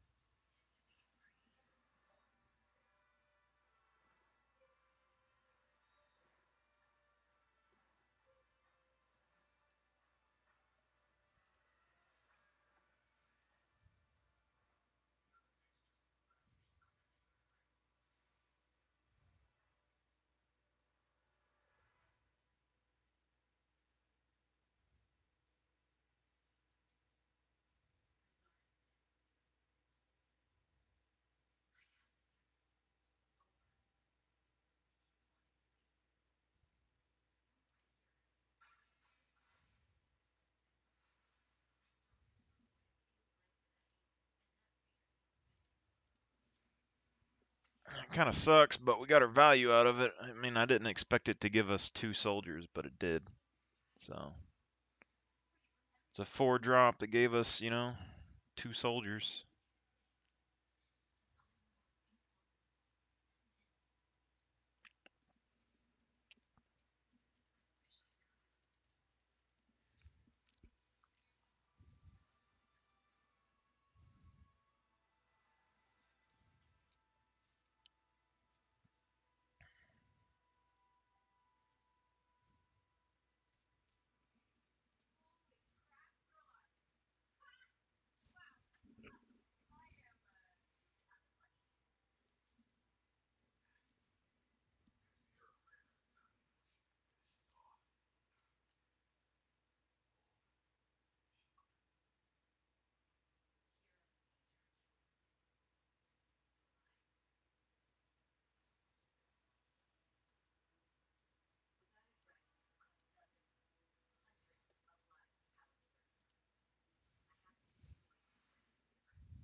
I want the different artwork for this. I want the cooler looking stuff.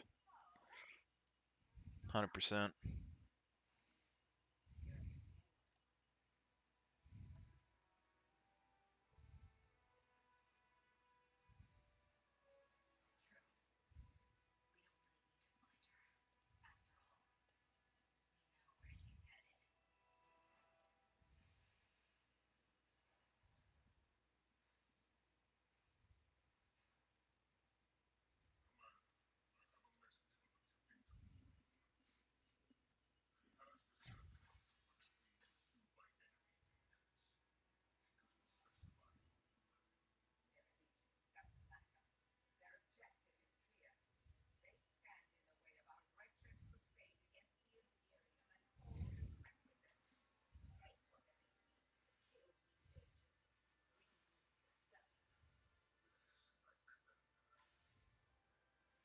We can destroy one, but I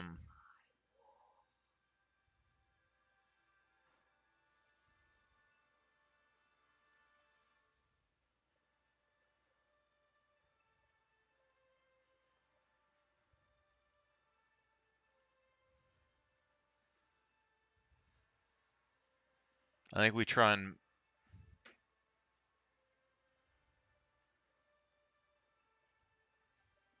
I think we have to try and mill him out.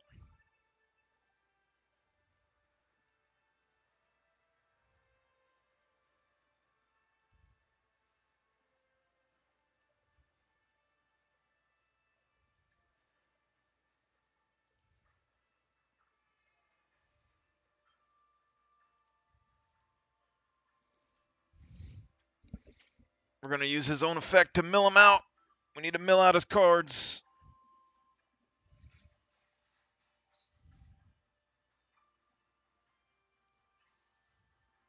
If we would have left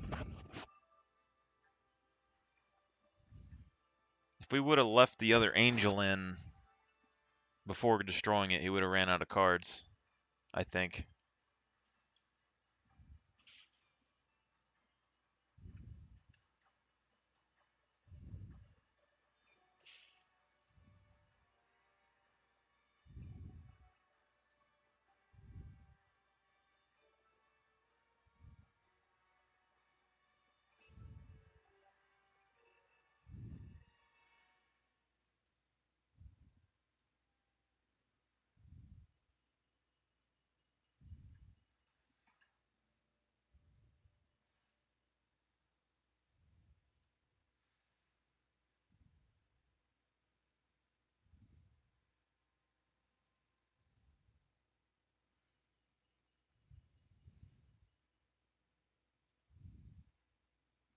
Come on.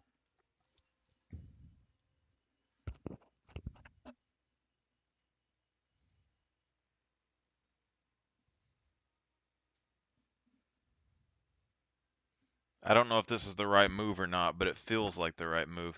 But we should have been able to win already if we just overswarmed him before. He would have lost all of his cards. But I think he's at 0.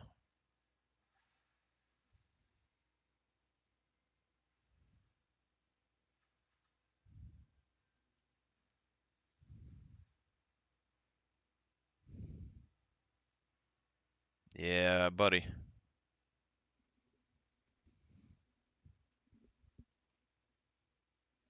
Oh, what's up, Steamsy? Welcome. I haven't really played Magic Arena very much, so I kind of just used what cards they gave me for standard. I was trying to do Commander, but I don't have enough cards to really compete, so standard seems to be the best place.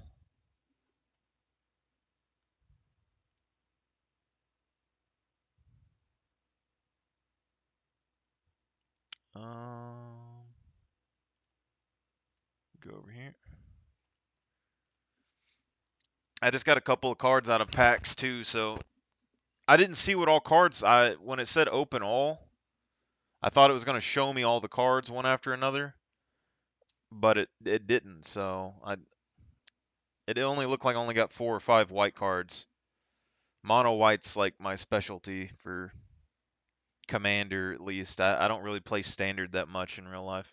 I don't really play that much in general, but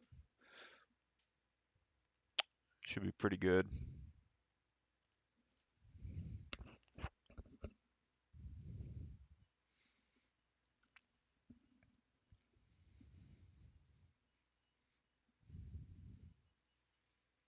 All right, let's go to. Let's go for the companion. Get some extra cards.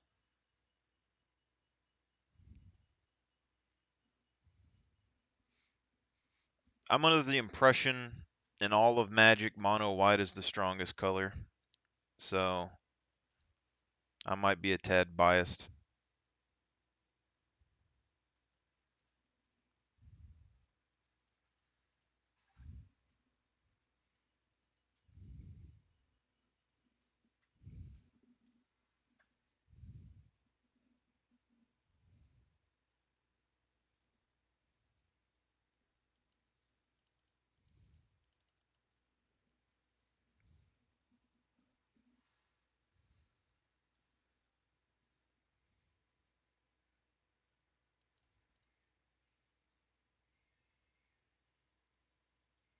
Let's just go ahead and do the Throng.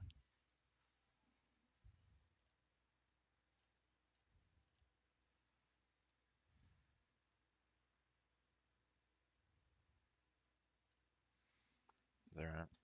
We'll just get stuff to swing. I don't know what kind of deck this is because he hasn't played nothing. So I'm just gonna try and go wide before he gets something down. I'm assuming it's something big if he's needing 4 or 5 mana to play it.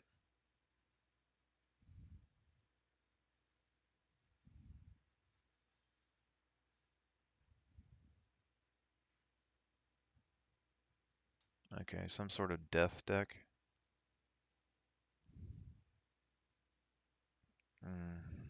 We got 4 mana. Let's drop 2 creatures down.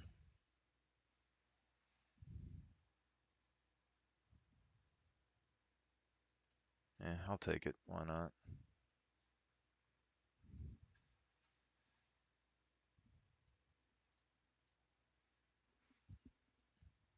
Doesn't seem like much, but it's 2 cards out of our library, so we're thinning out the deck a little bit. And he has 3, so I'm going to attack with 1 Throng.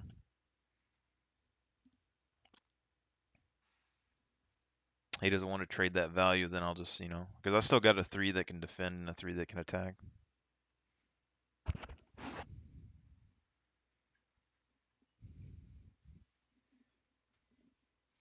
It said there was quests or something to complete on Arena, but I couldn't find them, so I don't know exactly what I'm supposed to do to get extra experience and stuff.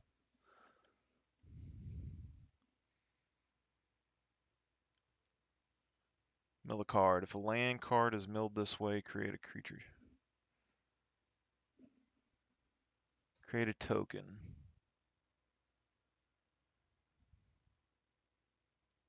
I don't think I want him to have this.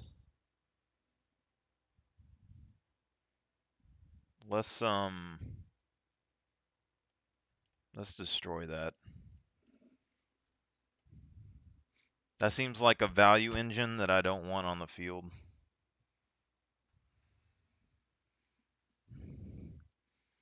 And then let's go ahead and toss another Throng down.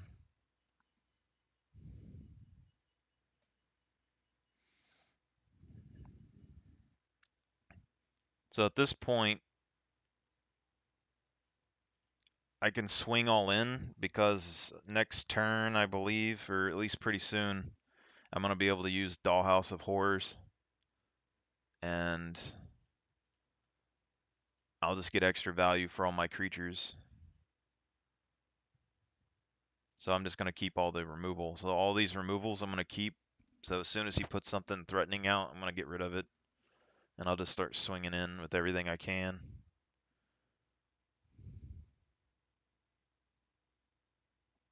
Honestly, shouldn't have swung in with Rumor Gatherer, though. That was a mistake.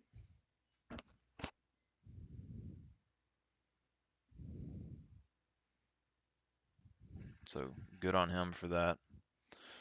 But that means within a turn he's going to lose, so I don't see him being able to pull anything out here.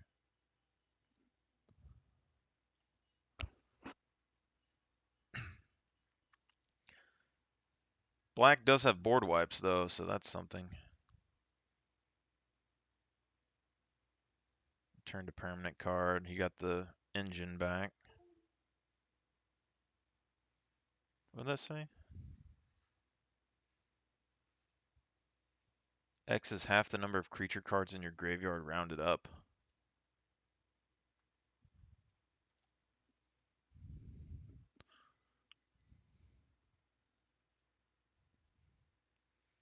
Um,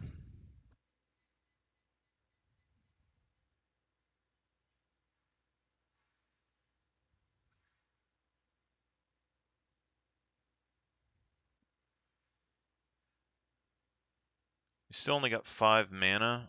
I think we get rid of the engine again. He has an enchantment.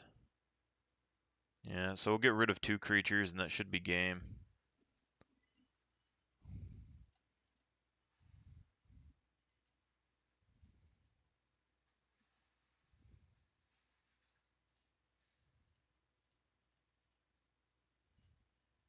I think.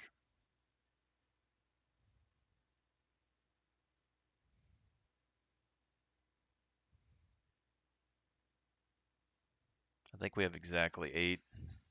Yeah.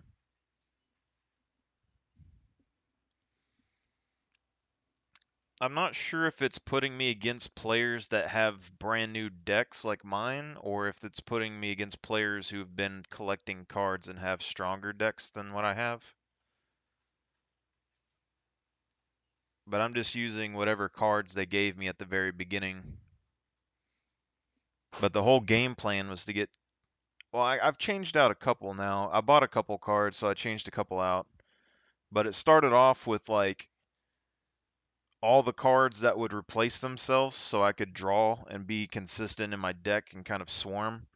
And then I replaced them for 3/3s as best I could. So I've slowly been transitioning to 3/3s because they're basically the only way to remove some things. So it's been working pretty good. And I think 2 Dollhouses of Horrors is pretty decent. And I was gonna buy another Cassar lady, but I don't know if it's worth it now that I've got the other one for free that makes soldiers when it attacks. It's not necessarily better, but they're both legendaries, so since they're different creatures, Dollhouse of Horrors can bring both of them back to the field without anything getting messed up, and so I might not buy another one. I don't know yet.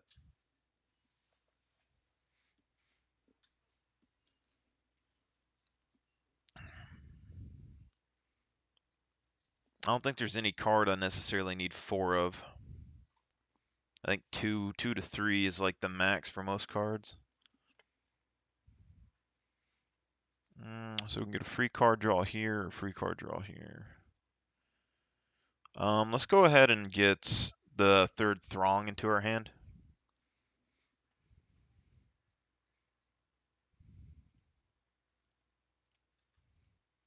So that gives some good 3/3s early, and then we'll get the free damage in.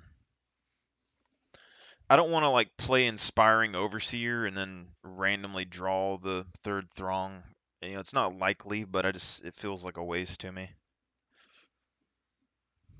Red.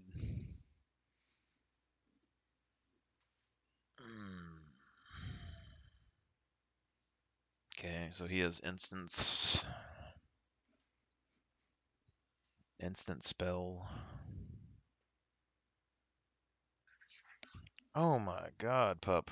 What did you eat?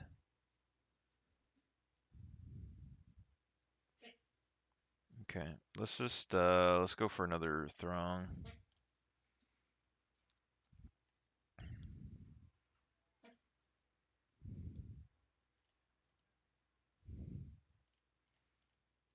If we can burn through his spells, that'll be good. I'll probably do Inspiring Overseer next turn, because he'll probably put a land creature down at some point like that. Yeah.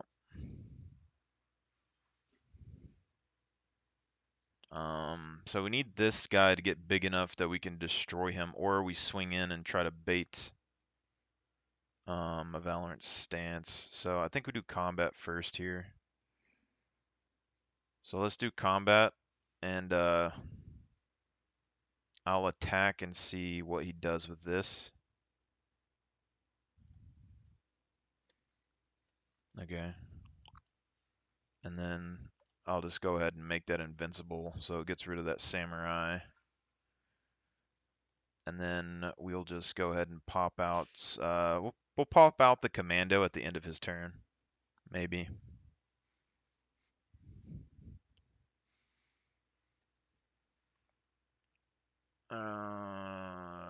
What? 1 damage to target creature to each creature your opponent controls.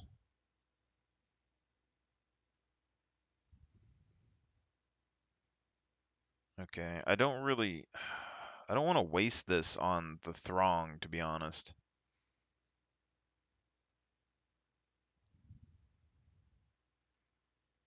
Yeah, I think we just let him do it. So let's let that resolve. We'll bring the Cathar Commando in, and then after he gets one more counter on that thing, we'll banish it.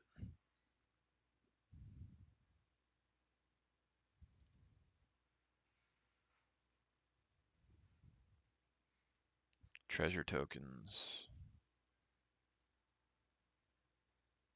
Target non-legendary. Has haste. I really want to get rid of that. Let's go ahead and pop this in.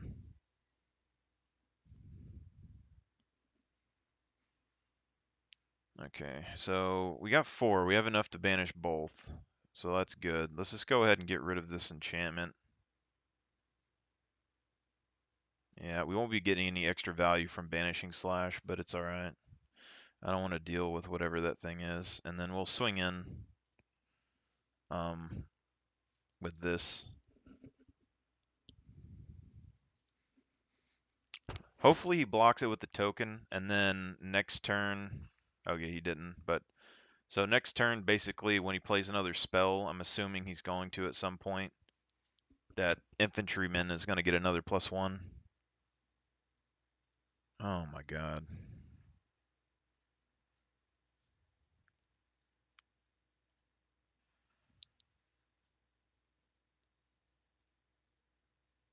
I mean, this one isn't as bad. Yeah, I'm fine with that. That one's not as bad. Create a treasure token. That's kind of bad. I can't let him do that.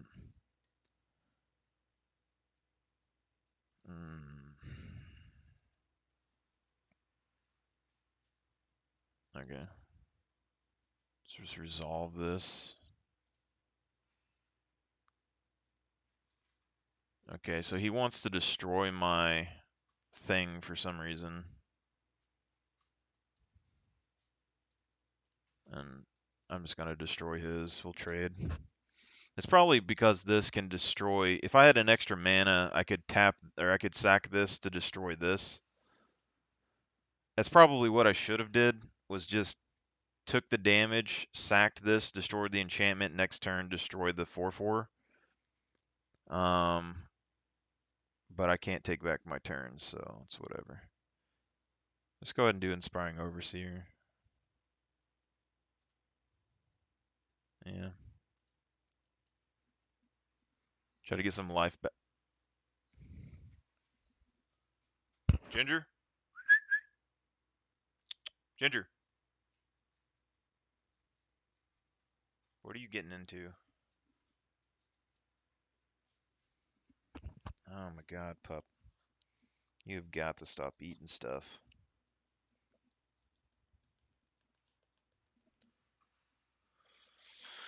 Alright. So, I mean, that mistake will probably lose us the game, potentially. But I don't think he has enough card draw. So as soon as he runs out of cards to play, I think, unless he has a board wipe, we can potentially come back. So right now we have 5. So right now we could play Dollhouse of Horrors, and then we could start pulling these for free next turn. Or we go ahead and play an Overseer, and we get a free card draw.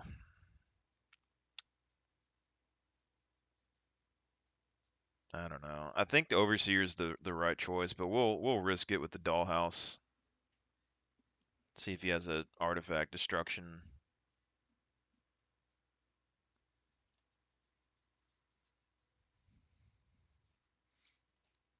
I mean, he either does or he doesn't, so. If he doesn't do anything serious this turn, we're going to be able to come back with a vengeance. Looks like he's kind of tuckered out. Okay. So we're going to do Inspiring Overseer. We should have did Dollhouse first. Maybe not. I don't have a thing. This is an enchantment, so we can bring back the Crusader and then sack it to kill that if we want. Or we can pay 3 and put another Overseer up. Give me an extra card, an extra life.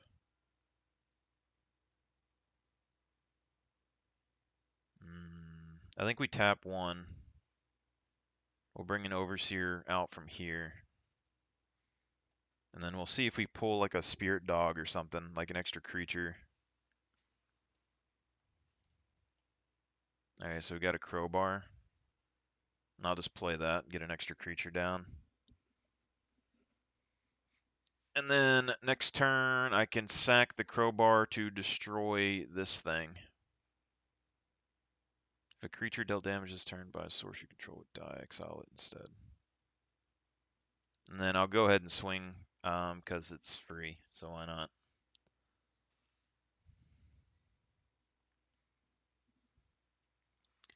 Alright, use 3 damage to that, okay. It's a token, but whatever. Here, I will go ahead and block this thing. So I don't care about this dying. We'll get it back next turn. Then we'll bring back Cathar here in a second. So let's go ahead and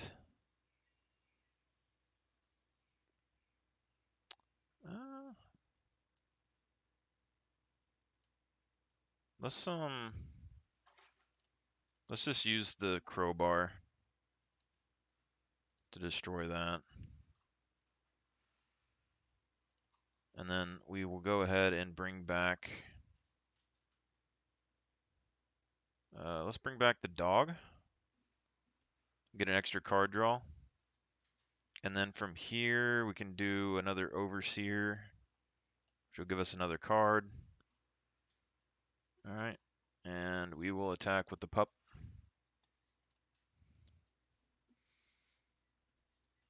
He has 3 cards and a lot of mana. So this... What? Create a 2. Oh. Okay. Alright, let's just play a Plains. We'll go ahead and destroy this enchantment again. So we're going to bring back Cathar. So it is a 3/3.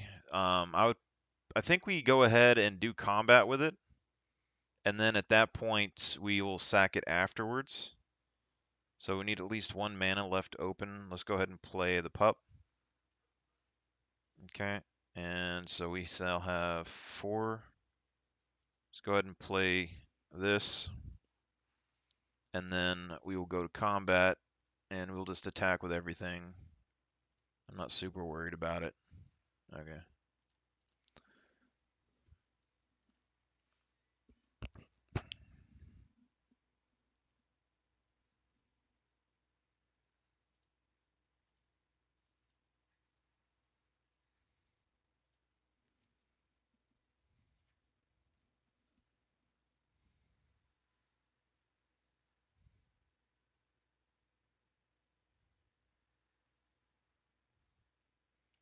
Cathar.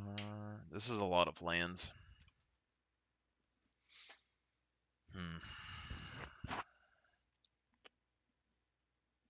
It's not a good hand to keep, but I'll just go ahead and do it.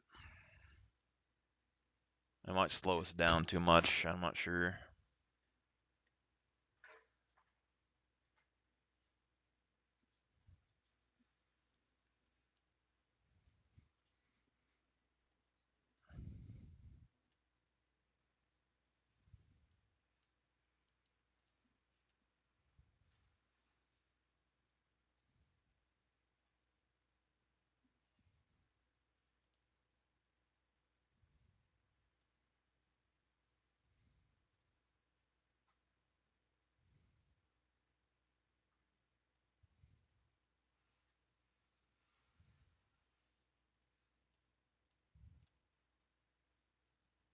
Artifact creature.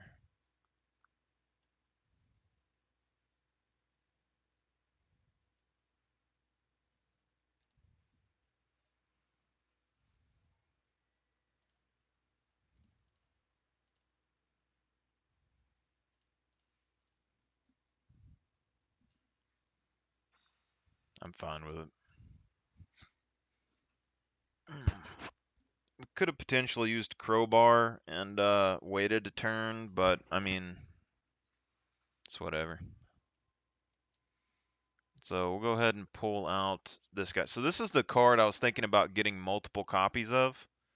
I only have one. I could potentially get 2 or 3 currently, but I don't know if it's worth or not for the deck. I mean, it helps quite a bit early, and it's okay later on into the game to just get extra card draw, but it's a legendary creature, so I'm only going to be able to have 1. You know, like I might go up to 2 on this. I'm not sure yet.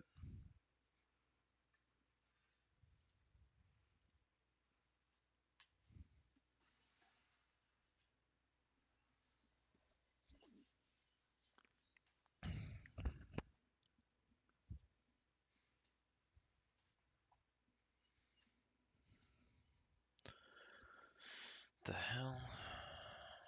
7 cost. Well, that's rude.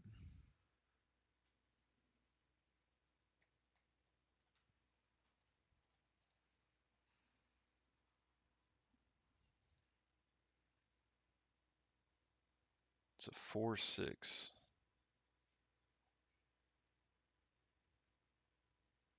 So it gives its power to somebody else. Let's go ahead and crowbar this.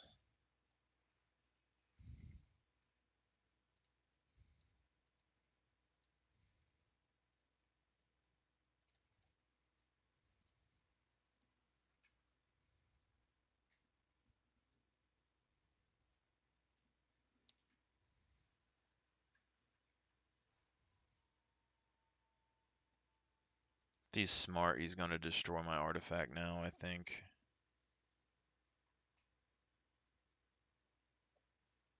Pay X, sacrifice, creates an XX colors artifact creature token. He's about to make something big with that. I'll chump block this. So he can make like a 6/6 or something with that.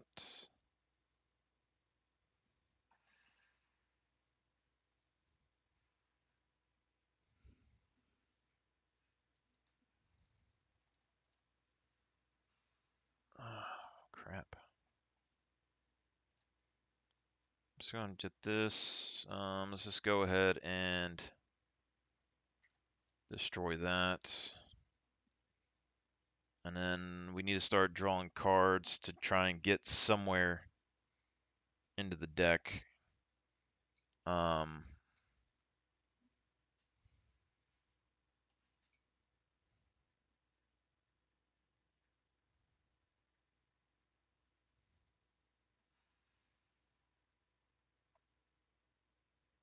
If we use the pup, we could potentially get a second creature down. But Resistance Squad only activates with Throng, so we might just go ahead and do that. Plus it's a 3/3. Gives us some defense. Or it's a 3/2. Alright, draw me a card. Alright, it's not bad. We'll get rid of that thing next turn. And I mean, if he uses it, it's still going to turn into an artifact. But this thing has unearthed. Braingainz haste.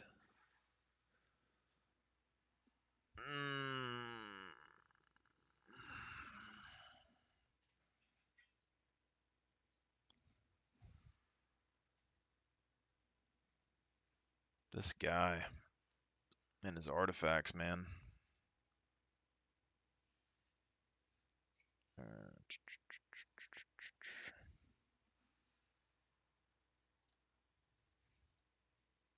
If we destroy it, it's just going to go right back.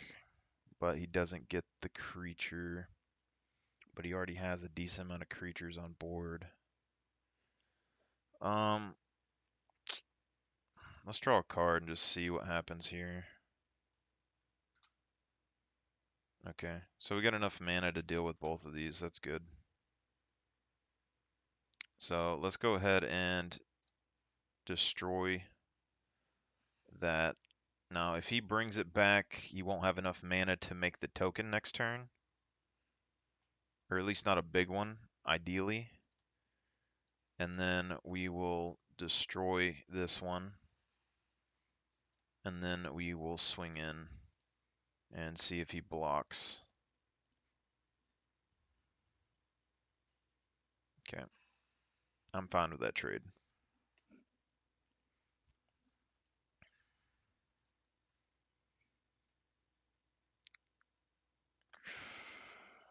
What? It's beginning of upkeep on your twos. Creatures you control get 1/1, gain trample. Mana ramp. Draw card if you can.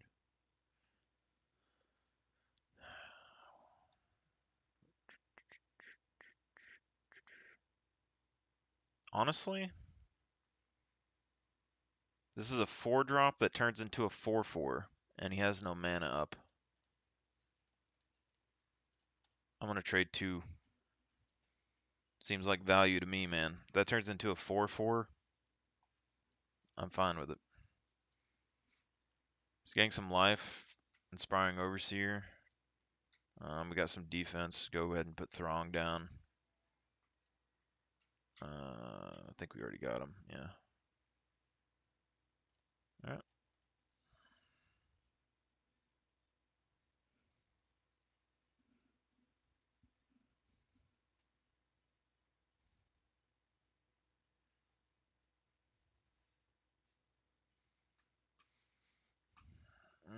He's tapping for a lot of mana.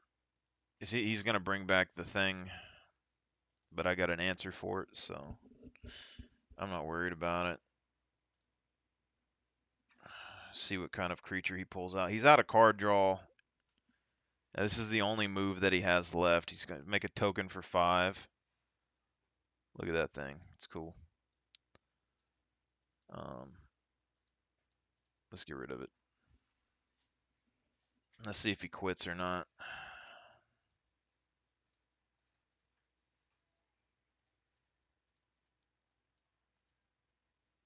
Maybe he'll come across a board wipe. I don't really know.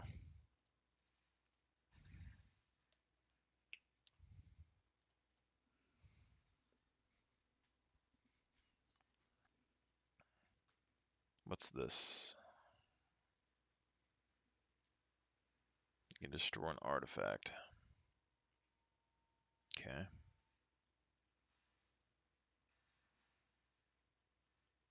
I don't think it's worthwhile. I mean, he can gain 3 life, but he's going to lose slowly.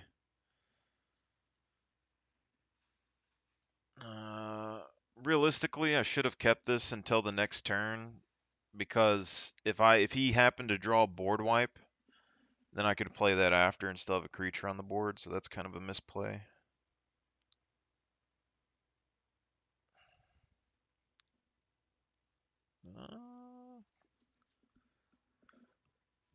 Whenever you cast a non-creature, 1 damage. It's not bad. I'd prefer to have like mono white cards or something that goes like with the goblin commander dude. I think like a mono, like if I could trade all of my other colors for mono white cards right now, I would. Even if it was like 5 cards for one, so I could just have some extra cards to make decks with for commander or something. I want to get out of standard and play commander matches.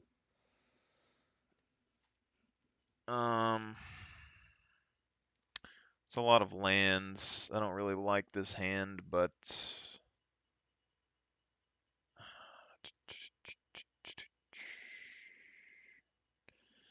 let's just hope that he doesn't have an aggressive deck. We'll at least be able to get a crowbar down, and we have a removal, so. Oh, werewolf deck. Of course. Why wouldn't it be?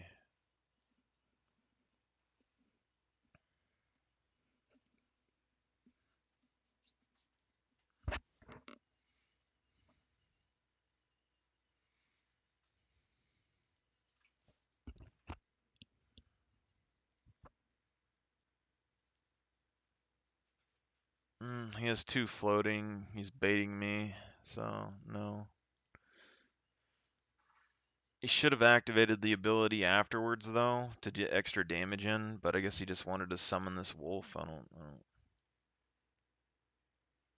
don't.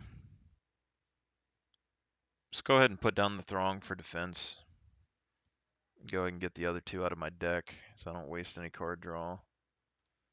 And then we'll swing in. He isn't going to block, and then that pup will get bigger. Once it gets to 4, we'll get rid of it.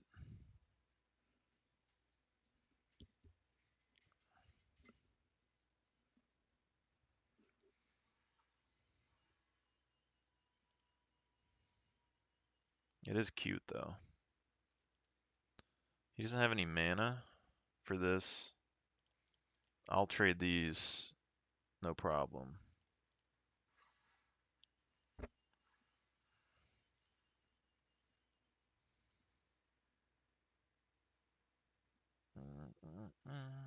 So we got 4. Let's just go ahead and do Rumored Gatherer, and then we'll end. Probably I should have did a Throng and then waited for another land, but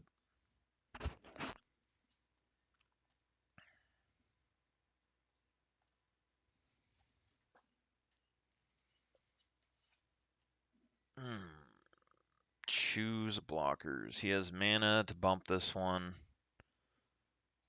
This one isn't doing anything.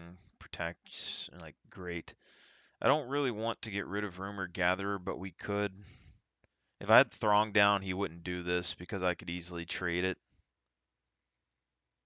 I think we just wait for it to turn night, maybe, and then destroy that. Let's just do no blocks. I mean, he's hitting me for 3 damage here, although he should ramp this up by 2, so he should do this twice and hit me for 5. But he's not. He should be, though. But he keeps wanting to summon more creatures.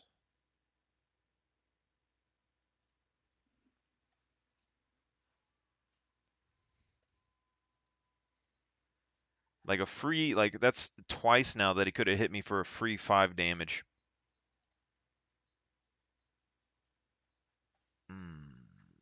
This is getting bad.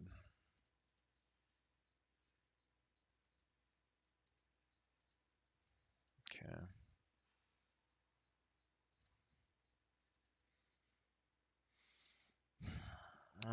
We could sacrifice an Overseer, or we try and look for an answer to these wolves. The problem with the wolves is they don't have a bunch of defense stat generally. Like none of these are over 4. They have 4 mana.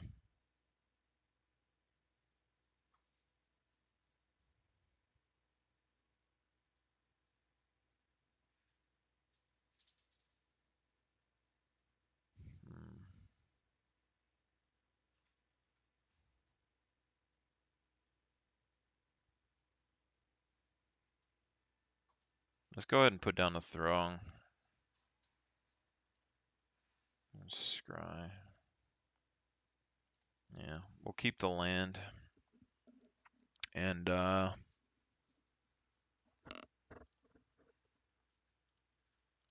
combat. I think I just go ahead and just swing in.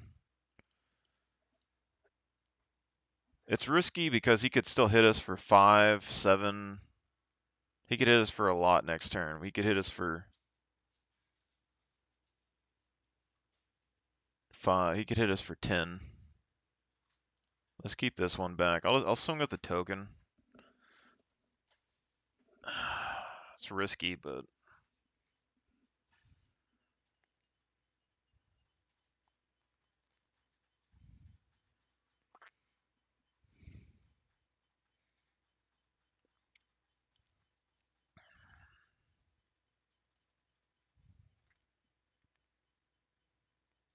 we got a lightning bolt.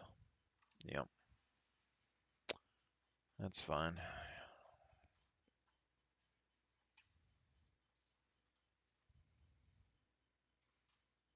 So this one gets trample. This one's going to buff them when it turns night. This one's going to be pretty big when it turns night. This one will be the biggest. And I got removal for the biggest. So I think we just go ahead and do this one because it's big enough to where we can't deal with it very easily. But our removal can't target it. And it's going to buff everything else.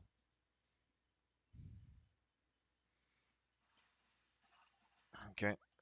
He's caught on to the wolf trick now. So we have 6 mana. We could put down a blocker and draw a card, or we could remove something. Let's draw the card. Okay, let's put down Throng.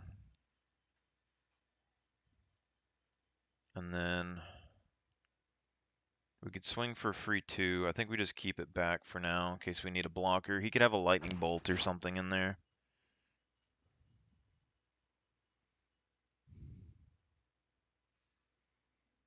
Okay. I think this is a trick. He's very confident. I'm almost positive that he has like some sort of buff or something that's he's gonna give to his creatures. He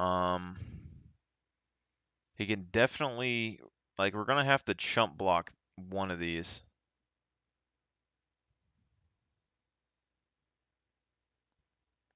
So let's chump block this one. And then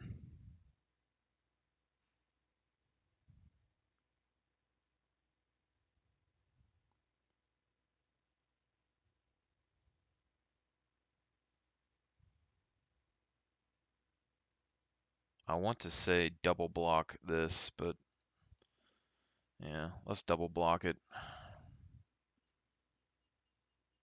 You get your choice, sir. He might have like, I'm thinking he has one card that potentially buffs it by like 2 or something. All right, see, so he's buffing that. What do you have for this? He has something.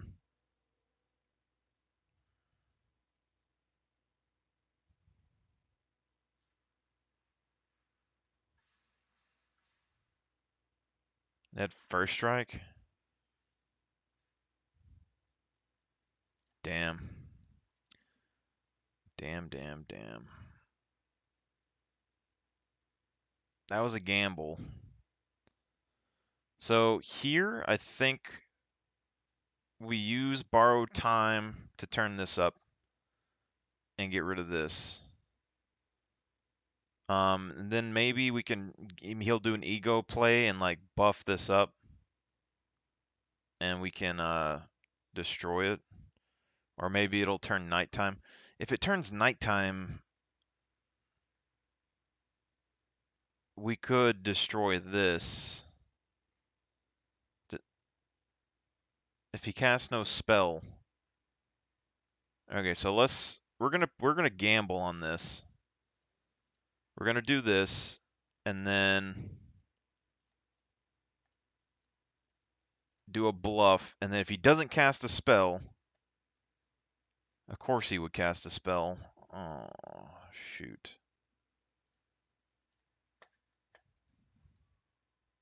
Yeah, we lose. Okay.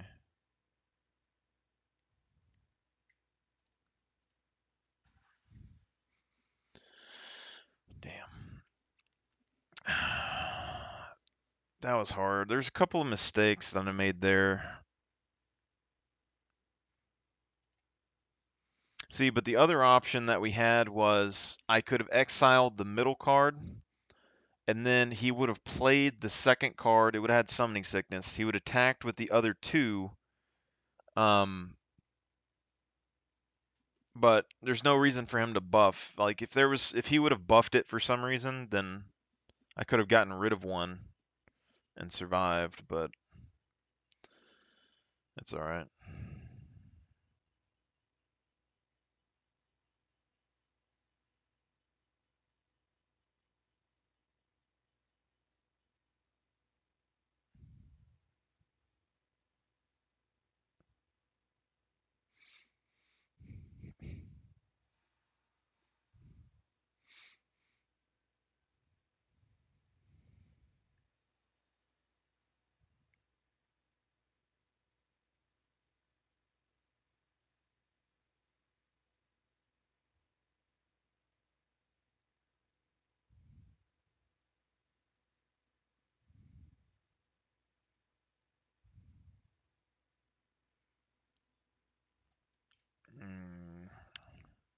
Small again. This is still a risky hand, but I think we keep it.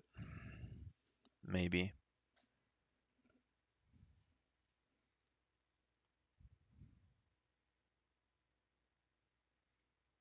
Yeah. Just keep this.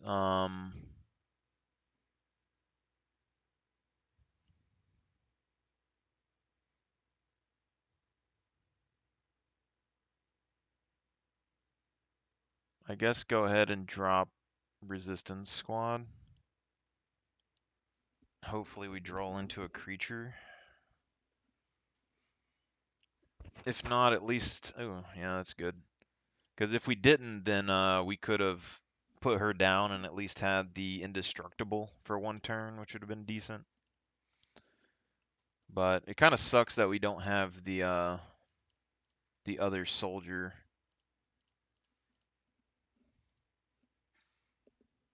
The other soldier could have buffed up our Shield of Argives a bit more. Oops, sorry, pup.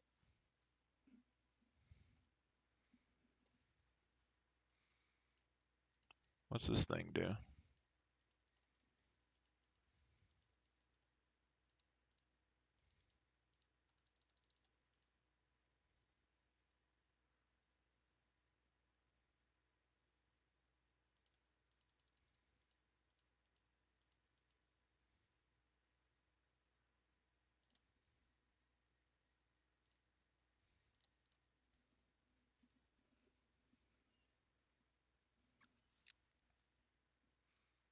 Sir?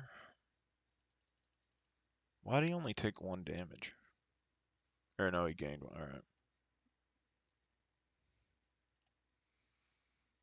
Alright. This is an annoying card, and I don't think I want him to get the value off of it, but I kind of almost don't want it to proc either.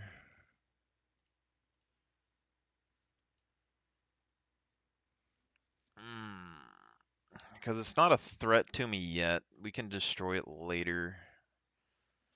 I want to get this card down. So next turn, if he doesn't destroy our creature, well, he'll probably destroy it, but we can destroy his thing. I just don't want him to get the buff necessarily right now. We'll see what he does. He has blue and he has white. I'm assuming he has a counter spell in there. So he might be able to counter our board thing to destroy his, but he can't counter the crowbar. So it's probably safer to go with the crowbar, but also he's going to have to use his counter spells at some point. Yeah. That's fine. I'm going to go ahead and remove that, I think, is the play. So let's go ahead and banish that, or destroy that. And it has summoning sickness again. And then I will go ahead and destroy this, because I don't want them getting a buff. And then I will in turn. Now, if he does something crazy, we still have Valorant Stance to deal with it, but if not, then we'll have it next turn to attack with Shield of Argive. But blue, I'm assuming he has more counter spells than he does just removal.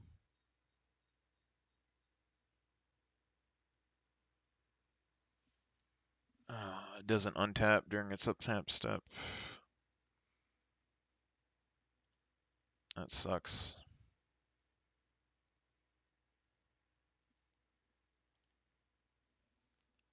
Debt doeth sucketh.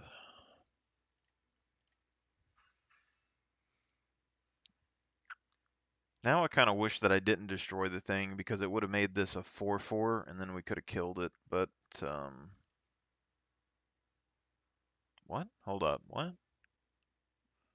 Choose target creature you don't control and tap it. If you control a creature with a counter on it. Oh, it doesn't have a counter on it. That's good. Tis very good.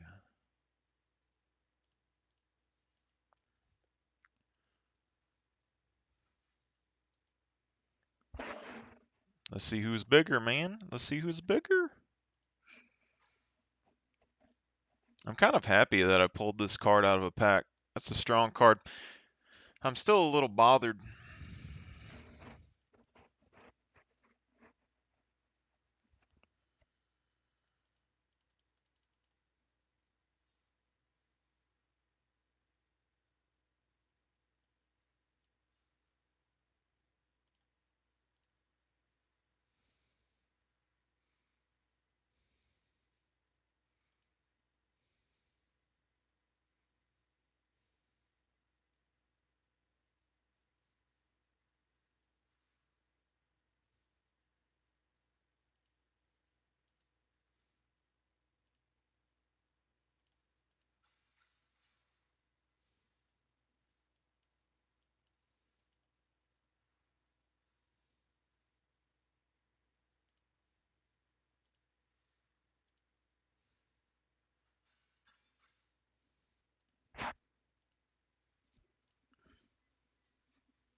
We have the power.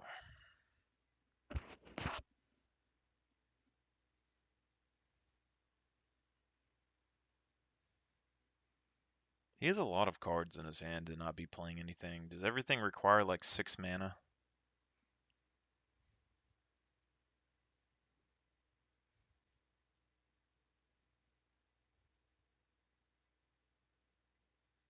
Is he finally gonna remove it?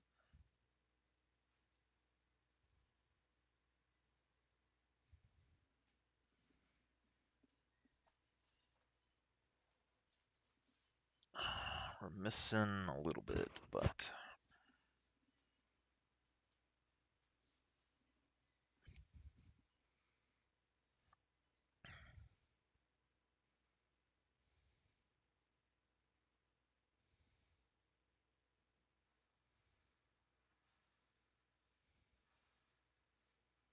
yeah, he has a bunch of cards that are doing something.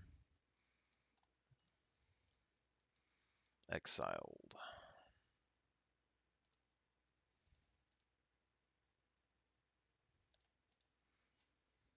We get a decent amount of value out of that card, though. We got like, what, 4 soldiers out of it?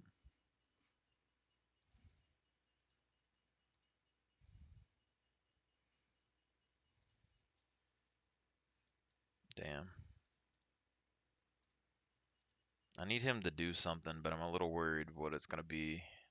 He has 5 mana and he's not playing any cards.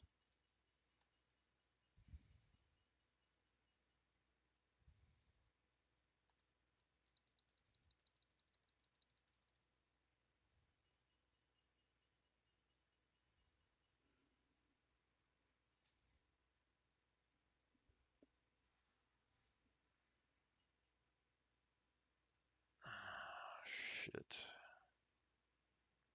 That's pretty much game. Unless we get a removal for this. Even then.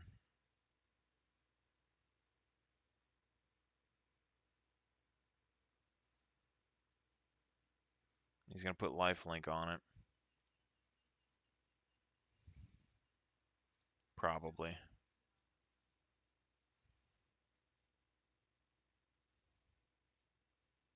Yep. We block 2. We can do 4 damage to her. Think that like that Planeswalker basically just wins the game at the very beginning. Like there's not like what do you do against that?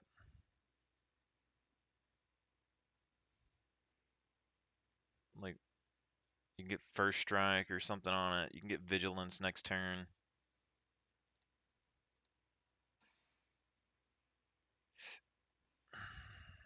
I'm drawing lands. Combat. Blocks 2. We get 4 damage in, but it isn't going to help much.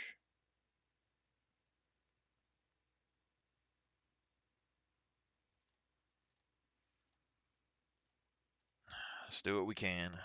Let's do what we can. If he's just buffing 1 creature, we got a chance.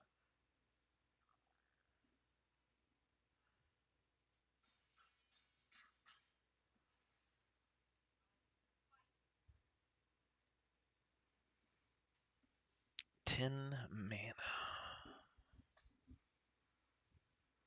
Oh, well, yeah, another Planeswalker. It's great.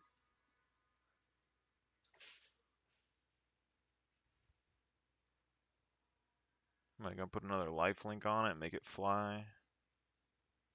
Has to make a lifelink. I can't do enough damage to kill it. Oh, he's making the flyer big enough. That's kind of a dumb decision, to be honest.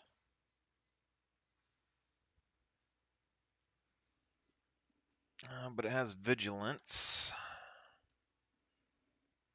I think we remove that, then we swing for 2. This is a token. We could swing for 2 onto Fairy and kill it. Because we don't want that to put another -2. But this thing, then we'll have 1 more creature to deal with. Let's do Static Net. Get rid of the big flyer. And then combat. Because she would block this, it would only do 2 damage. Let's do all attack. Let's get rid of Teferi while we can.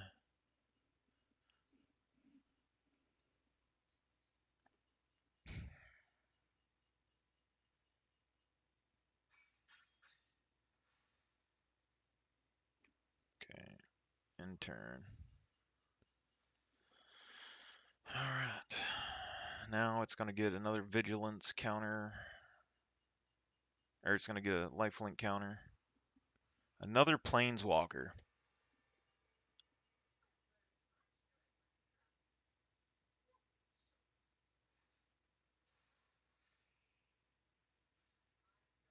Exile tapped creature. You gain 2 life.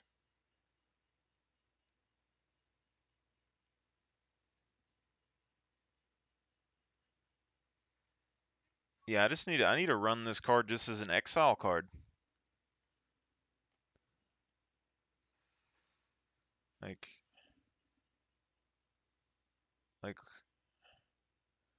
flying vigilance.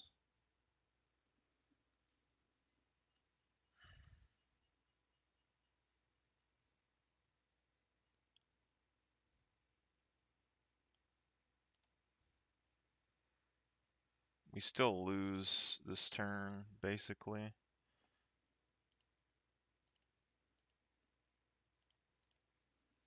We might get 1 more turn if we're lucky, but she should just -1, create a token, and then +1, give the token like flying. I'll do like a 3/3 flyer. It'll kill me next turn.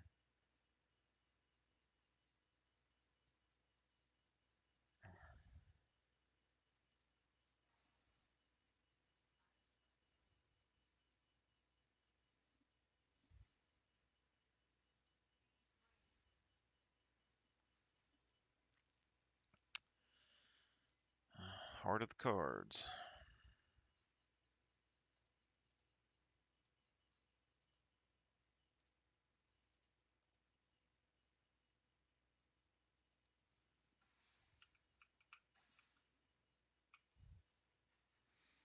Three planeswalkers. My lord. I want to see if I got that planeswalker in there because it's a 4-drop planeswalker.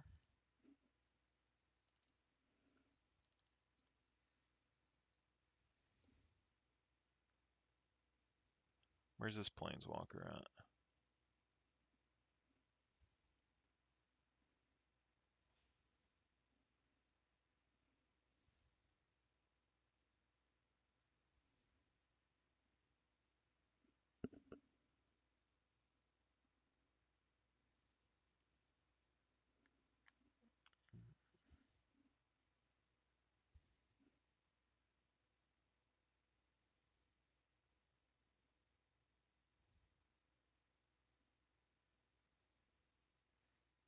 I still like this Union of the Third Path. It's like Pot of Greed with life gain on it.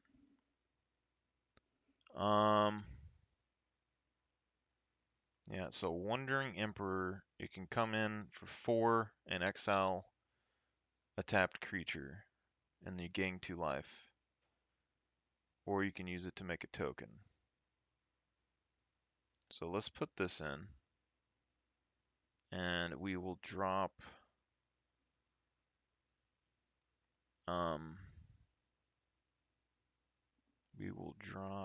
a Banishing Slash. Maybe not.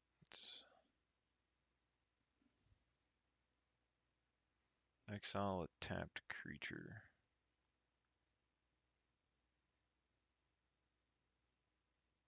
I'll drop a Valorant Stance for it.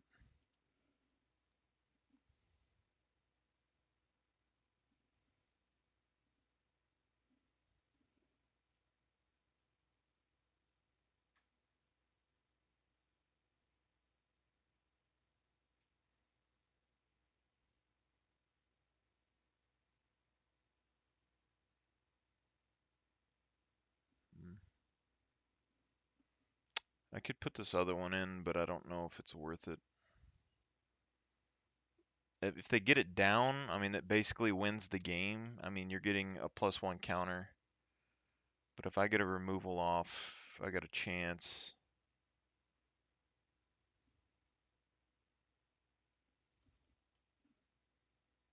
What was the other card I was looking at?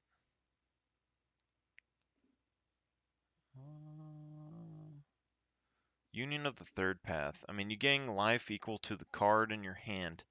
Like, I might drop a Plains for it.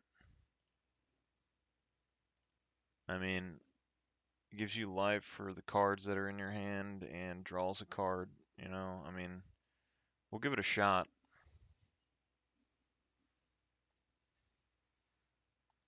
Whoa, we're not doing bot matches, sir.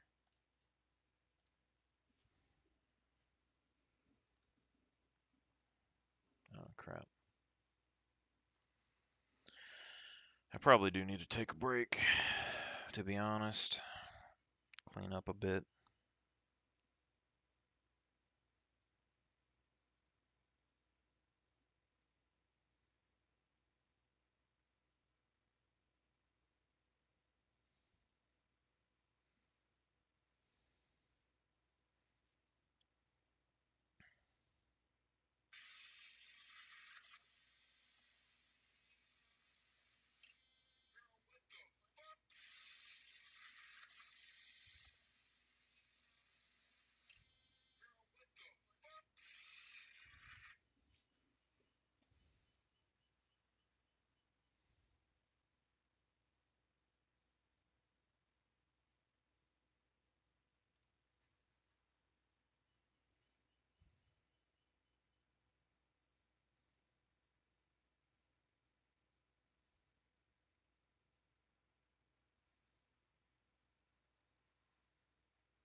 What if God was one of us, playing magic like one of us?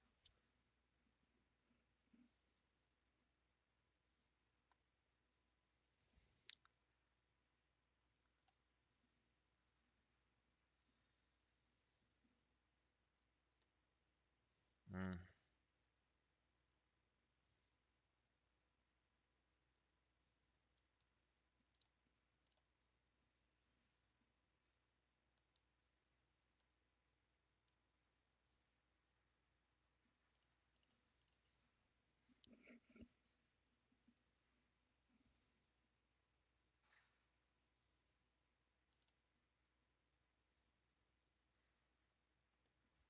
He might swing at me for one.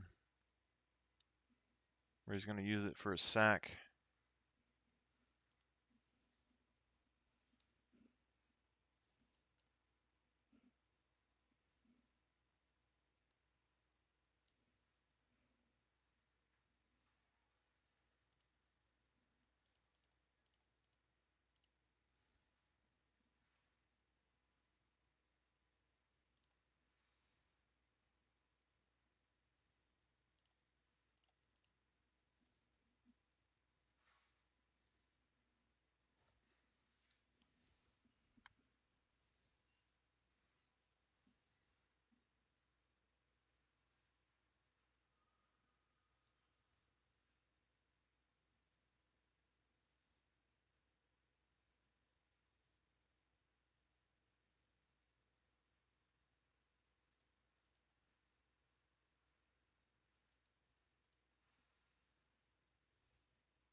Where's all your stuff, man? There's no way you just had a beetle.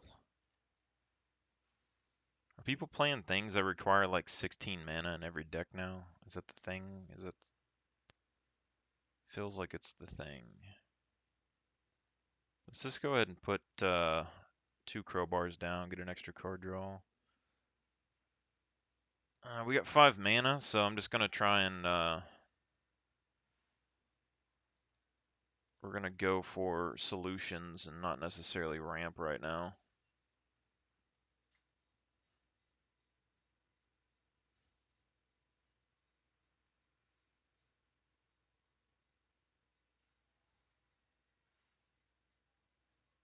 Okay.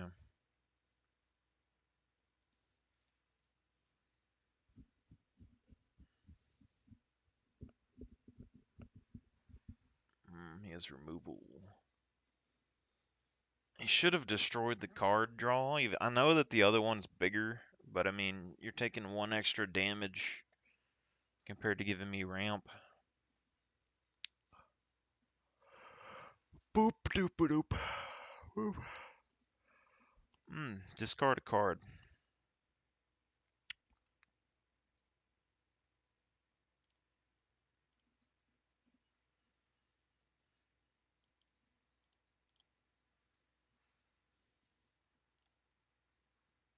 We don't really need any extra damage or anything, so let's just get some more card draw. I'm fine with that.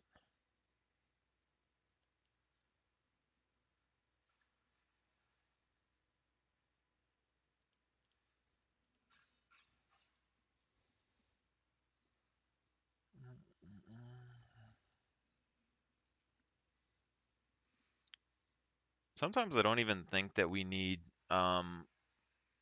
like, I think we just need like 4 dollhouses of horrors, not even need the legendary creatures. Because this is actually really strong. It's a 5/5.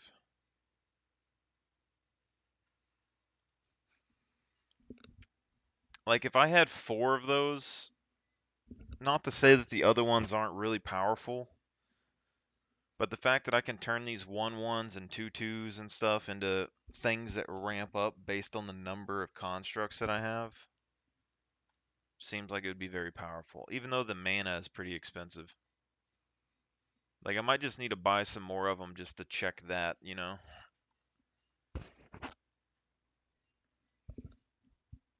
The quicker I get them dead and get them back in the graveyard to reuse the second time, like, that would be the benefit for sure. Sit there with like 4 artifacts just generating a bunch of more stuff.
I bet if I go into rank, this deck gets smoked.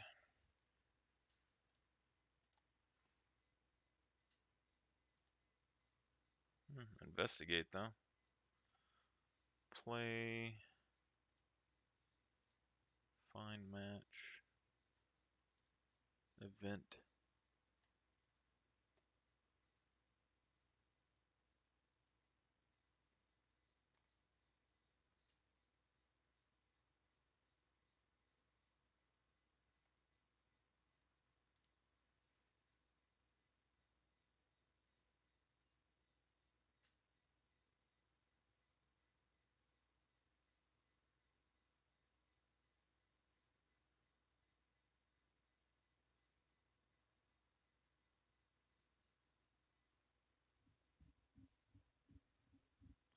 You gotta sign up with blue things.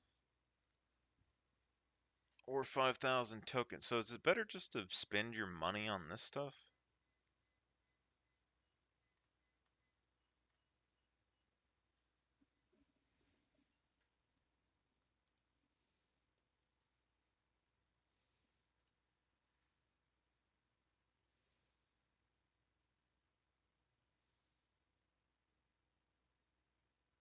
They don't have mono white.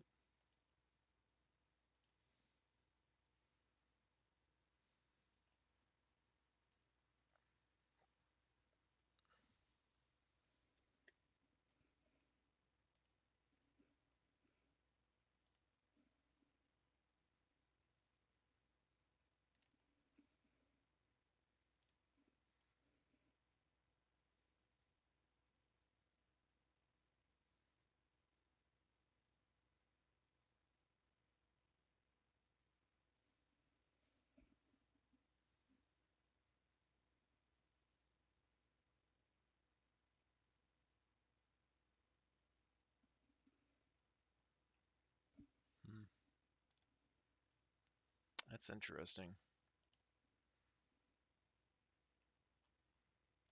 I'd prefer to have something with just mono white.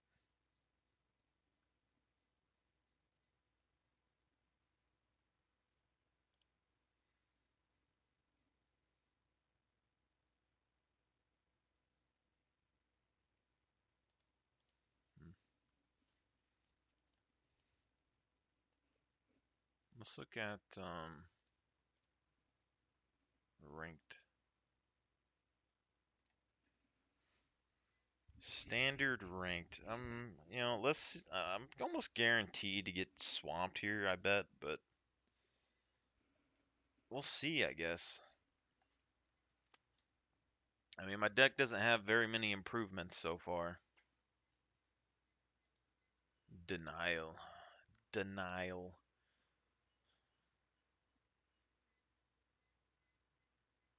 I'll keep it, I guess.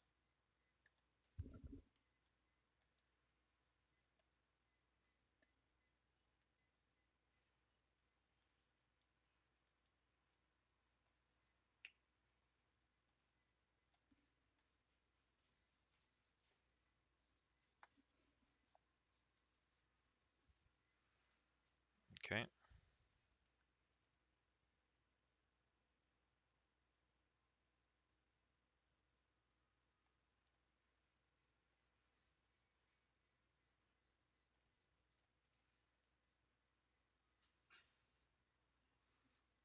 Ranked birdie. Let's see if this guy's deck's any different than the ones that I play, because right now I'm expecting some sorceries to come down. So he swings in. I think we basically just let it hit. I mean, we won. He gets 1 damage. We got 2. I'm thinking he has some sort of sorcery stuff going on there. Potentially, we could have just destroyed that.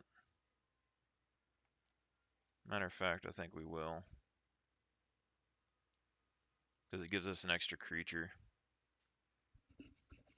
Let's go ahead and get rid of it, get an extra creature early.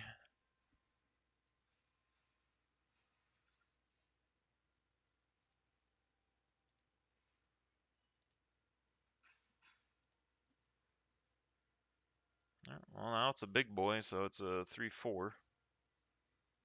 We can destroy it next turn. Potentially. What was that thing? Put a 1/1 counter on target creature, gains lifelink and indestructible. So this guy's a multicolored deck.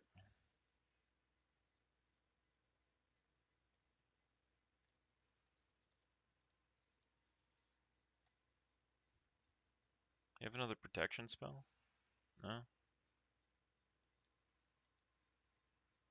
Better have a board wipe. That's all I know.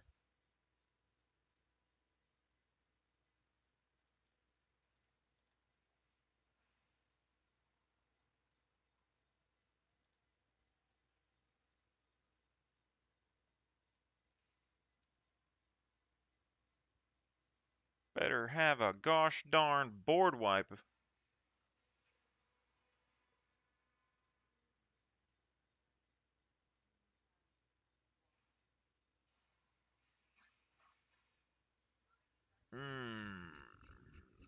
So that's that super OP Planeswalker. We're gonna have to deal with that next turn. This thing has lifelink.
Potential lethal next turn.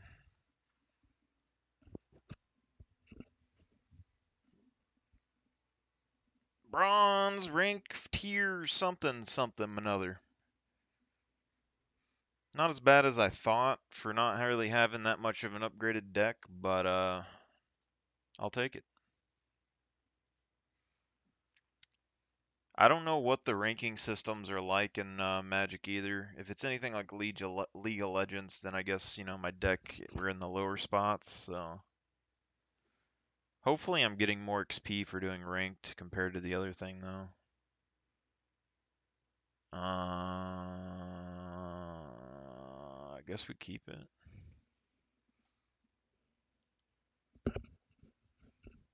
Turn 2 Cathar Crusader.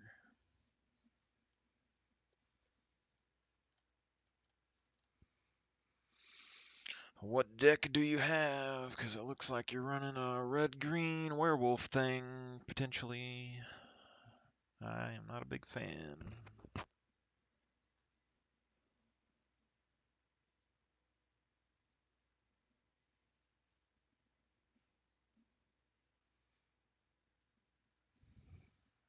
Yeah.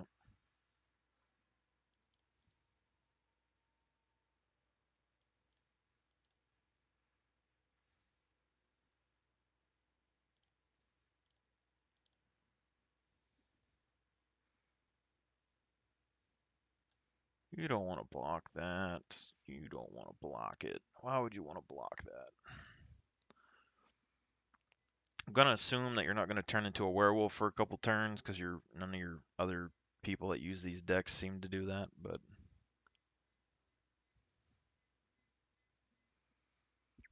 what's weird about this is that since it's an online game, technically, because it's just cards, they could put AI into this game, masqueraded as a player, potentially take player decks that people use, copy them over to an AI to use and stay in the same bracket.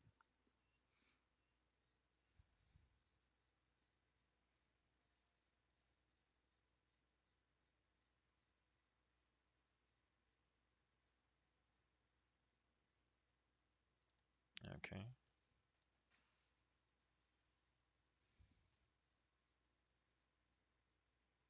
Alright. Kind of sucks, but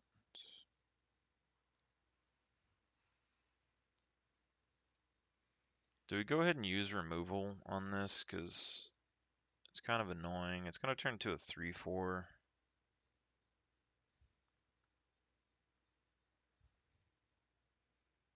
Yeah, let's just do resistance squad. We'll deal with the other thing when it gets here. I'll go ahead and swing for 2.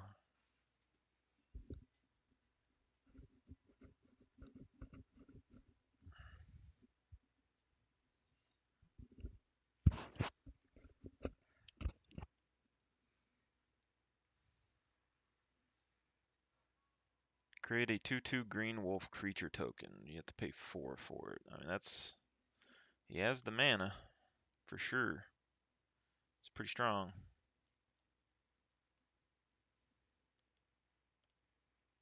We can deal with both of these this next turn potentially.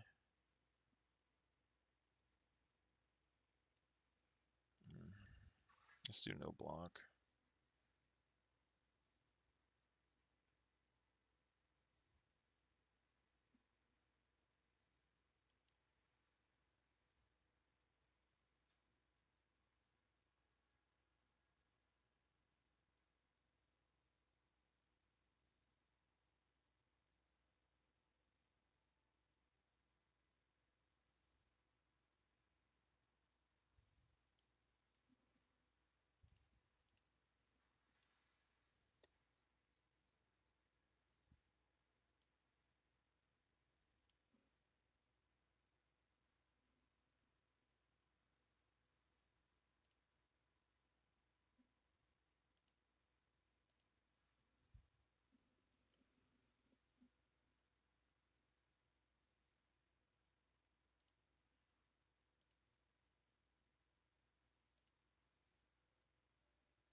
That's not good.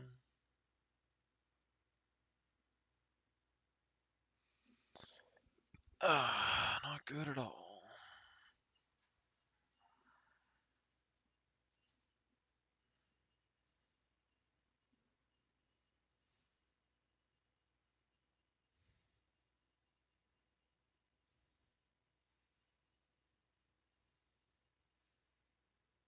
Hmm.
What do you got for me? Pretty even so far to be in a bronze bracket. Alright, I guess we're not meant to get out of bronze.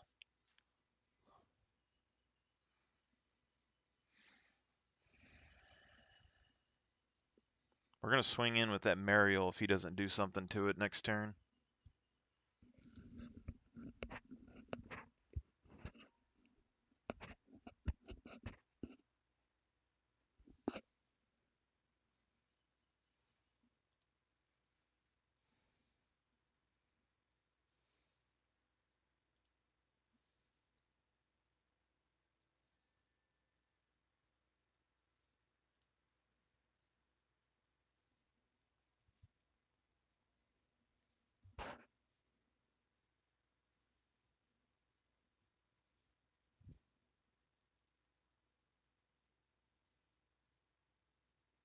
He still has a bunch of mana open. That's what's worrying me a little bit.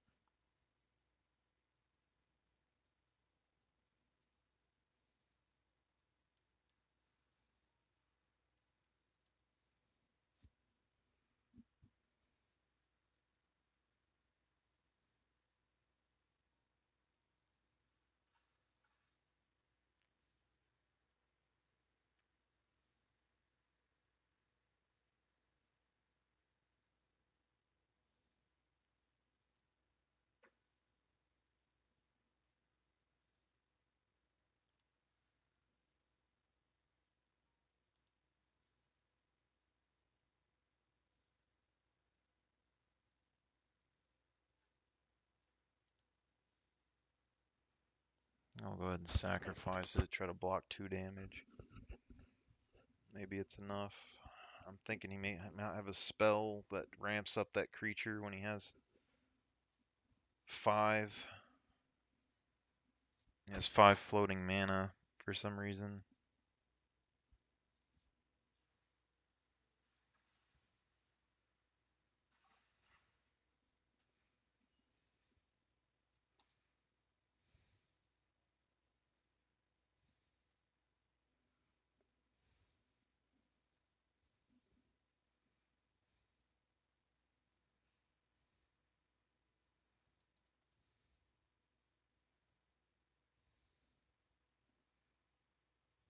Potentially, he should have used that fireball on me. He definitely has the ability to use a fireball on me. So we have 7 mana.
Might be able to go for lethal if he has a buff in his hand.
You have a pretty equal powered deck, it seems.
All right.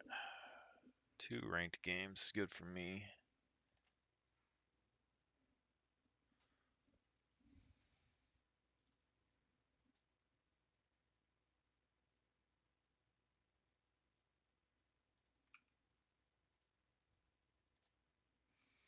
All right, it's good to see you if y'all dropped in.